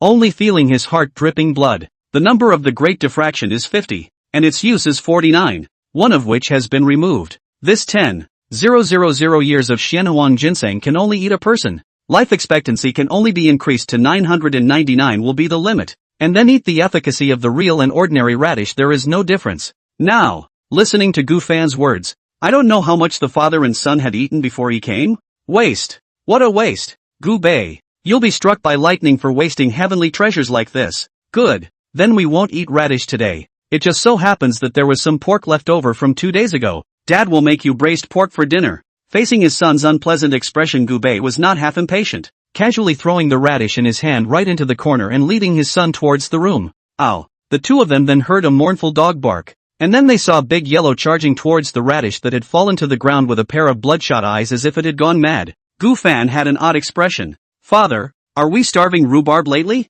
Why is he so excited to see a radish? Gu Bei waved his hand indifferently. Don't mind the stupid dog. He even eats his own. What else doesn't he eat? If placed in the past, Big Yellow would have cursed Gu Bei in the bottom of its heart when it heard this, but at this moment, it had no time to care about that much, and held the two big carrots like they were some kind of treasure and gnawed on them furiously. Without realizing it, another month had passed, and during this time Gu Fan's cultivation had advanced to the cave heaven realm as if it was open. Such a cultivation speed would cause an uproar in any sect, but it didn't cause half a ripple in Manhwa sect. The reason for this was naturally because no matter if it was a disciple or a sect elder, they all deliberately distanced themselves from Gu Fan because of that incident with Zhao Jingye earlier, fearing that a slip-up would lead to the Zhao family's enmity. Of course, there's one exception here, and that's Nguyen not Gwyn. Ruan Yuchon was already on the opposite side of the Zhao family, and her Void Dao realm cultivation wasn't afraid of the Zhao family. Plus, she had previously seen with her own eyes that Gu Fan was able to stand up to a dozen or so inner sect disciples with his mere blood-moving realm cultivation,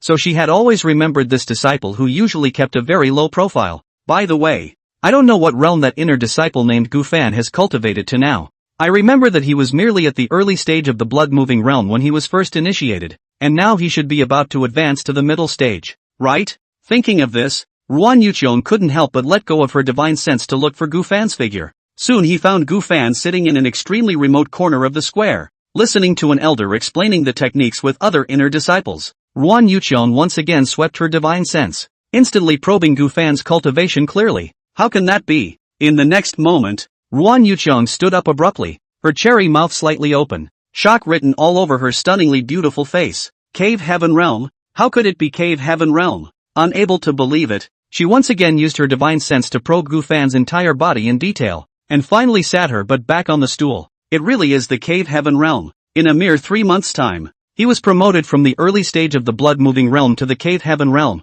How on earth did this son do it? Sitting on the stool, Ruan Yuchong's heart set off huge waves, and for a long time she was unable to calm her inner horror. Such a talent, even if placed in those top big sects, I'm afraid to set off a huge wave. And at the moment such a genius even so unobtrusive hidden in the Manhwa sect. No, I'm going to ask Senior Yu what's going on. She clearly remembered that it was Yu Yuanqing who brought this son back in the first place and broke the rules to accept him as an inner disciple. At that moment, Ruan Yuchong no longer delayed and directly turned into a green light and flew towards Yu Yuanqing's cave. Chapter 41, I'll take Gu Fan as my disciple. Ha ha ha, what brings you here today, senior sister Ruan? After taking that cup of enlightenment tea, Yu Yuanqing's cultivation had also reached the great circle of the heavenly god realm, and could be promoted to the void Dao realm at any time. He is now a man of great vigor and redness. Now that he had seen his own beautiful senior sister come as a guest, Yu Yuanqing smiled warmly with a haha and went forward to greet her. Compared to Yu Yuanqing's enthusiasm, Ruan Yuchong remained the same unsmiling demeanor,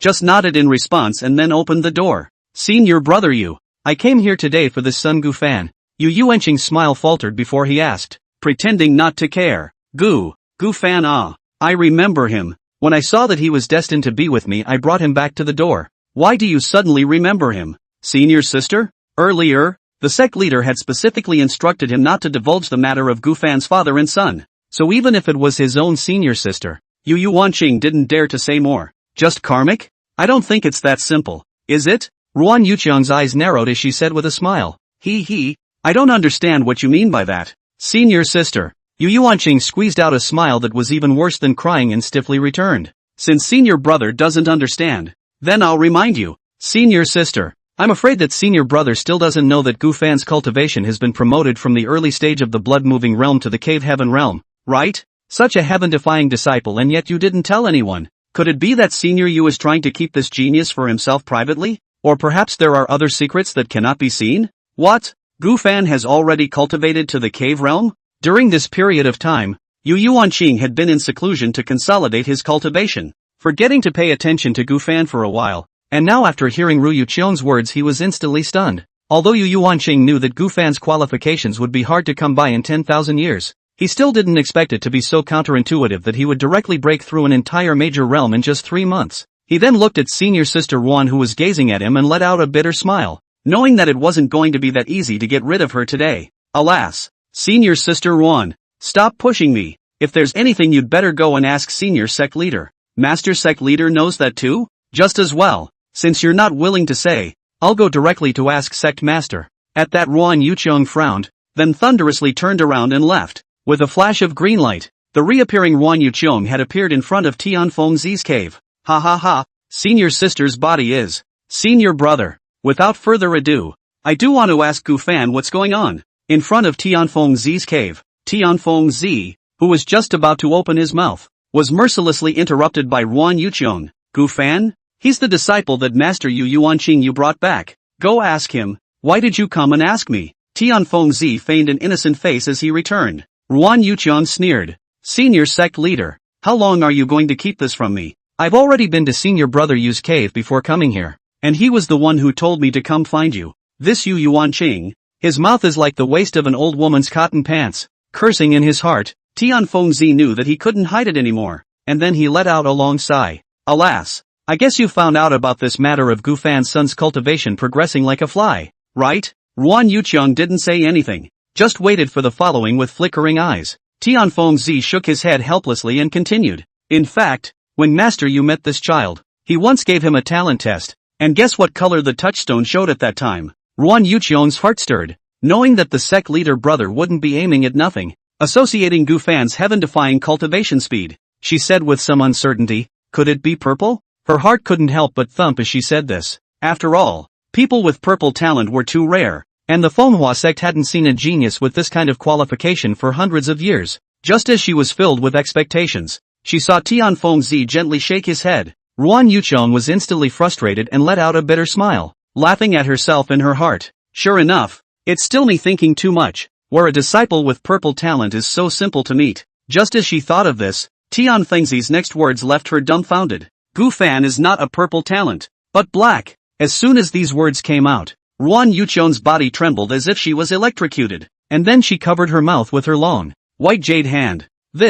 How is this possible? That's a supreme genius that makes the eternal life family and the top sects red in the eyes. Ruan Yuqiang murmured, her expression full of disbelief at this matter. Tianfeng Zi didn't say anything else, but just waited silently on the side for this senior sister of his to digest the news. A long time later Ruan Yuqiang's agitated mood finally calmed down. The fluctuations on her face disappeared, and she asked with a grave face, Senior sect leader, this son concerns the future development of my Manhwa sect. What are you going to do with him? Tianfeng Zi smiled faintly at his words and returned. Naturally, I'll let him worship under me. My brother will dedicate his life's learning to teaching him, and he definitely can't waste his talent. The more he spoke, the more excited he became, and he couldn't help but grin at the corners of his mouth, revealing a mouthful of large yellow teeth. After all, accepting Gu Fan as a disciple would not only allow him to have a disciple who was expected to become a saint in the future, but he would also be able to hold a saint's thigh. It's a 2-for-1 deal. It's out of this village. I disagree.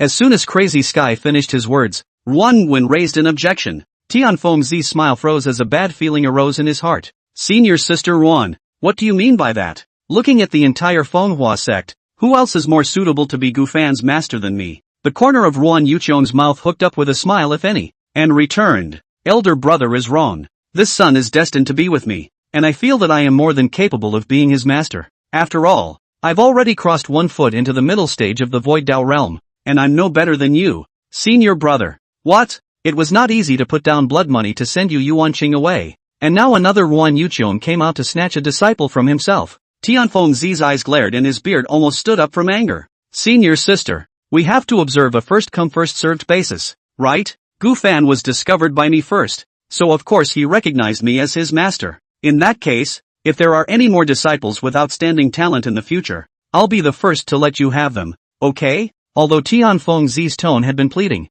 Ruan Yuqiong continued to shake her head decisively. You don't get to say who will be Gu Fan's master, and neither do I. Only Gu Fan himself gets to say. In that case, let's go face to face and ask him exactly who he's willing to choose as his master. After saying that, she didn't give Tianfeng Zi a chance to refuse and directly turned into a green light and flew in the direction of where the small courtyard was. Senior sister, wait, lol. Seeing this senior sister of his who didn't even turn her head back, Tianfeng Zi let out a long sigh of helplessness, and with a flutter of his big sleeve, he could only follow. Chapter 42, Why It's Him. Dad, smoking is bad for your health, so you should smoke less in the future. In the small courtyard, Gubei squatted in the corner without caring about his image, bearing his eyes on the cigarette. Smoke poured out of his mouth and nose, filling the entire small courtyard for a long time. Big Yellow squatted beside Gubei, greedily sucking on the smoke that came out of his mouth as if he wanted to take a puff as well. Looking at his father's non-stop smoking appearance,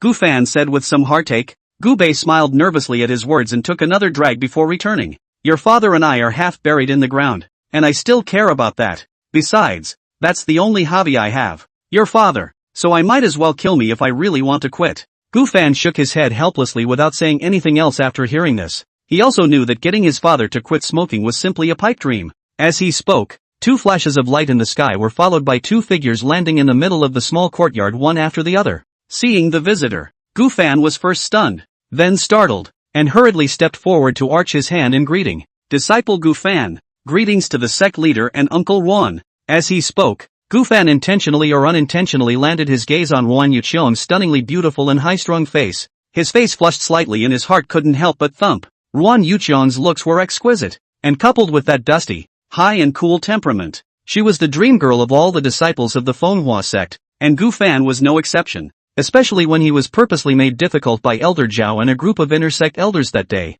and only the senior Uncle Ruan was willing to stand up and speak for himself. It made Gu Fan feel infinitely good about her. Of course, Gu Fan also knew that Uncle Ruan was a powerful person of the Void Dao realm, so how could he possibly look at such a small inner disciple like himself? So he could only bury this feeling in his heart. Unfortunately, knowing a son like a father, Gu Fan's dodging eyes naturally did not escape Gubei's eyes. Hey, sure enough, I told you my son was the chosen one, and I was right. C1, love one. Isn't that a proper template for a male lead? Don't worry son, this daughter-in-law father will definitely help you get it. Gubei smiled lewdly in his heart, and then he also hurriedly stood up to greet her with feigned trepidation. And after learning that his own son liked Ruan Yuqiong as a woman, he looked at her with an extra bit of fire in his eyes. Greetings to the two immortals. I wonder what the two immortals' sudden visit to my humble abode is all about. Seeing a saint of the hall stooping down to greet him, Tianfeng Zi was shocked for a moment, but after all, Gu Fan was still here,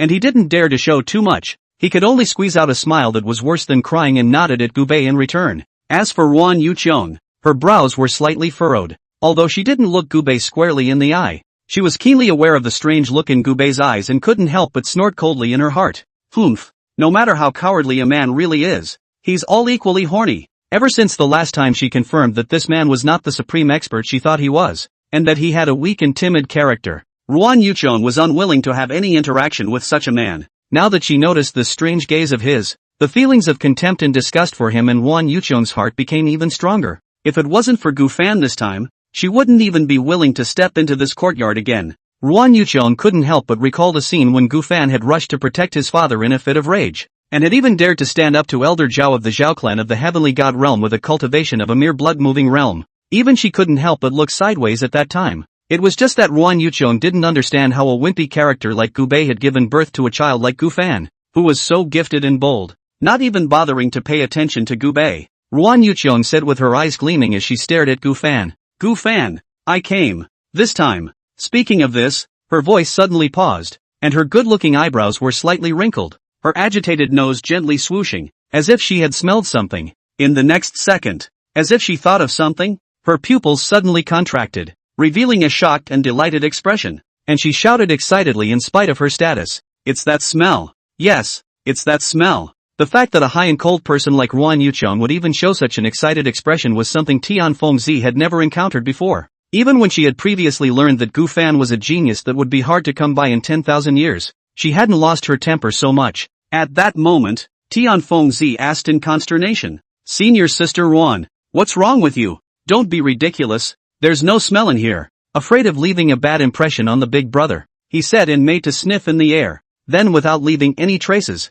he showed Gu Bei a sympathetic smile. Gu Bei was equally dumbfounded, sniffed his worn-out cotton jacket, and thought, could it be that this piece of clothing of his hasn't been washed for too long, and it already has a smell? However, he soon dismissed this idea. After all, this piece of clothing of his was made from the fur of a quasi-imperial demonic beast, which could not be immersed in water or fire, and would not rot for 10,000 years, not to mention having a smell. At this moment, Ruan Yuqiong didn't even care about her senior brother's roundup. Her pair of beautiful eyes kept wandering around the small courtyard. Then she landed her gaze on Gu Fan and asked nervously, "Gu Fan, was someone smoking in this courtyard just now? And where is that person now?" While her mouth was saying this, her mind was thinking excitedly. Sure enough, elder brother was really lying to me. That senior really didn't leave the Manhwa sect. Earlier, as she stood in the courtyard, she suddenly caught a whiff of tobacco. Moreover, this flavor was mixed with a hint of special pungency, and Ruan Yuqiong suddenly reacted that this flavor was exactly what she had smelled inside her cave that day.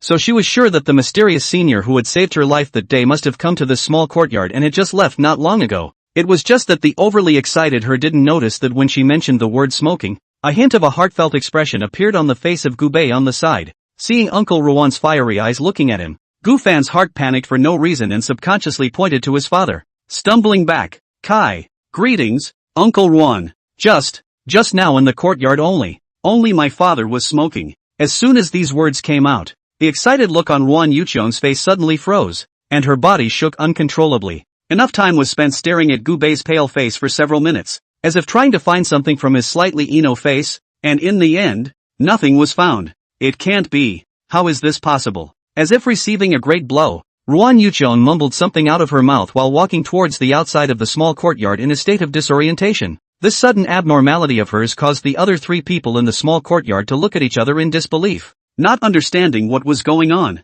"Oh, there was a little accident today, so I'll revisit the door later." Elder sister, what's wrong with you? Reacting, Tian Fengzi smiled apologetically at the father and son across from him, more so at Gu Bei, before turning around and chasing after Ruan Yuqiong. Looking at Ruan Yuqiong's back as she left, Gu Bei rubbed his chin with his hand and mused in his heart. Smoke? It's hard to believe that this little girl is so meticulous that she detected my identity by virtue of the smell of tobacco left in the cave at that time? He then shrugged indifferently. After all, it wasn't like he had anything to hide. As long as his own son didn't find out, it didn't matter to anyone else. Chapter 43, the #1 playboy of the southern region. How could it be him? There's absolutely no way it's him. Like a walking corpse walking out a long distance, Nguyen Not Gwen was still muttering under her breath. Senior sister, what's wrong with you? Tian Fengzi quickly caught up. Looking at Ruan Yuqiong's pale face, his heart tightened and asked with concern. Senior sister, could it be that the cold poison in your body is acting up again?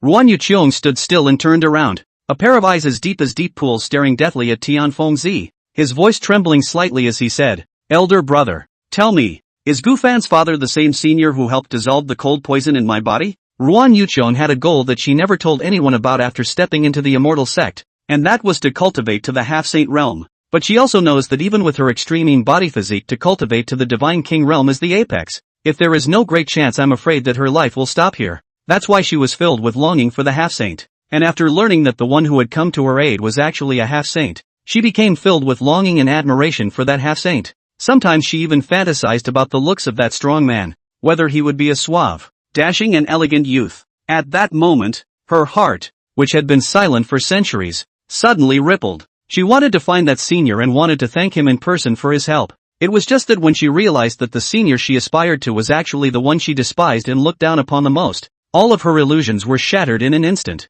even breaking her perception of the image of a half-saint powerhouse, which was why she was so out of sorts. Tianfeng Zi's expression stagnated slightly, and an incredulous look appeared in his eyes. Master, senior sister, is that how you know? This time he didn't argue anymore because he knew that Ruan Yucheng would never ask this question without a lot of certainty. Seeing the answer in this expression of his senior brother, Ruan Yucheng let out a miserable laugh. Sure enough, it's him. You all knew, but I was the only one buried in the drum like a clown. Senior sister, it's not what you think. Well, elder brother, whatever the truth is has nothing to do with me anymore. Elder brother, farewell. I'm going back to cultivate. Ruan Yucheng reverted back to his appearance of a living person who should not be approached, arched his hand at Tianfeng Zi and left. Alas, looking at his senior sister's back as she turned to leave, Tianfeng Zi opened his mouth, but in the end, he could only let out a long sigh. Just as the atmosphere between the two of them dropped to the freezing point, the clear sky suddenly glowed with haze and the sound of drums and music,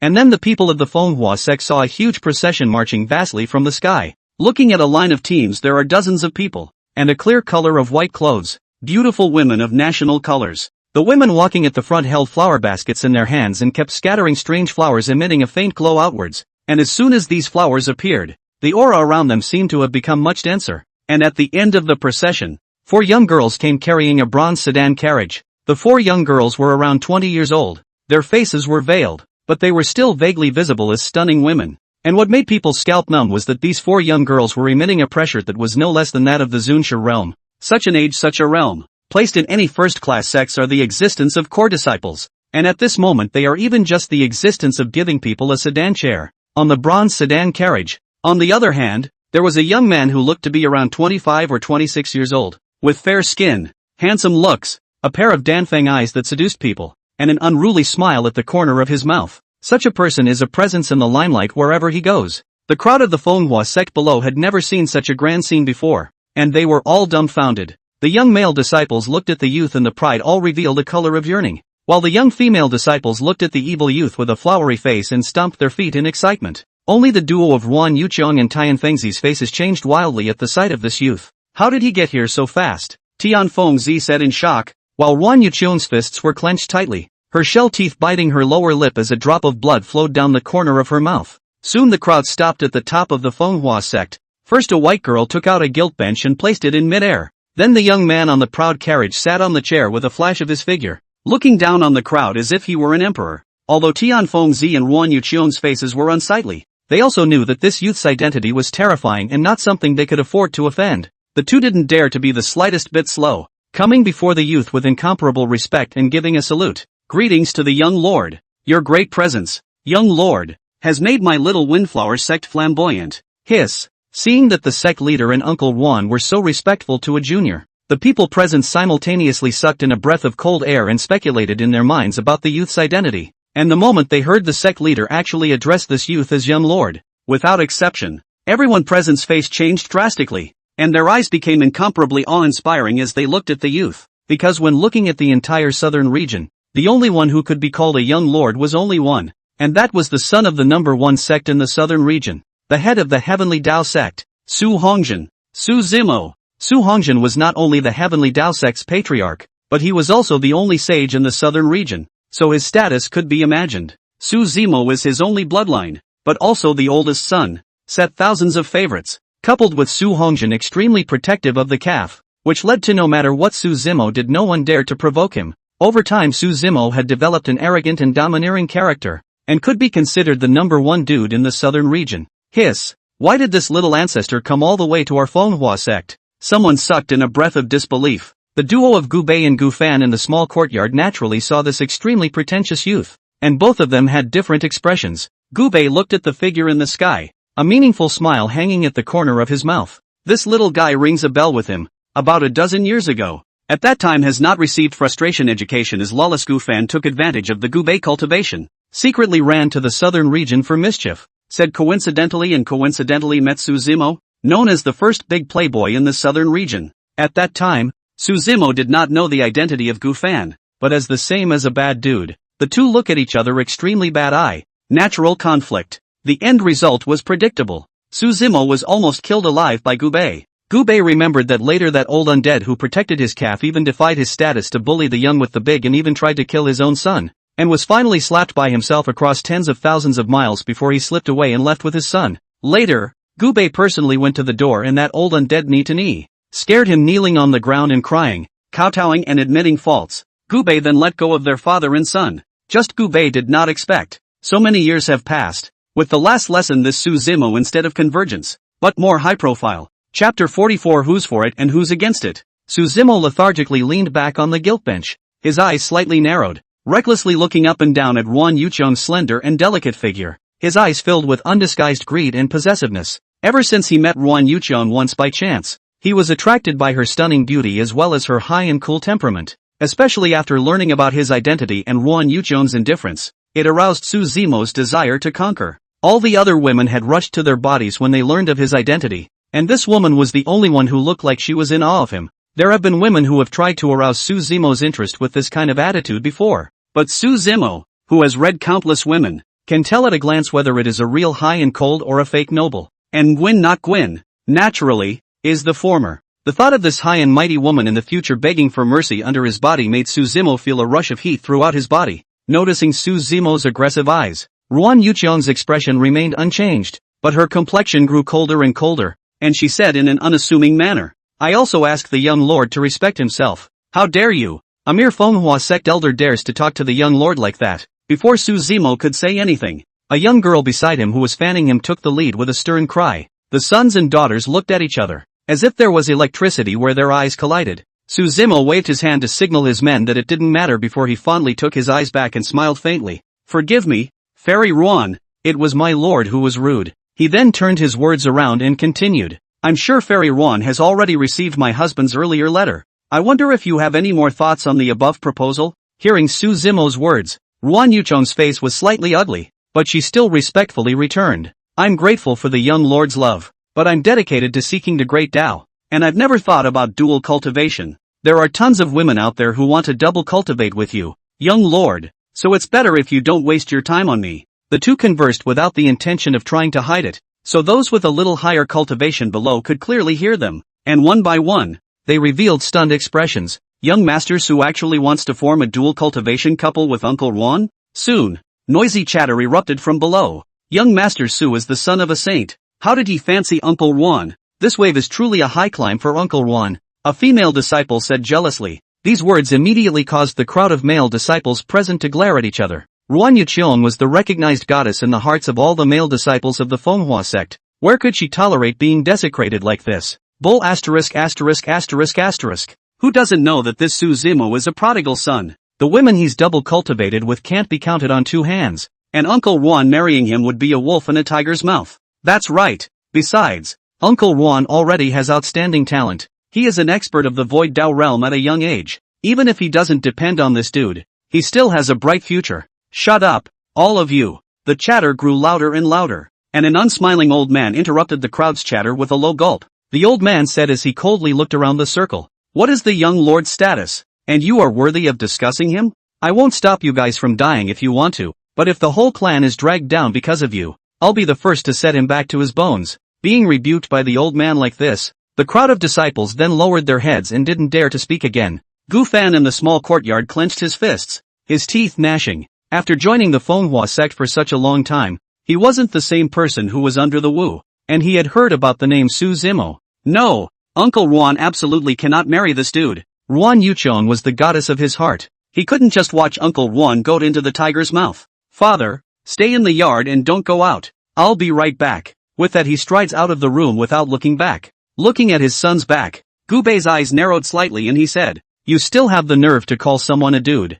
when you were hundreds of times more of an asshole than he was. But that's good. Messing with a powerful being for the woman you like, isn't that a proper protagonist template? My son is indeed a son of Qi. As if he had already anticipated Ruan Yucheng's reply, Zimo's expression remained unchanged. Fairy Ruan, I advise you not to make such a decisive decision. How many women want to form a double monastic couple with my lord? But my lord only favors you. It's your honor. And only if you become my son's dual cultivation couple, my heavenly Dao sect will naturally take care of your little Manhwa sect, and by then it will be more than enough to make Manhwa sect the one big sect in Qingzhou. The most crucial thing is that when the time comes, I will let my father make a move to dissolve the cold poison in your body. Su Zimo spoke nonchalantly, a confident smile hanging at the corner of his mouth. He believed that even if he was as aloof as Ruan Yuqiong, he couldn't be indifferent in the face of such a lucrative offer, especially the last one. Su Zimo was confident that he could hold this woman. After all, who doesn't value their life? It was just that what he didn't expect was that Ruan Yuqiong really remained impassive and expressionless, without the slightest intention of letting go of his mouth. The smile at the corner of Su Zimo's mouth slowly tightened, and his face clouded over. Seeing the bad situation, Tianfengzi hurriedly came out to round up the situation. The young lord rests his anger. This senior sister of mine is withdrawn and doesn't know how to speak, so I'm here to apologize to you, young master, on behalf of my senior sister. As for the matter of forming a dual monastic couple, please think twice, young lord. After all, this senior sister of mine is not interested in anything other than seeking the great Tao with all her heart, and is boring as hell. If she were to marry you, young lord, it would only make young lord feel bored. There are so many talented and cheerful fairies out there. Why would young lord hold on to me, his senior sister? And what if my lord just has to hold on to her? At this moment, Su Zimo's handsome face has been completely cold, and the scene saw that the atmosphere was suddenly suppressed to the extreme. The crowd of Manhwa sect under the scene is even more nervous, not daring to breathe, for fear that the first big dude of the southern region will directly let people destroy the whole Manhwa sect in a fit of rage. Not bothering with Tianfengzi's uncertain face, Su Zimo's fingers gently knocked on the armrest of the seat, a pair of slender eyes staring deathly at Ruan Yuqiong's gradually whitening face as he said coldly, "It just so happens that there are so many people here today, so this male will say it again in front of everyone. I, the son of a saint, the young master of the heavenly Tao sect, will be marrying Ruan Yuqiong of the Manhwa sect 3 days from now." Speaking of this, his eyes violently erupted with a flash of light. An aura of unruffled authority erupted from his body, and his voice continued with an infinite sense of oppression. Who's in favor? Who's against? Chapter 45 I object. The moment these words came out, the crowd only felt an invisible pressure coming over them, and even felt that it was difficult to breathe. The entire room was silent. Not a single person dared to stand out and object. Those disciples who had previously held the blame for Ruan Yuqiong also just bowed their heads at the moment. Although they were indignant in their hearts, they knew that there was a vast difference in strength and status between themselves and the other party. Even Tianfengzi only opened his mouth, but in the end, not a single word came out. Looking at the corner of Su Zimo's mouth that wipe if any cold smile Tianfengzi can be sure, but where he dares to say a word of no at this time. In front of this lawless dude will really let the whole Manhwa sect since then completely removed from the name. If it was just himself, even at the risk of offending a saint he would have stepped forward to protect his senior sister. But he was the head of the Manhwa sect, he couldn't let his selfishness put the entire sect in the middle of an untenable situation. As for the fact that there was still a supreme powerhouse hidden in the sect and going to ask for his help, Tianfengzi didn't even dare to think about it. After all, can make a saint incognito enemy will be how horrible he cannot imagine. Even if the small courtyard of that senior really sent away Su Zimo front foot, but the back foot is to attract an even more horrible strong man, then he really do not have a place to cry. Ruan Yuqiong's pale face was bloodless, her eyes were lax and desperate, like a bleak and dying flower. In fact, earlier, when she received Su Zimo's message, she already knew her fate. After all, one's own Void Dao realm cultivation might seem powerful enough to others, but in the eyes of the behemoth that was the Heavenly Dao sect, the Void Dao realm was nothing more than a larger mole cricket. Looking at her senior brother whose body was slightly trembling beside her, Ruan Yuqiong did not half resent him either. She knew that her senior brother had borne too much on his shoulders. At this moment, Ruan Yuqiong suddenly revealed a miserable smile, so beautiful that it broke people's hearts. There is no greater sorrow than death in the heart. She has decided to stabilize Su Zimo in front of her first, and subsequently find a suitable time to kill herself. She wouldn't cheapen this dude even if she died. Su Zimo sat in mid-air, looking down on the crowd below like an emperor looking down on his subjects. He enjoyed the feeling of dominating someone else's life who could do nothing about it, especially after being beaten half to death by that madman in the first place. This feeling was like a weed that grew wildly in the spring breeze. The cold smile at the corner of his mouth became more and more obvious as Su Zimo slowly opened his mouth. Since there are no objections to, I object. A crisp voice unceremoniously interrupted Su Zimo's words. Su Zimo's smile instantly froze. His eyes flashed with a flash of icy killing intent. His eyes incomparably stern as he looked at the person who stood out below. All the disciples of Manhwa sect were even more horrified, stretching their necks to see who had eaten a bear's heart and leopard's gall at this time, and dared to disobey Su Zimo's words in public. When they saw the figure standing at the front, everyone's expressions were complicated to the extreme. The one who stood out to contradict Su Zimo was no other than Gu Fan. Gu Fan clenched his fists, his expression resolute, with a look of generosity to death, and shouted again, "I object. Uncle Ruan has already said she doesn't want to marry you. Who are you to force her? On what basis?" A smile surfaced on Su Zimo's cold face once again, only this smile was filled with sarcasm. He couldn't remember how many years it had been since anyone had dared to say those 3 words in front of him. Oh, on what grounds? Su Zimo slowly stood up from his chair, a wide smile on his face, but his eyes were getting colder and colder, looking at Gu Fan below as if he was looking at a dead man. Where did Tianfengzi not know that this madman was trying to take Gu Fan? At that moment, he could only stiffly block in front of Su Zimo. "Please don't be angry, young lord. This son is young and unintelligent. The poor Taoist is here to apologize to you, young lord, on his behalf." Seeing that even a mere Manhwa sect leader dared to stop him, Su Zimo raised his eyebrows and his voice was icy cold. "Is sect leader Tian going to want to go against this Gongzi?" Tianfengzi hurriedly shook his head to explain. "The poor Taoist wouldn't dare. It's just that I am after all the sect leader of the Manhwa sect, and protecting the disciples under my door is something that the poor Taoist should do. Ha ha ha. Well, these words of great righteousness from the heavenly sect master are truly admirable to this Gongzi. Ah, scarred slave. Now that someone dares to stop this Gongzi, what are you waiting for?"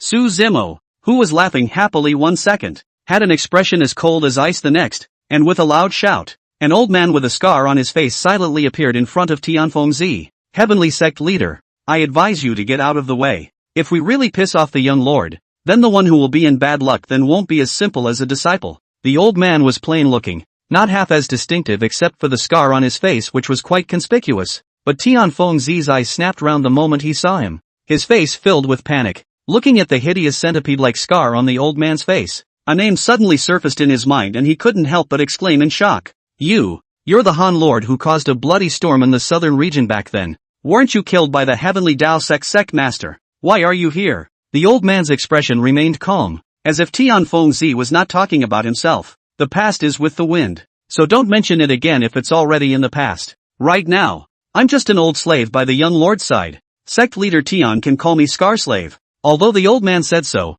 instead of calming down, Tianfengzi's expression grew more and more terrified. When an elder of the Manhwa sect below heard the name Lord Han, his whole body shook like a sieve as if he had thought of something. When the group of disciples beside him saw him reacting so violently, they couldn't help but ask in a curious whisper, "Elder Li, it's hard to believe that you know this Lord Han? Who exactly is he and why can he make the sect leader so afraid?" This elder's surname Li swallowed hard before his voice hoarsely returned. "If I'm not mistaken, this person is the murderous fiend who went on a killing spree in our southern region 100 years ago, destroying 2 medium-sized sects in a single night and causing tens of thousands of disciples to be exterminated at the end of the day." Lord Han, hiss. Hearing that this plain old man had slaughtered tens of thousands of people in a single night, the crowd of disciples couldn't help but suck in a breath of cool air. A disciple couldn't help but ask, "This person is so heartless. Is there no one to stand up and do justice for heaven?" Elder Li let out a bitter smile and said, "Why not? Many heads of famous sects have taken the initiative to come forward to try to kill this evil thief,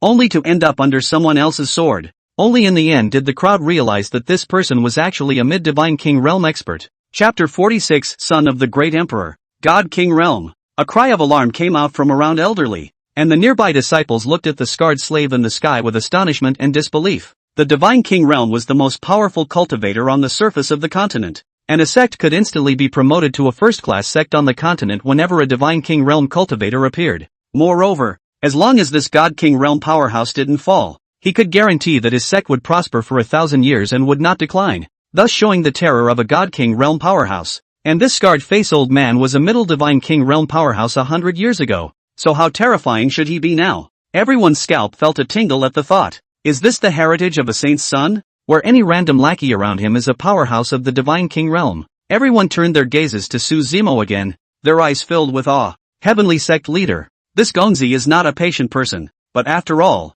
you are Yu Qiong's senior brother, and in the future you will be considered my senior brother after I marry her, so this Gongzi doesn't mind giving you another chance. Now get out of the way, or let your entire Manhwa sect be buried with this brat. His tone was calm, but the words that came out were filled with blood and gore. Tianfengzi's face was blue, his heart incomparably tangled. There was nothing wrong with Su Zimo being the son of a saint, but Gu Fan he was also the son of a saint. To not let go was to mess with that saint of the heavenly Tao sect, but to really let go was to offend that mysterious senior in the small courtyard below. There was a wolf in front of him and a tiger behind him. Even if Tianfengzi had lived for hundreds of years and experienced countless great storms, he didn't know exactly what to choose for a moment. Just as he was in a dilemma, a voice rang in his ears. It's hard for the Sky Sect leader. Get out of the way and leave the rest to me. It's a sound transmission from Senior. Tianfengzi's eyes brightened up, and at that moment, he did not hesitate to get out of the way of Su Zimo's body that was blocking him. This Gongzi really didn't look at the wrong person. The heavenly sect master still understands things. Seeing Tianfengzi make way, Su Zimo nodded with satisfaction, and with a single step the entire person landed lightly in front of Gufan. Alas! Everyone let out a long sigh in their hearts and looked with complicated eyes at Gufan, who stood straight at the very front without moving like a pine or cypress. They all understood that Gufan was afraid that he would be in trouble today. Humph! Something without eyes. The young lord is also something you can mess with? Of course there were those who bloated and fought with a cold snort in their minds. Gufan's fists were clenched and his expression was resolute, but only he knew that his hands were actually sweaty with nervousness. He also knew that the youth in front of him was an existence that the sect leader couldn't afford to offend, let alone a tiny inner disciple of his own. But he just couldn't stand by and watch Uncle Juan marry such a dude. A mere waste of the cave realm dares to question this Gongzi. On what grounds? Today this eunuch will tell you exactly on what grounds. Kneel down for this eunuch. Arriving in front of Gufan, Su Zimo smiled grimly, about to let this kid who didn't know the sky was the limit understand that there were some people in this world that he couldn't afford to offend. Put! A muffled sound came in a second, and with the crowd dumbfounded, Su Zimo let out a loud cry, and then even his legs went soft and knelt down for Gufan. In an instant,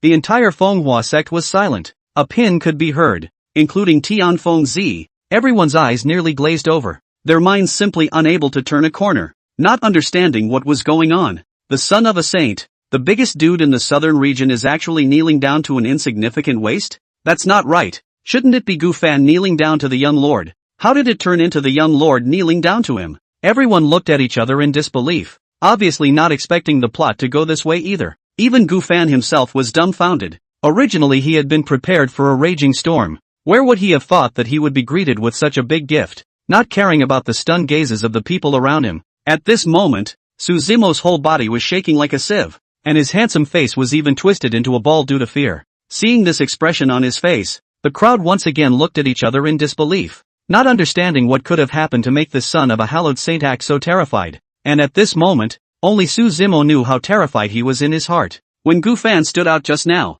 he felt that this disciple of the Manhwa sect looked somewhat familiar, but he couldn't recall where he had seen him before. It wasn't until he stood in front of Gufan that he suddenly remembered that this teenager was so similar to the figure that had been appearing in his nightmares for so many years. Only the figure in the nightmare was a 5 or 6-year-old child, while the one in front of him was a 15 or 16-year-old teenager. That's right, it's him. It's definitely him. The timing would match up too. Su Zimo cried out in his heart as the two figures gradually merged in his eyes, finally intertwining perfectly. Since the moment he was born with a golden key. For others to call him the first big playboy in the southern region, Su Zimo was not ashamed, but rather thought of honor. Until 10 years ago when he met the being who was even more arrogant, domineering, and recklessly ruthless than he was. Back then, when he met Gufan, who was still a 5-year-old toddler, Su Zimo was disdainful. After all, looking at the vast southern region, no matter how powerful the forces behind the other party were, in his eyes Su Zimo could not possibly compare to his own background.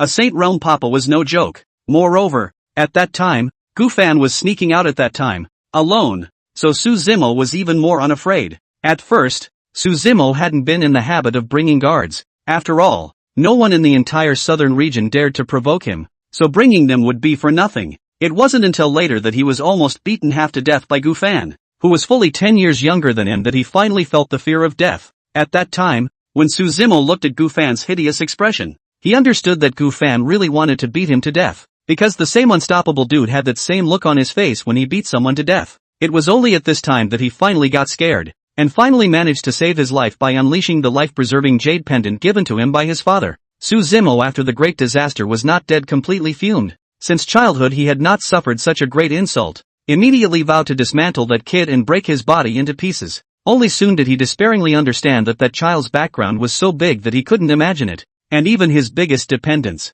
as powerful as his Saint Realm father, had to kowtow and apologize. The most powerful in the immortal illusion continent for hundreds of thousands of years, breaking the shackles of the laws of the heavenly Tao, making the two domains of the demon race and the devil race not dare to raise their heads by virtue of their own strength, suppressing the son of the great emperor of the ages. After learning the identity of the teenager who had beaten him, he only felt a hot stream flow out of his crotch, and all that was left in his mind was horror. After all, compared to the identity of the son of a great emperor, his identity as the son of a saint was nothing. Chapter 47. Even after so many years, the images of that day were still deeply imprinted in Su Zimo's mind. In his memory, his father, who had always maintained a mysterious and superior image, was then kneeling with his whole body trembling, pleasing that man like a dog. This was an unparalleled shock to Su Zimo at the time. If it were anyone else, they might have kept a much lower profile after this lesson, but he didn't, and instead of learning to keep a low profile, he has since become even more high profile,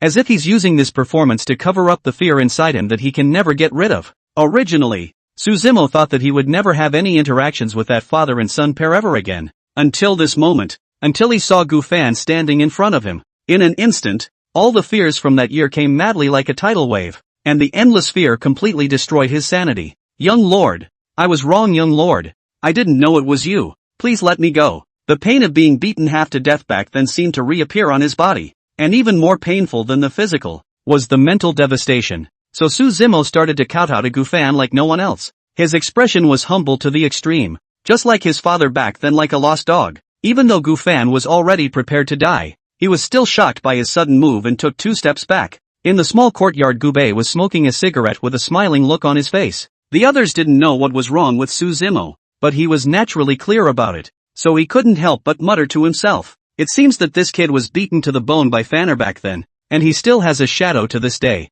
Big Yellow, who was obediently lying at Gu Bei's feet, strained his ears and was shocked when he heard Gu Bei's words. What?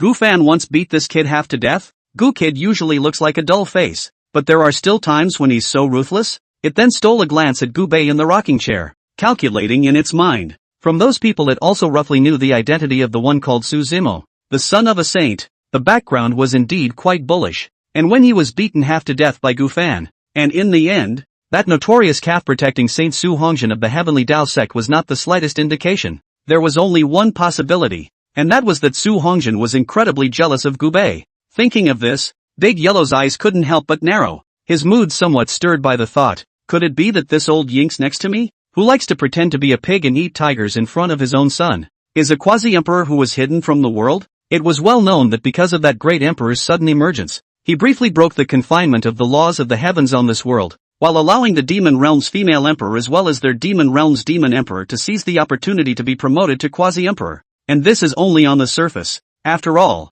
the immortal fantasy continent hundreds of thousands of years in the end, how many people were suppressed in the Saint Realm Great Circle? This realm is unknown. Who knows, in addition to the female emperor and the demon emperor, in addition to whether there are other people seized that year that opportunity to similarly promote quasi-imperial. It's not a good idea to say that he's also an old monster who seized that opportunity back then, thus advancing to quasi-emperor. Big Yellow thought heavenly, and his eyes became a little scornful when he looked at Gu Bei again. After all, as long as it was given enough time, with its bloodline and talent it could also cultivate to the Saint Realm, but a quasi-emperor was a chasm that it could hardly cross in its lifetime. Even though Gu Fan was already prepared to break the net with Su Zimo, he was still scared by his sudden rise and took several steps back, then frowned and said, "Young Lord Su, what do you mean by this?" At this time, Su Zimo, where there is still the previous high and mighty appearance, has long been scared, face pale, snot and tears. Hearing Gu Fan's inquiry, he hurriedly squeezed out a smile that was worse than crying and said fawningly, "Young master, don't you recognize me?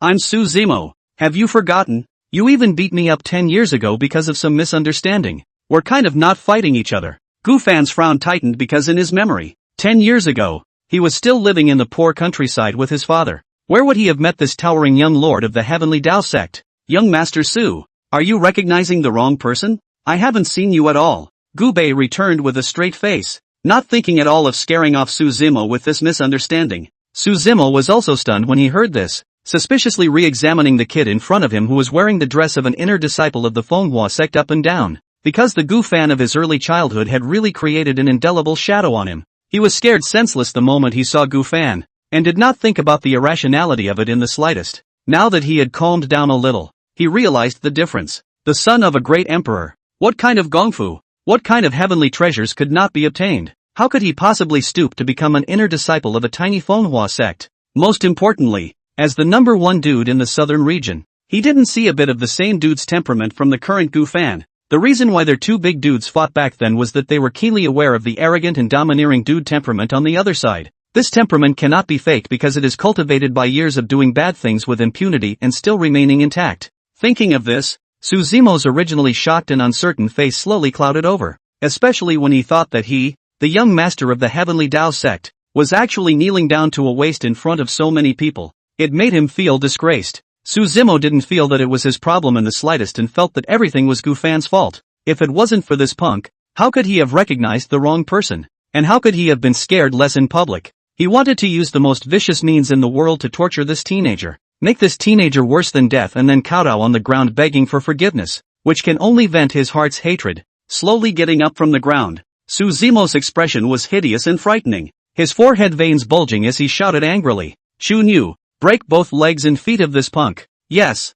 my lord." As his voice fell, one of the four young girls who had been carrying the sedan chair earlier came out with lotus steps, and in the blink of an eye, she had already arrived in front of Gu fan. Her expression was calm. Even earlier she was indifferent to the matter of Zimo inexplicably kneeling down and did not show any surprise. It's more like an elaborate mannequin than a living, breathing human being. Without waiting for Gu fan to react, with a wave of the young girl's robe sleeve, there were 4 flashes of cold light, followed by 4 sharp flying swords that mercilessly slashed towards Gu fan's limbs. "Gu fan, watch out! Look out!" In mid-air, Ruan Yuqiang and Tian Fengzi simultaneously cried out in alarm, and wanted to come to their aid, but before the two of them could make a move, the Scar slave who was in front of them let out a cold snort, and without seeing him make a move, the two of them let out a muffled grunt, spitting blood from their mouths as they flew out backwards, just as the 4 flying swords were about to chop off Gu fan's limbs. A warm, jade-like voice rang in everyone's ears. "He, the female doll is quite pretty to look at, but how come her methods are so ruthless?" Chapter 48, Permission to go on a killing spree. As the voice fell, the crowd only felt a spring breeze on their faces, and then they saw a young man in a black robe appear in front of Gu fan. The youth was 27 or 18 years old, with deep features and an unruly air between his eyebrows. The face was well defined, as if it was beautifully sculpted. The deep eyes seemed to hide a sea of stars, making people fall deeply into them with a single glance. His lips were slightly upturned and he always wore a confident smile, as if everything in the world was under his control. Although Zimo was already considered handsome, but compared to this youth it was like a firefly competing with the white moon. At this moment in everyone's eyes, it was as if everything in the world had all disappeared, leaving only this youth standing straight in place, where he stands as the center of the world. And before those 4 flying swords even touched this youth, it was as if they had developed a spirit, emitting a wail, and finally shattering inch by inch and decaying powerlessly to the ground. So handsome. The moment the youth appeared, that was the only thought left in everyone's mind.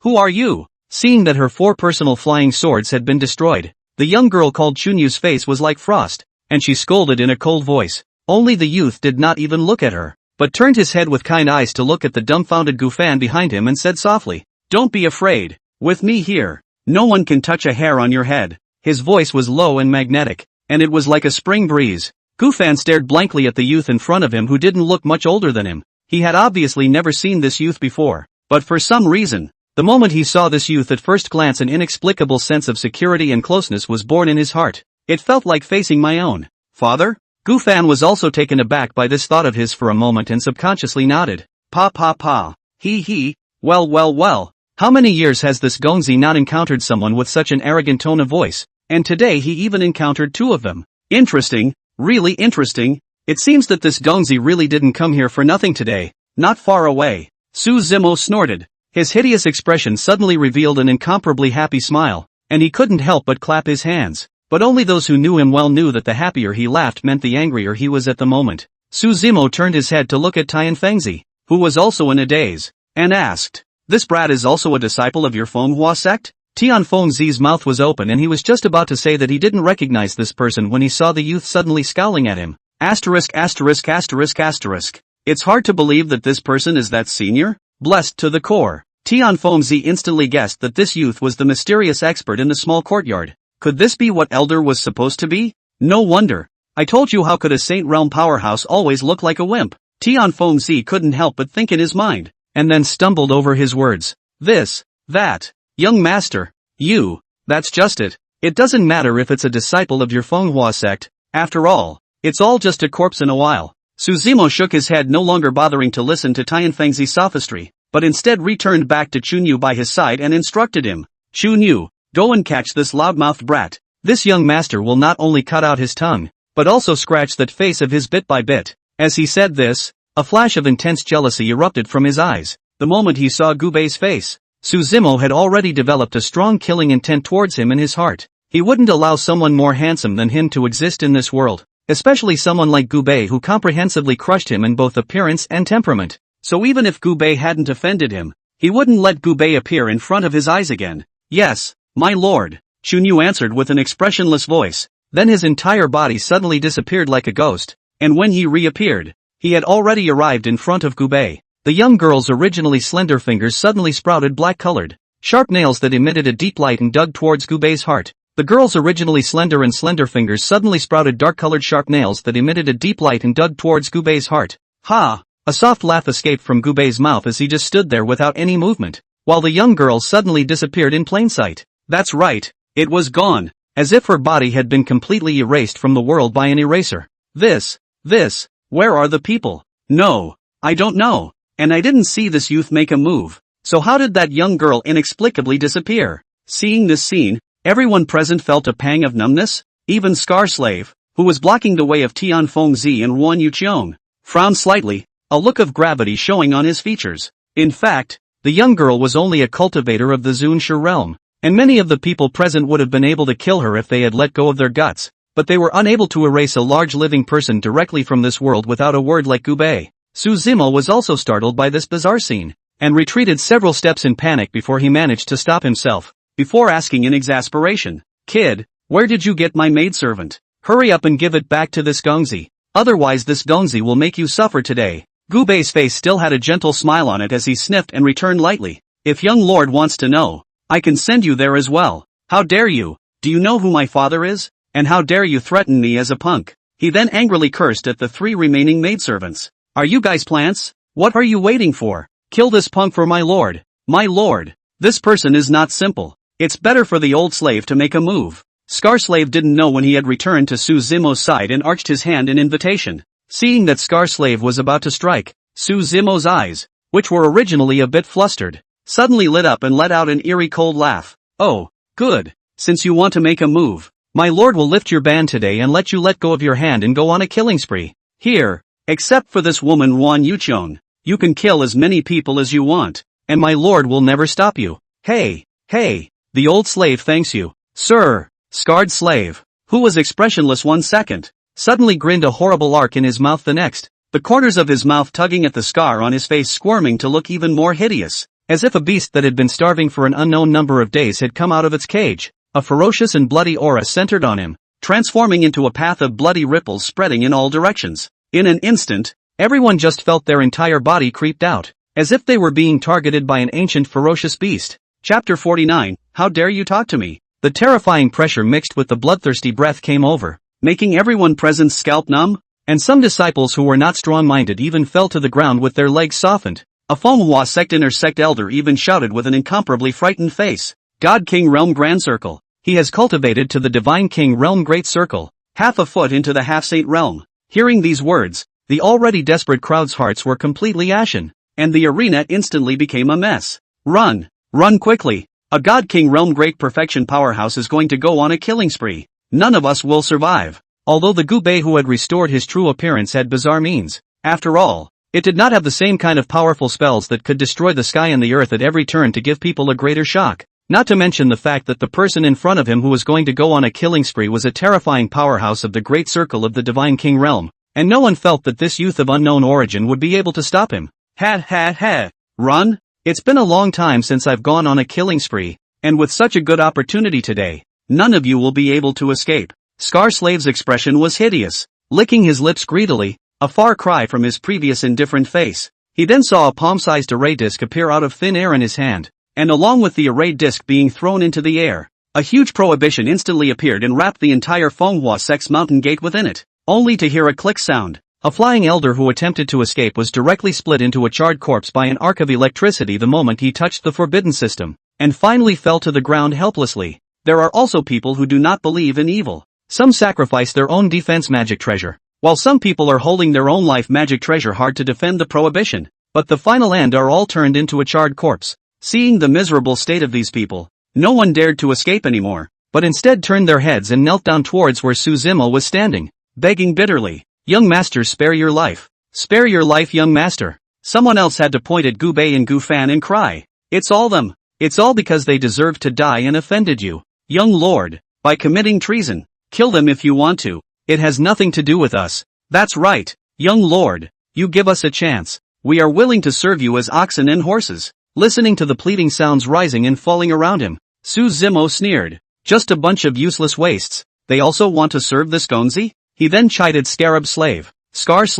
"What are you waiting for if you don't do it yet? My lord doesn't have the time to waste time with these losers here again." "Yes, young lord," Scarred Slave responded, and only then did he look at Gubei again, killing intent filling his face. "Kid, if I'm not mistaken, the means by which you just disappeared someone out of thin air was to utilize some sort of secret technique to transfer her into the void dimension, wasn't it? This kind of trick works well against that yellow-haired girl, but it won't work on old man." Thinking that he had seen through Gubei's earlier tactics, he couldn't help but sneer, "Come at me with anything. It has nothing to do with this senior." Gufan, who was originally standing behind Gubei, fiercely stepped forward and said with a resolute face, "Everything happened because of me. Let senior and the other disciples go. Kill or die as you wish." Scarred Slave sniffed and sneered, "Kid, don't worry, you're definitely in trouble today. But the others, they're going to die too." At the same time as the word death was uttered, a horrifying blood-colored baleful aura gushed out, rushing straight toward Gufan. Poof! A cold snort came out, only to see Gubei just casually waving his hand, and the baleful chi rushing toward Gufan disappeared without a trace, not bothering to look at Scar Slave's surprised face either. Gubei smiled gently at his son and said in the tone of an elder caring for his juniors, "Little one, there are naturally adults to handle the adults' matters. You, a little one, just go and watch from the side." For some reason, Gufan had obviously never met this senior in front of him, but his heart always had a good feeling and trust for no reason, as if they had known each other for many years. Looking at Gubei's gentle smile, Gufan subconsciously nodded his head and said, "Elder, be careful," before standing aside again. "Kid, old man underestimated you. I didn't expect you to still have some means, and you're worthy to talk big to me?" Gubei's gentle smile suddenly disappeared when he turned his head again, instantly adding a nameless majesty to his handsome face. The crowd looked at each other one by one as they heard the words, and a thought arose in their hearts at the same time. No, how did he dare? That's a powerhouse in the great circle of the God King realm. Gubei's domineering aura made Scar Slave's heart subconsciously tremble, and reacting to it, he was instantly annoyed. Fine. I'd like to see what exactly you have the ability to dare to act recklessly in front of me. As soon as the words fell, Scar Slave's grey robe rose up without wind, followed by a dense to the extreme blood mist that rose up to the sky, instantly covering the entire sky.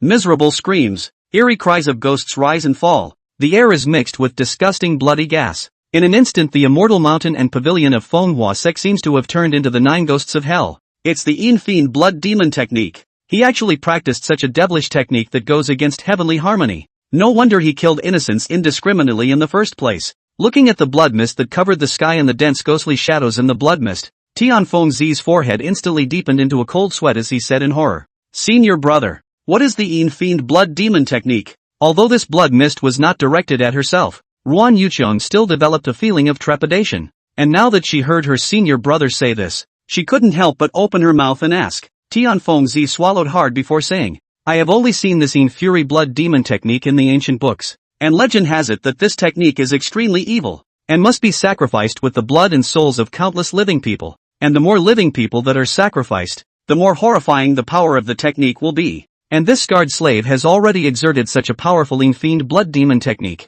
I estimate that at the very least hundreds of thousands of living people have already been sacrificed in order to arrive at such an effect." Hundreds of thousands? Even with Ruan Yuchong's ancient and unperturbed state of mind hearing this appalling figure, he couldn't help but feel a tremor in his heart and couldn't help but continue. To be so heartless? Isn't he afraid that the heavenly Tao will send down heavenly punishment? She then couldn't help but look downwards at the mysterious expert who still had a calm face, as if nothing could affect him, and asked worriedly, "Senior brother, do you think this senior will be his opponent?" Upon hearing this question, a meaningful smile suddenly appeared on Tianfengzi's originally ugly face and comforted him. "Don't worry, senior sister. This senior's methods are not something we can imagine." "Oh, Ruan Yuqiong's heart was slightly settled after hearing this, and then she couldn't help but look at Gu Bei a few more times and couldn't help but ask again. Senior brother, could it be that this mysterious expert is one of our Fenghua sect's supreme elders who is always in seclusion? She also connected this youth with an extraordinary temperament in front of her with the mysterious expert in the small courtyard,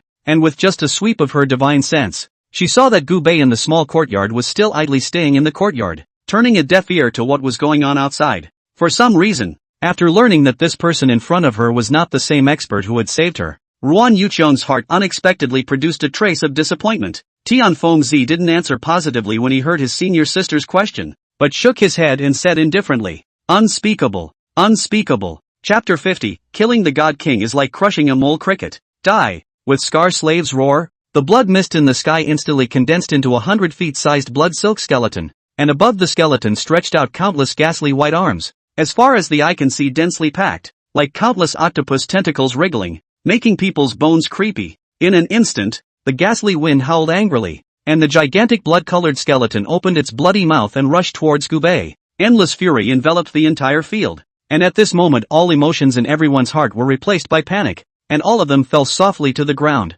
Someone muttered as they looked at the huge blood-colored skeleton in the sky. Is this the strength of a god king? He then laughed miserably, as if he couldn't take the blow and went completely insane. Ha ha ha ha, it's over. It's all over. None of us can escape today. Ha ha ha, ha ha ha, die. All of you. Don't be in a hurry. Today I will refine all of you into a part of this bloodshed demon skeleton of mine. The scarred slave stood atop the blood skull's head, grimly letting loose a maniacal laugh. The scarlet skeleton was huge, but its movements were extremely fast, and in the blink of an eye, it had already arrived in front of Gu Bei, opening its bloody mouth to devour him. The densely packed, tentacle-like, pale white arms on them suddenly lengthened, grasping at Gu Bei from all directions, instantly tying him up tightly. Elder, be careful. Gu Fan could no longer resist the terrifying pressure coming from the scarlet skeleton and fell softly to the ground, but his eyes fell dead on Gu Bei and cried out anxiously, "It's over." The disciples of the Fenghua sect who originally still had a sliver of hope for this mysterious strong man were completely disheartened when they saw this scene,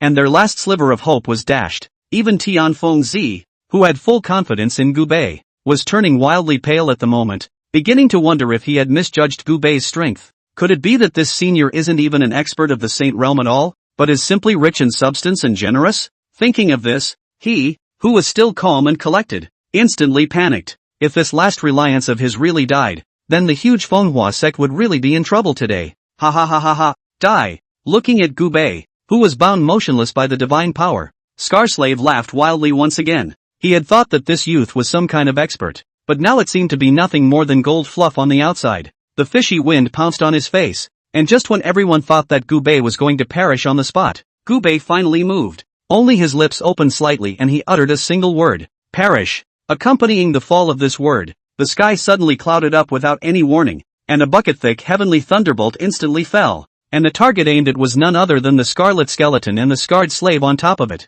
Heavenly punishment! Why can you invoke heavenly punishment? Looking at the heavenly thunder that struck towards him from above his head, the scarred slave who was arrogant and complacent in the last second only had disbelief and endless panic on his face in the next second. Boom! With a loud bang, heavenly thunder rolled down, and the entire mountain gate where the Fenghua sect was located began to shake the ground. Terrifying energy fluctuations turned into ripples spreading in all directions, and wherever they passed, all the pavilions, all the spiritual plants and ancient trees instantly turned into pieces. By the time the crowd reacted again, the huge blood-colored skeleton and the scarred slave of the Divine King Realm Great Circle above its head had completely disappeared as if they had evaporated from the face of the earth. The originally huge square was now only a bare empty space, and that man just stood there calmly, as if he was standing in the center of the world, occupying everyone's gaze. The dark clouds parted and returned the sky to clearness, and the warmth of the sun once again poured down on the earth. If they hadn't set their eyes on the messy clan, everyone would have thought that everything just now was an illusion.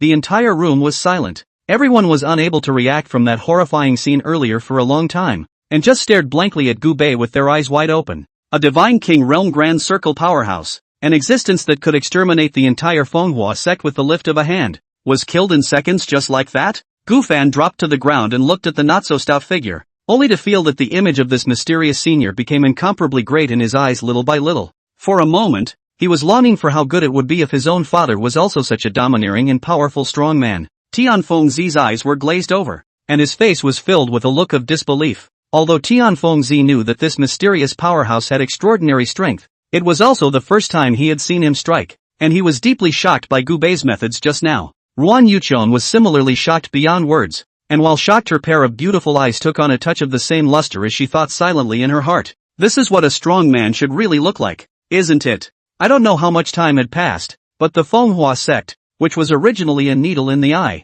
seemed to have exploded in an instant. Dead? A peerless powerhouse at the peak of the Divine King realm was just killed in seconds? Illusion? It must be an illusion. That's a Divine King, a mainstay of a sect that has been passed down for 10,000 years. How could he be killed in seconds without even being able to fight back? Killing the God King is like crushing an ant. He is a half-saint. Only a legendary half-saint can have this kind of strength. When they heard the words half-saint, everyone's bodies trembled at the same time, and their eyes were filled with awe and fear as they looked at Gu Bei. Half-saint, for them undoubtedly only existed in the legend, and at this moment a living half-saint stood in front of them, like a mythological strong man came to them. You're done. Do you think you're great just because you're a half-saint? Let me tell you, even half-saints will have to die if they mess with this Gongzi. Just then, a craning voice silenced the murmurs of everyone in the room. The crowd looked in search of the sound, only to realize that the one who spoke was the young master of the Heavenly Tao sect, Su Zimo, who had an angry expression and veins rippling on his forehead.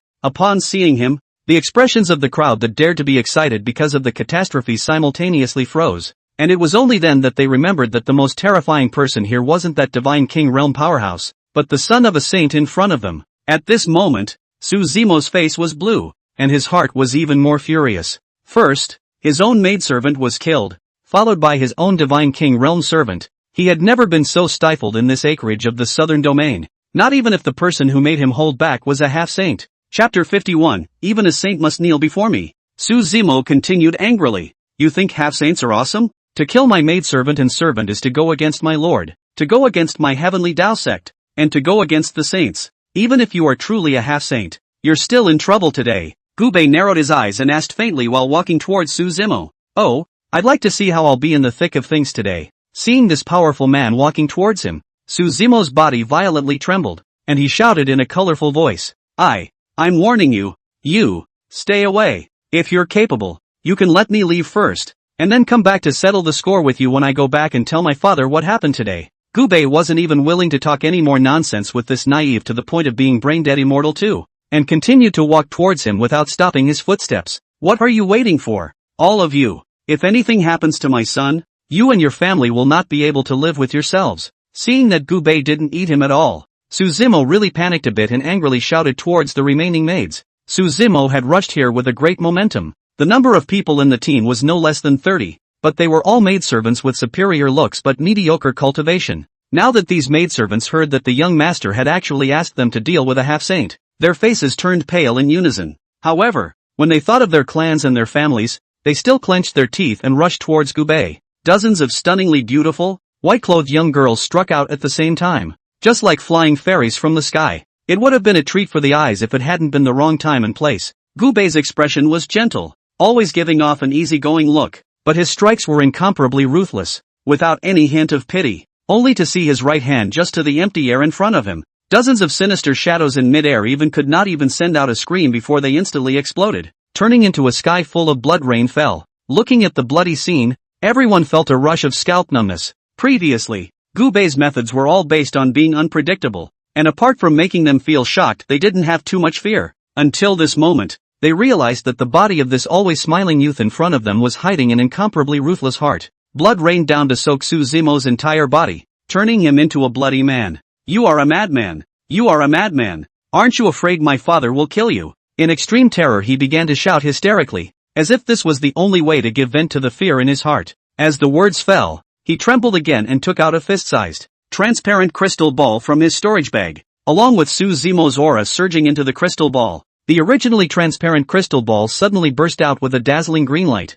followed by a layer of green light cover that wrapped it tightly. Only after doing this did Su Zimo's terrified face finally calm down a bit, and a hint of a smile appeared at the corner of his mouth, as if everything was once again back under his control. After casting a body purification spell to clean up the blood stains on his whole body, Su Zimo, who had transformed back into a suave and elegant appearance, said in a nonchalant manner, "Kid, I've told you before, even if you're a half-saint, With that, he pointed to the crystal ball in his hand and proudly continued, "Know what this is? That's right, it's the God-devouring bead that can store divine abilities. What I have in my hand, on the other hand, is a top-grade God-devouring bead, which stores the defensive aptitude of a true saint. Do you hear me? A defensive aptitude that only a saint can perform is not something that a mere half-saint like you can break." Hearing the God-devouring pearl, the eyes of the people present instantly lit up as they looked at the crystal ball and Zimo's eyes with greed radiating from their eyes. The God-devouring bead was an extremely precious magic treasure that didn't have any power on its own, but could store one of the cultivator's divine abilities. The more advanced the God-devouring bead, the more powerful the divine ability it could store. And legend had it that the highest level God-devouring bead could store a saint's divine ability, and this God-devouring bead in Zimo's hand was undoubtedly the latter. That's a magic treasure storing a saint's divine ability. Everyone sighed in their hearts. Zimo was worthy of being the son of a saint. His family's wealth was not at all something that they, ordinary cultivators, could imagine. Casually taking out something with such a multitude of treasures. After marveling, many bright-eyed people began to plan for their future again. They knew that once the Saint Realm defense aptitude was out, Zimo was invincible, and this mysterious youth in front of them couldn't help him even if he really was a half-saint. As long as they waited for the Heavenly Tao Sect's reinforcements to arrive, even half-saints would have to flee in disgrace. Obviously Zimo was planning to do just that. So the rampant look was undisguised. It was like, so what if you are a half-saint? You still can't do anything to help this Gongzi. Zimo looked at Gubei, who had already arrived in front of him, and said with his arms around his chest, emboldened, "What can a half-saint do? As my lord has said, in front of my lord, you have to cozy up to a dragon, and you have to lie down to a tiger. In this case, I will give you a chance to atone for your sins, as long as you kowtow to me 3 times, and then swear allegiance to me for the rest of your life to the Heavenly Tao. Then I will put in a good word to my father to bypass this great disrespectful crime of yours. If you serve my son to open lying, how did you do it?" Zimo's words had just reached the halfway point when he suddenly let out an incomparably terrified scream and was shocked out of his wits. The others, likewise, had no idea what they were seeing, and one after another, their mouths were open and dumbfounded. Seconds ago, just when Zimo was talking eloquently, thinking that he was already invincible, the crowd saw that the mysterious young man just waved his hand casually, and the defensive light shield stored by the God-devouring pearl crumbled inch by inch like an eggshell, and finally disappeared completely into points of light. A defensive divine ability that can only be performed by a saint was just shattered?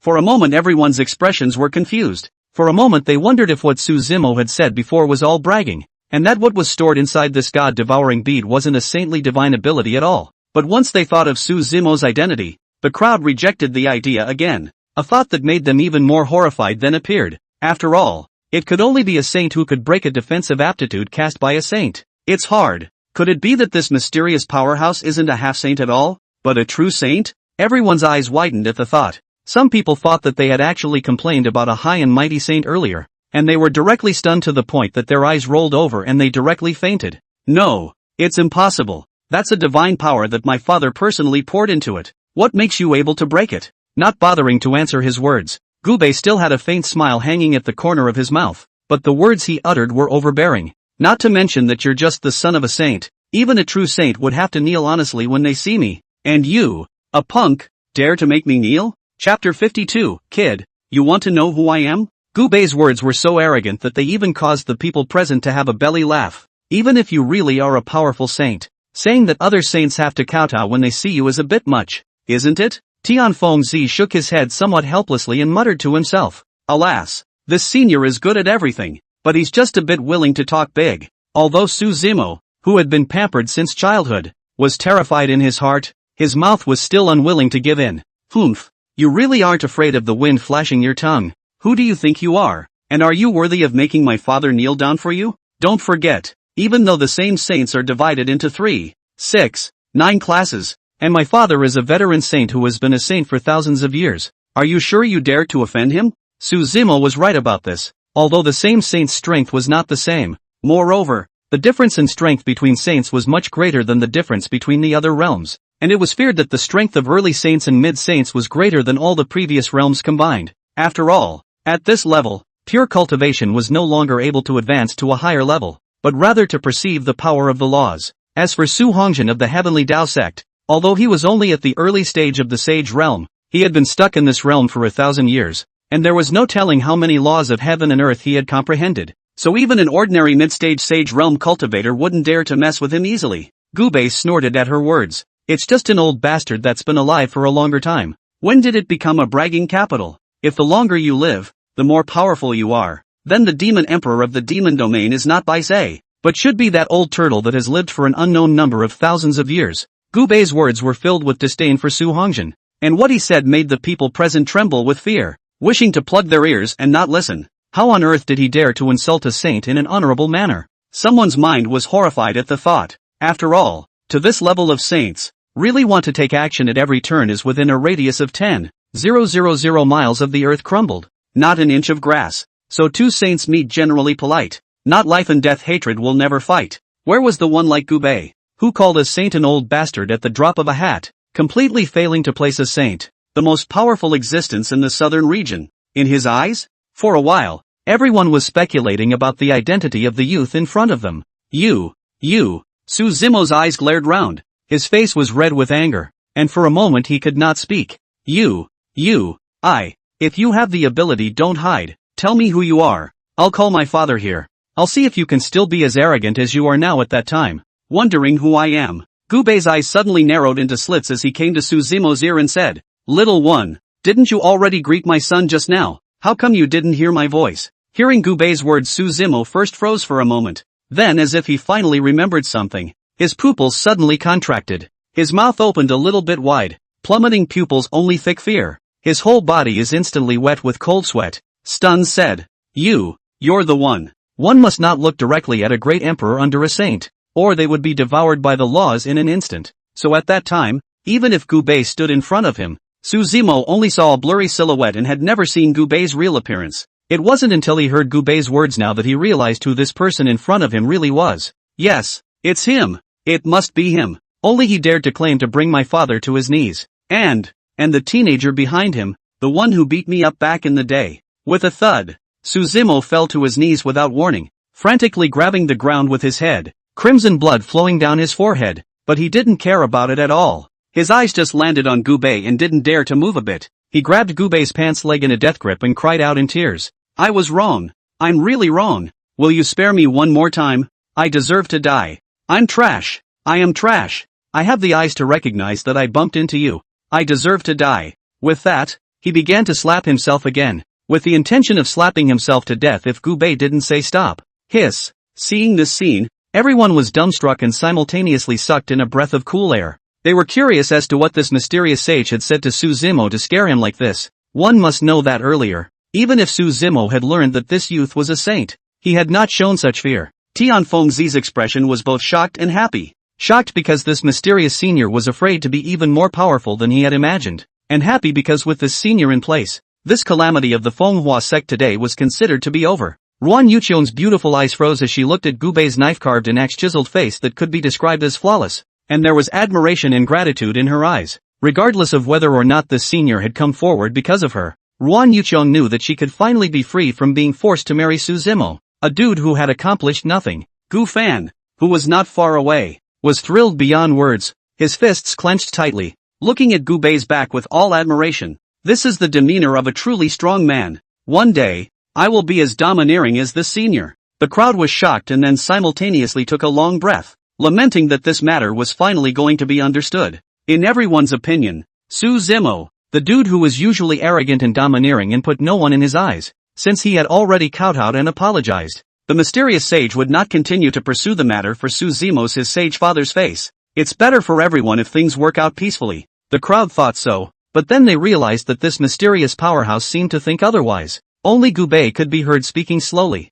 Little one, remember what I told you when I was on my way out? Su Zimo was frantically slapping his face in an attempt to get Gubei's forgiveness. When he heard the words, his movements just lurched and he fell into a memory. Little fellow, let me encounter you acting recklessly again. And then even if your father kowtows and begs for forgiveness, he won't be able to protect you. The next moment, a flat voice and these words kept echoing in his mind. Su Zimo's entire body was struck by lightning and began to tremble crazily, and his face was even whitened without any blood color. Senpai! Senpai! You listen to me! Boom! Before Su Zimo could finish his words, accompanied by a muffled sound, his body directly exploded. Large chunks of broken flesh accompanied by blood fell to the ground, then spread out in all directions along the ground. The The crimson blood, paired with the sickening smell of blood, stimulated the nerves of everyone present. A gust of wind blew through, blowing the people's sleeve robes hunting, but also let the already silent square become even more dead silent. I don't know how long it took, but finally a man spoke up in horror. He killed Saint Su Hongjian's only son. Chapter 53, The Advent of the Saints. These words were like stirring up a hornet's nest, and the originally dead silent square was suddenly in chaos. Dead? He killed Sage Su Hongjian's only son? It's over. We're all over. That saint won't let go of every one of us here. Why? Why is he doing this? Doesn't he worry about the wrath of a saint? Everyone's faces were filled with despair. Looking at Gu Bei's slender figure, there was confusion, disbelief, and more than anything else, anger that they didn't dare to show. After all, originally, this matter could have been resolved with the best of both worlds, and they didn't understand why this mysterious powerhouse had to kill Su Zimo. Even if this youth was really a saint as well, was he really not afraid of facing the wrath of another saint who was in the same realm as him and would kill at all costs? And taking a step back, even if this youth had the confidence to leave unharmed under the monstrous fury of a saint, what about them? The Windflower Sect? Who could guarantee that Su Hongjian wouldn't take his anger out on the Manhwa Sect because of his son's tragic death? When a saint is angry, he ambushes a million corpses. For a saint to want to exterminate their tiny Manhwa Sect, it could be said to be a breeze. If they didn't know that this youth was a saint, they would have opened their mouths and cursed. What to do? What to do now? Even the knowledgeable Tian Fengzi was already in disarray at this moment, and cold sweat kept sliding downwards. Su Zimo is Su Hongjian's only son, and it is already impossible for him to have another son when he reaches the sage realm. Tian Fengzi could not even imagine how angry Su Hongjian would be after learning of his son's death. Take advantage of the fact that the Heavenly Dao sect hasn't discovered it, and escape from here now with all the sect members? The idea was dismissed out of hand as soon as it appeared. Not to mention the huge immortal fantasy continent and where they could escape to. Let's just say that tens of thousands of miles of distance was just a thought for a saint. How could they possibly escape the pursuit of a saint? With 100 turns in his mind. In the end, Tian Fengzi despaired and realized that no matter what he did, Manhwa Sect was in trouble. At this moment, Tian Fengzi could no longer maintain his image as a sect leader and fell on his butt. Ruan Yuchong's face was pale, her teeth were biting her lip in death, and blood was flowing out along the corners of her mouth. She lightly opened her jade lips and said to Tian Fengzi in a tone tinged with determination, "Senior sect leader, this is all because of me. If it wasn't for me, the sect wouldn't have encountered such a thing today. At the worst, I'll thank you with my death when the time comes, and I definitely won't involve the entire clan. It's late, everything is late. Alas, what is the elder doing?" Tian Fengzi let out a miserable laugh at his words, then gently shook his head, only for his despair-filled words to come to an abrupt end just halfway through. Looking at Gu Bei with an odd expression on his face, Ruan Yuchong followed her senior brother's gaze and was also taken aback by Gu Bei's actions. Gu Bei was seen picking up a storage pouch and a pile of broken meat, and then found an exquisite jade tablet after rummaging around inside. Before the crowd could react to what he meant by this, they saw Gu Bei's right hand make a strong grip, and the jade token of unknown material was instantly crushed. The moment the jade token was crushed, a green rainbow rose up from Gu Bei's hand in full view of everyone and disappeared into the sky in the blink of an eye.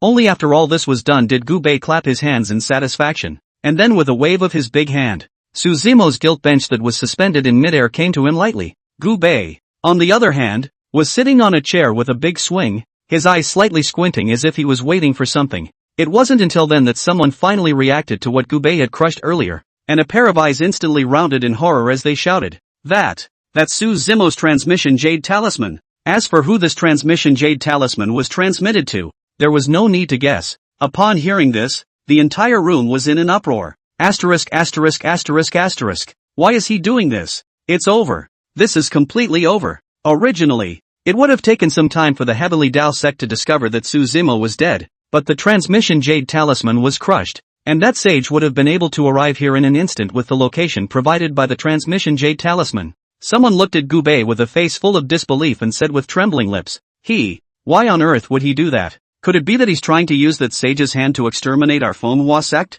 At the same time, tens of thousands of miles away from the Manhwa sect, the Heavenly Dao sect, a green light flashed past and then fell into a cave in the back of the mountain. At this moment, there was a young man who looked to be only 27 or 18 years old sitting cross-legged in the cave, wearing a black armor, with a black metal divine garment covering his entire body, like a demon god who descended from the heavenly realm, mysterious and domineering. This person was the Heavenly Dao sect patriarch, Su Zimo's father, the only saint in the southern region, Su Hongjian. If not said, Outsiders would never think that an old monster who had lived for thousands of years would be so young on the outside. Right at this moment, Su Hongjin violently opened his eyes, a horrifyingly refined aura erupted from them, and it was as if there were stars disillusioned in his eyes, filling them with a sense of oppression. Amor's transmission jade talisman was actually crushed. Su Hongjin's brows were slightly furrowed, his voice was low, but there wasn't an overly worried look on his features, because he knew that his son still had a defensive aptitude in his hand that he had bestowed upon him,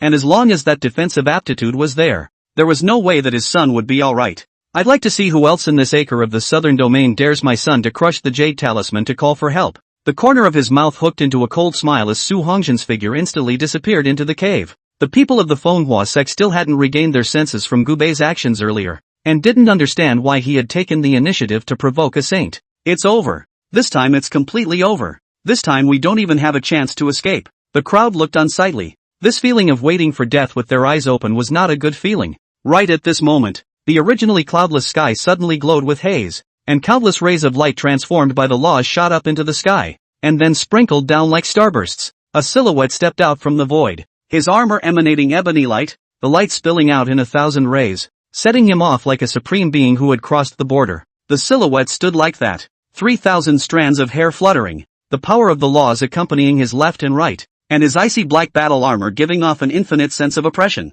This is a saint? Compared to Gubei, whose appearance was plain to the core, Su Hongjin's appearance left an indelible impression on the crowd present. Chapter 54, The Wrath of the Sage. This is what a saint should look like. Frozily looking at the majestic figure in the sky that made people not dare to look directly at it, such a thought unconsciously arose in everyone's hearts. At the same time that this thought appeared, everyone's hearts were again in a state of chiaroscuro. Though one cannot judge a man by his appearance, and saints should be judged even less by the way they appear. But Su Hongjin's appearance was so overbearing that people subconsciously felt that this saint should be like this, and compared to Gubei's previous mediocre appearance, it was clear which was stronger or weaker. Sect leader of the Manhwa sect, Tianfengzi, pay homage to the sage. Although Tianfengzi was appalled at the speed with which Su Hongjin had arrived, he still did not dare to slow down and hurriedly knelt down to the figure in the sky. Seeing that the sect leader had already knelt down, the others then came to their senses and hurriedly followed suit. Greetings, saint. In an instant,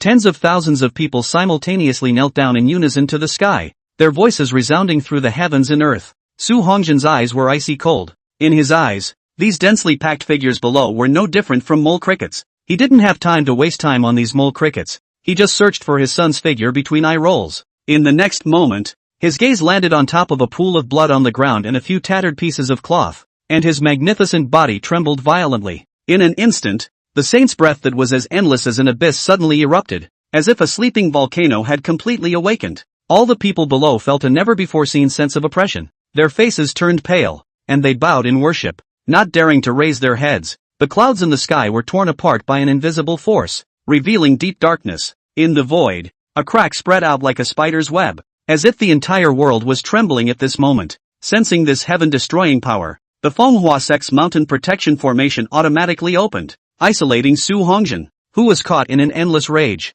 Until this moment, the crowd that felt like they were going to be whisked into mush by the saint's mighty pressure only then did their whole body lighten up, and the celebration of a life after a robbery appeared on their pained faces. Just before the crowd could rejoice, they heard a mournful roar. My son! Along with this roar coming out, invisible ripples spread outward in a circle with Su Hongjin as the center, just like the ripples on the water surface. In an instant, within a radius of 100 miles of mountains and rocks crumbling, grass and trees in a flash into pieces, animals and beasts in the mountains and fields is too late to scream and explode into a blood mist. Manhwa sect's mountain protection formation first chapped out countless cracks. Just a few breaths will no longer be able to withstand completely shattered. The wind was fierce, the sky was cloudy, and when the people below saw that the mountain protection formation that could withstand the full force of a half-saint's strike was dismantled in such a fragile manner, their faces were instantly pale and bloodless with fear. Is this the power of a saint? The crowd couldn't believe that what they were so proud of in the Manhwa sect was so unbearable in front of a saint. Like a joke, after roaring angrily, Su Hongjin arrived in front of the streak of broken meat in a single instant. His forehead veins rippling, his scarlet eyes seeming as if they were about to drip blood. He could tell at a glance that the rags, soaked in stained blood, were the very clothes his son had been wearing when he left. At Su Hongjin's age, he has very few relatives left, and Su Zimo is his only son and his only relative in this world. And Su Zimo was still the child he had with his favorite wife. He had once sworn in front of his wife's tombstone that he would let his son be carefree and would not be bullied in the slightest for the rest of his life, which was why he doted on Su Zimo so much. And now, his only bloodline had turned into a pile of broken flesh. How could he accept this? Su Hongjin's teeth clenched as he said word for word, I, Su Hongjin, swear to the heavens here that no matter who killed my son, I'm going to break him into pieces, and I'm going to make everyone here go down and bury my son with him. If I can't do it, I, Su Hongjin, will be struck by heaven and thunder, and my soul will be destroyed. As soon as the words fell, a deafening blast suddenly came from the sky, as if someone in the underworld was responding to his oath. After hearing that blast in the sky, everyone's expression was one of despair, because they all understood that this was the heavenly Tao responding to the poisonous oath that Su Hongjin had sworn. Cultivators may not easily make a poisonous oath to the heavenly Tao, and once they do, the heavenly Tao will respond and the oath will be completely established. Since then the person who swore an oath was left with only two choices. One was to fulfill his oath, and the other was to be revolted by the heavenly Tao. So it could also be said that at this moment, Su Hongjin had already made up his mind that he would not rest in peace with the person who killed his son and everyone in the Manhwa sect.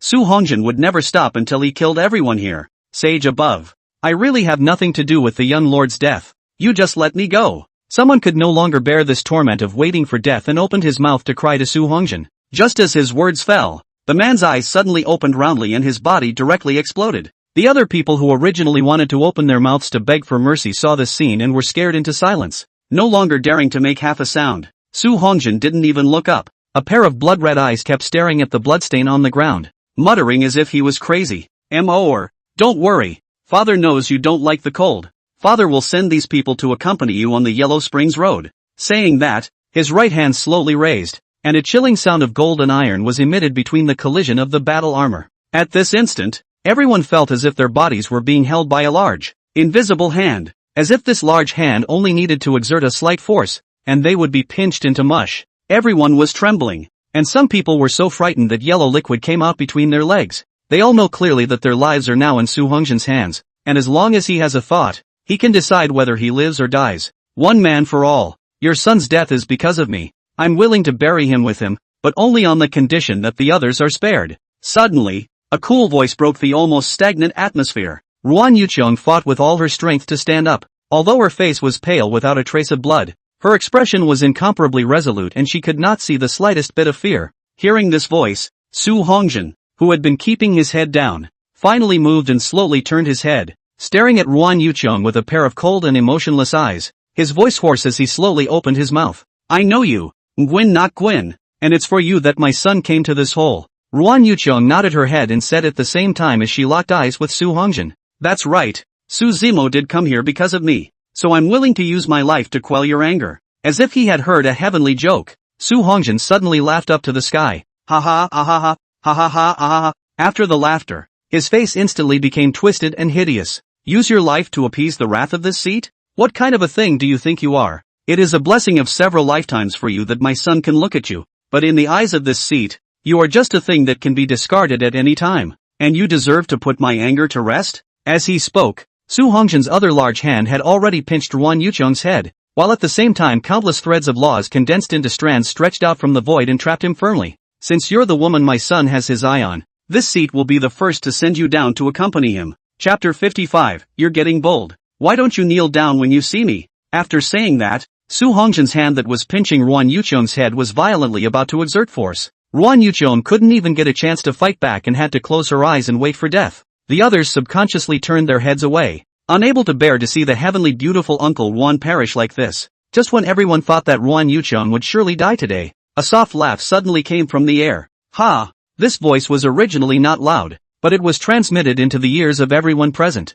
but it added a touch of strangeness to the already austere atmosphere. The crowd followed the sound and looked, only to be shocked to find that the mysterious young man was still strutting around in his chair with his legs crossed, like an outsider watching the fun, with an undisguised sneer on his lips. Seeing this scene, a string of black lines appeared on everyone's foreheads. It's come to this. How can you culprits still sit still? Originally the development of things is very simple. Ruan Elder forced by Su Zimo's lustful authority can only agree to this marriage. And then Su Zimo and then a happy to let the Heavenly Tao sect to support a little Manhwa sect. And finally, in addition to condescending to Ruan Elder, in addition to the two sides have fallen a best of both worlds. But, it's because of this man that all the original fantasies have been shattered. If it wasn't for this man killing Su Zimo, how could he have attracted a high and mighty saint to personally come and swear to the heavenly Tao to make this place bleed? Now well, everyone is a lamb to the slaughter and this man is even there laughing. A nameless fire surged out from the hearts of the crowd. They saw that they were going to die where they still cared about Gu Bei's identity. One by one, they glared angrily at each other. If eyes could kill, I'm afraid that at this moment, Gu Bei would have been pierced by 10,000 arrows. Su Hongjian's hand movements lurched, his neck turned like a machine, and a pair of eyes that wanted to eat people looked toward Gu Bei. He had previously focused all of his attention on his own tragically dead son, and hadn't bothered to care about these ants in his eyes, so he was curious as to what kind of ungrateful ants would dare to make such blatant mocking noises at this time. The terrifying killing intent on Su Hongjian's body caused the temperature of the entire Manhwa sect to instantly drop to freezing point, and the murderous aura that was like substance caused everyone to get goosebumps. Seeing Su Hongjian finally put his attention on Gu Bei, everyone present at this moment had different expressions. Some people originally desperate eyes more than a few points of hopeful luster. In the hearts secretly prayed, these two saints had better fight, and finally fight a lose-lose together grey leave, so that the Wind China sect can survive. But more people remained deathly pale, as if they had given up all hope, because they knew that when the immortals fought, the mortals suffered. Even if these two saints did not target themselves, the aftermath of the two men's exchange of blows would cause the entire Manhwa sect to be razed to the ground in an instant. When Su Hongjian, who had turned his head, saw that there was actually someone sitting on a chair, his already gloomy face instantly became even more livid. Just the moment he saw the looks of the youth on the chair, his entire body suddenly froze. For a moment, time seemed to stand still. Alas, Tianfengzi let out a long sigh in his heart, then closed his eyes and silently waited for death. He knew that the next exchange between the two saints was a sight that he could not observe even at his realm. 1 second, 2 seconds, 3 seconds. After waiting for several seconds, Tianfengzi, who did not hear the imagined sound of a shocking duel, opened his eyes again in dismay, and then saw that mysterious senior still sitting lazily in his chair, the corner of his mouth still hanging that signature smile, as if nothing in this world could move him. On the contrary, Su Hongjian, who had left an unforgettable impression on his debut, looked like he had been cast in a stasis at the moment, and remained in the action of turning his head. Tianfengzi keenly noticed that Su Hongjian's stiff face seemed to have an extra point of panic if anything. Illusion. It must be an illusion, Tianfengzi thought in his heart. The others were equally dumbfounded as they looked at the duo staring at each other, not understanding in which direction the plot was going again. Time was passing a little bit, but Su Hongjian, who was originally going to go on a killing spree, still didn't have the slightest intention to make a move. The crowd only felt scratching their hearts. After all, waiting for death like this was the most torturous. In the end, it was Gu Bei who broke the weird atmosphere. Yo! Only to see him gently raise his hand and wave at Su Hongjian like an acquaintance meeting in greeting. And it is this simple action, but led a full of oppressive atmosphere Su Hongjian as a great enemy. The whole body is even tense, subconsciously back to a sound. Hi, hi. The moment Su Hongjian opened his mouth, the original solemn atmosphere instantly disappeared. The moment this move was made, the eyes of everyone present almost stared out, no longer caring about what saints and what catastrophes were on the horizon. They directly exploded. Crouch! What the is going on here? Not. What on earth are these two saints up to? Can it be that the two of them originally knew each other? That's not right. If they really knew each other, why would that senior still kill Su Zimo without mercy? At this moment, everyone's expressions were as wonderful as they could be. No less than watching a great drama with ups and downs, only unlike watching a play. All of them are a part of that play. From the beginning of Su Zimo's vocal appearance, everyone's mood was like a roller coaster ride with ups and downs. First, a divine king realm great perfection powerhouse was about to go on a killing spree, and everyone's hearts were as if they were dead. And then this mysterious saint appeared, and with the lift of his hand, he extinguished the incomparably powerful divine king realm expert in their eyes. Just when the crowd thought that things could pass peacefully,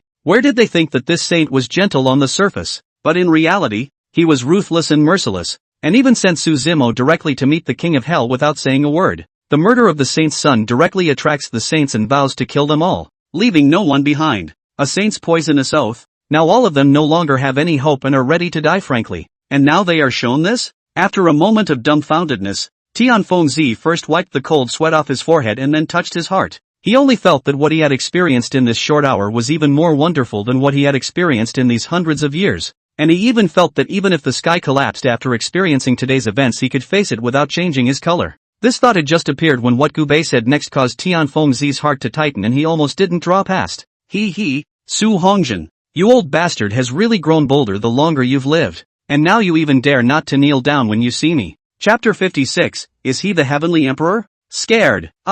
Hearing this, Tianfeng Z was directly shocked into an emoji. If it weren't for the fact that this current scene simply had no place for him, a tiny void Dao realm, to speak, he really wanted to say to Gubei, this master, just take it as it comes. Don't you have to make a fish death net broken, you are satisfied is not it? But the next image in front of him caused Tianfeng Z to be directly petrified, only to hear a plop sound. Su Hongjin, who was the #1 strongest person in the southern region, actually knelt down towards Gubei. At this moment time seemed to freeze, and everyone stared blankly at this scene, wondering for a moment if they were hallucinating. Boom! As if a long time had passed, and as if only a second had passed, the entire Manhwa sect completely exploded. Someone shouted incredulously, asterisk. What did I see? A saint is kneeling to someone else. Illusion. It must be an illusion. It must be that one of these two saints has cast an illusion, and everything in front of us is not real. At this moment, everyone felt their worldview collapse. They didn't understand why a saint in the hall would literally kneel down for this youth of unknown origin. Even if this youth was likewise a powerful saint, it wouldn't be enough to make Su Hongjin kneel. Could it be that? Could it be that this youth has something on Su Hongjin in his hands? Someone whispered a guess, but it was quickly dismissed. Bull asterisk. A saint is already the topmost powerhouse in this world, and what kind of handle could make him willingly kneel to the enemy who killed his son? Hearing this, the crowd fell silent. The world of cultivation is weak and strong. The strong are honored, and right and wrong are nothing more than the words of those who are strong. The gap between a saint and an ordinary cultivator was like that between immortals and mortals. Even if someone pointed out to Su Hongjin's face right now that he was a member of the Devil Sect, so what? In other words, even if Su Hongjin had done countless things that were unconscionable and outrageous, and these things were known to all, not a single person would dare to stand up and say anything about them. And Su Hongjin, a saint, wouldn't care what a bunch of mole crickets would say about himself. There was only one thought left in everyone's mind at the moment. Who the hell is he? Gufan's shock was mixed with infinite admiration in his eyes as he looked at Gubei's back. He actually managed to make a saint kneel. My generation of cultivators should learn from this senior. At this moment, this mysterious powerhouse had completely become an idol in Gufan's heart. Ruan Yuchong covered her mouth with her hand to keep her gasp from escaping, but she still couldn't hide the shock in her beautiful eyes. Who exactly is this senior? Just when everyone was speculating why Su Hongjin would kneel down to Gubei, there was only one person in the entire Manhwa sect. No, I should say there was only one dog with a cold smile still hanging at the corner of his mouth, as if he was not surprised by this scene. Big Yellow first glanced at Gubei's out-of-body incarnation standing beside him, then snorted in his heart. Humph. This group of frogs in the bottom of the well. In their imagination the most powerful person is only in the saint realm, but they don't know that this devil who likes to pretend to be a pig and eat tigers isn't a saint at all, but rather, he's a quasi-emperor. Big Yellow, who had guessed that Gubei was a quasi-emperor, was incomparably proud in his heart, and had the feeling that everyone was drunk. It was now incomparably looking forward to what kind of wonderful expressions these frogs at the bottom of the well would show when they learned that Gubei was a quasi-emperor. Looking at this youth in front of him with a leathery smile at the corners of his mouth, Su Hongjin only felt a dizziness in front of his eyes, and his heart was about to pop out of his throat in fear. At this moment, he couldn't even hear the noisy sounds of the outside world, and only Gubei's figure was left in his eyes, shouting frantically in his heart. It's him! It's him! Why is he here? What? A decade or so is just a snap of the fingers to you. A saint, and you don't recognize me after only such a short time? Seeing Su Hongjin just kneeling on the ground in a cold sweat and did not say anything. Finally Gubei reluctantly broke this weird atmosphere. Hearing Gubei's voice, Su Hongjin jerked as if he had finally reacted. Recognizing Gubei's identity, he didn't even dare to meet his eyes. Where did he care what his identity was? His head knocked heavily in front of Gubei's toes and shouted, Junior Su Hongjin, I pay my respects to the Heavenly Emperor. As soon as the two words Heavenly Emperor came out, it was as if there was a heaven-shaking thunderclap exploding in everyone's head, shaking everyone present to the point of blacking out and nearly fainting. Heavenly Emperor? Someone said with trembling lips, their voice pitching a few degrees higher from the sheer shock. Pa! There was a crunching sound as someone slapped themselves right across the face, muttering to themselves as if they were crazy. I told you it was a hallucination and you didn't believe me. This illusion is getting more and more excessive, even bringing out the legendary one.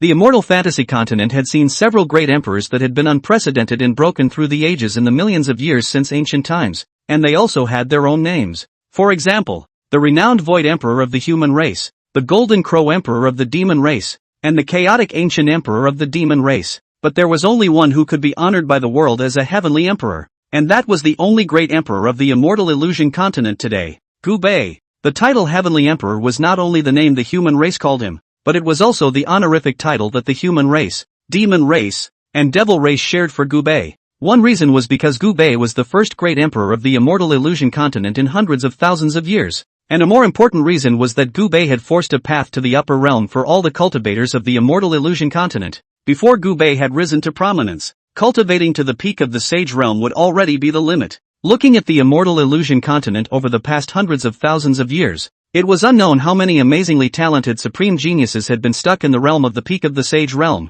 and had ended up depressed. It was Gu Bei's appearance that hardened the path to the upper realm for all cultivators, allowing everyone to see the hope of advancement. Therefore, since the day Gu Bei became an emperor, Heavenly Emperor was the name the world called him. He's the Heavenly Emperor? Everyone's eyes were round, staring at the figure on the chair as if they were afraid that he would disappear if they didn't pay attention. At this moment, they finally understood why this youth had been acting emboldened from the moment he appeared, and why Su Hongjian, a towering saint, had knelt down to the murderer of his own son just as soon as they met.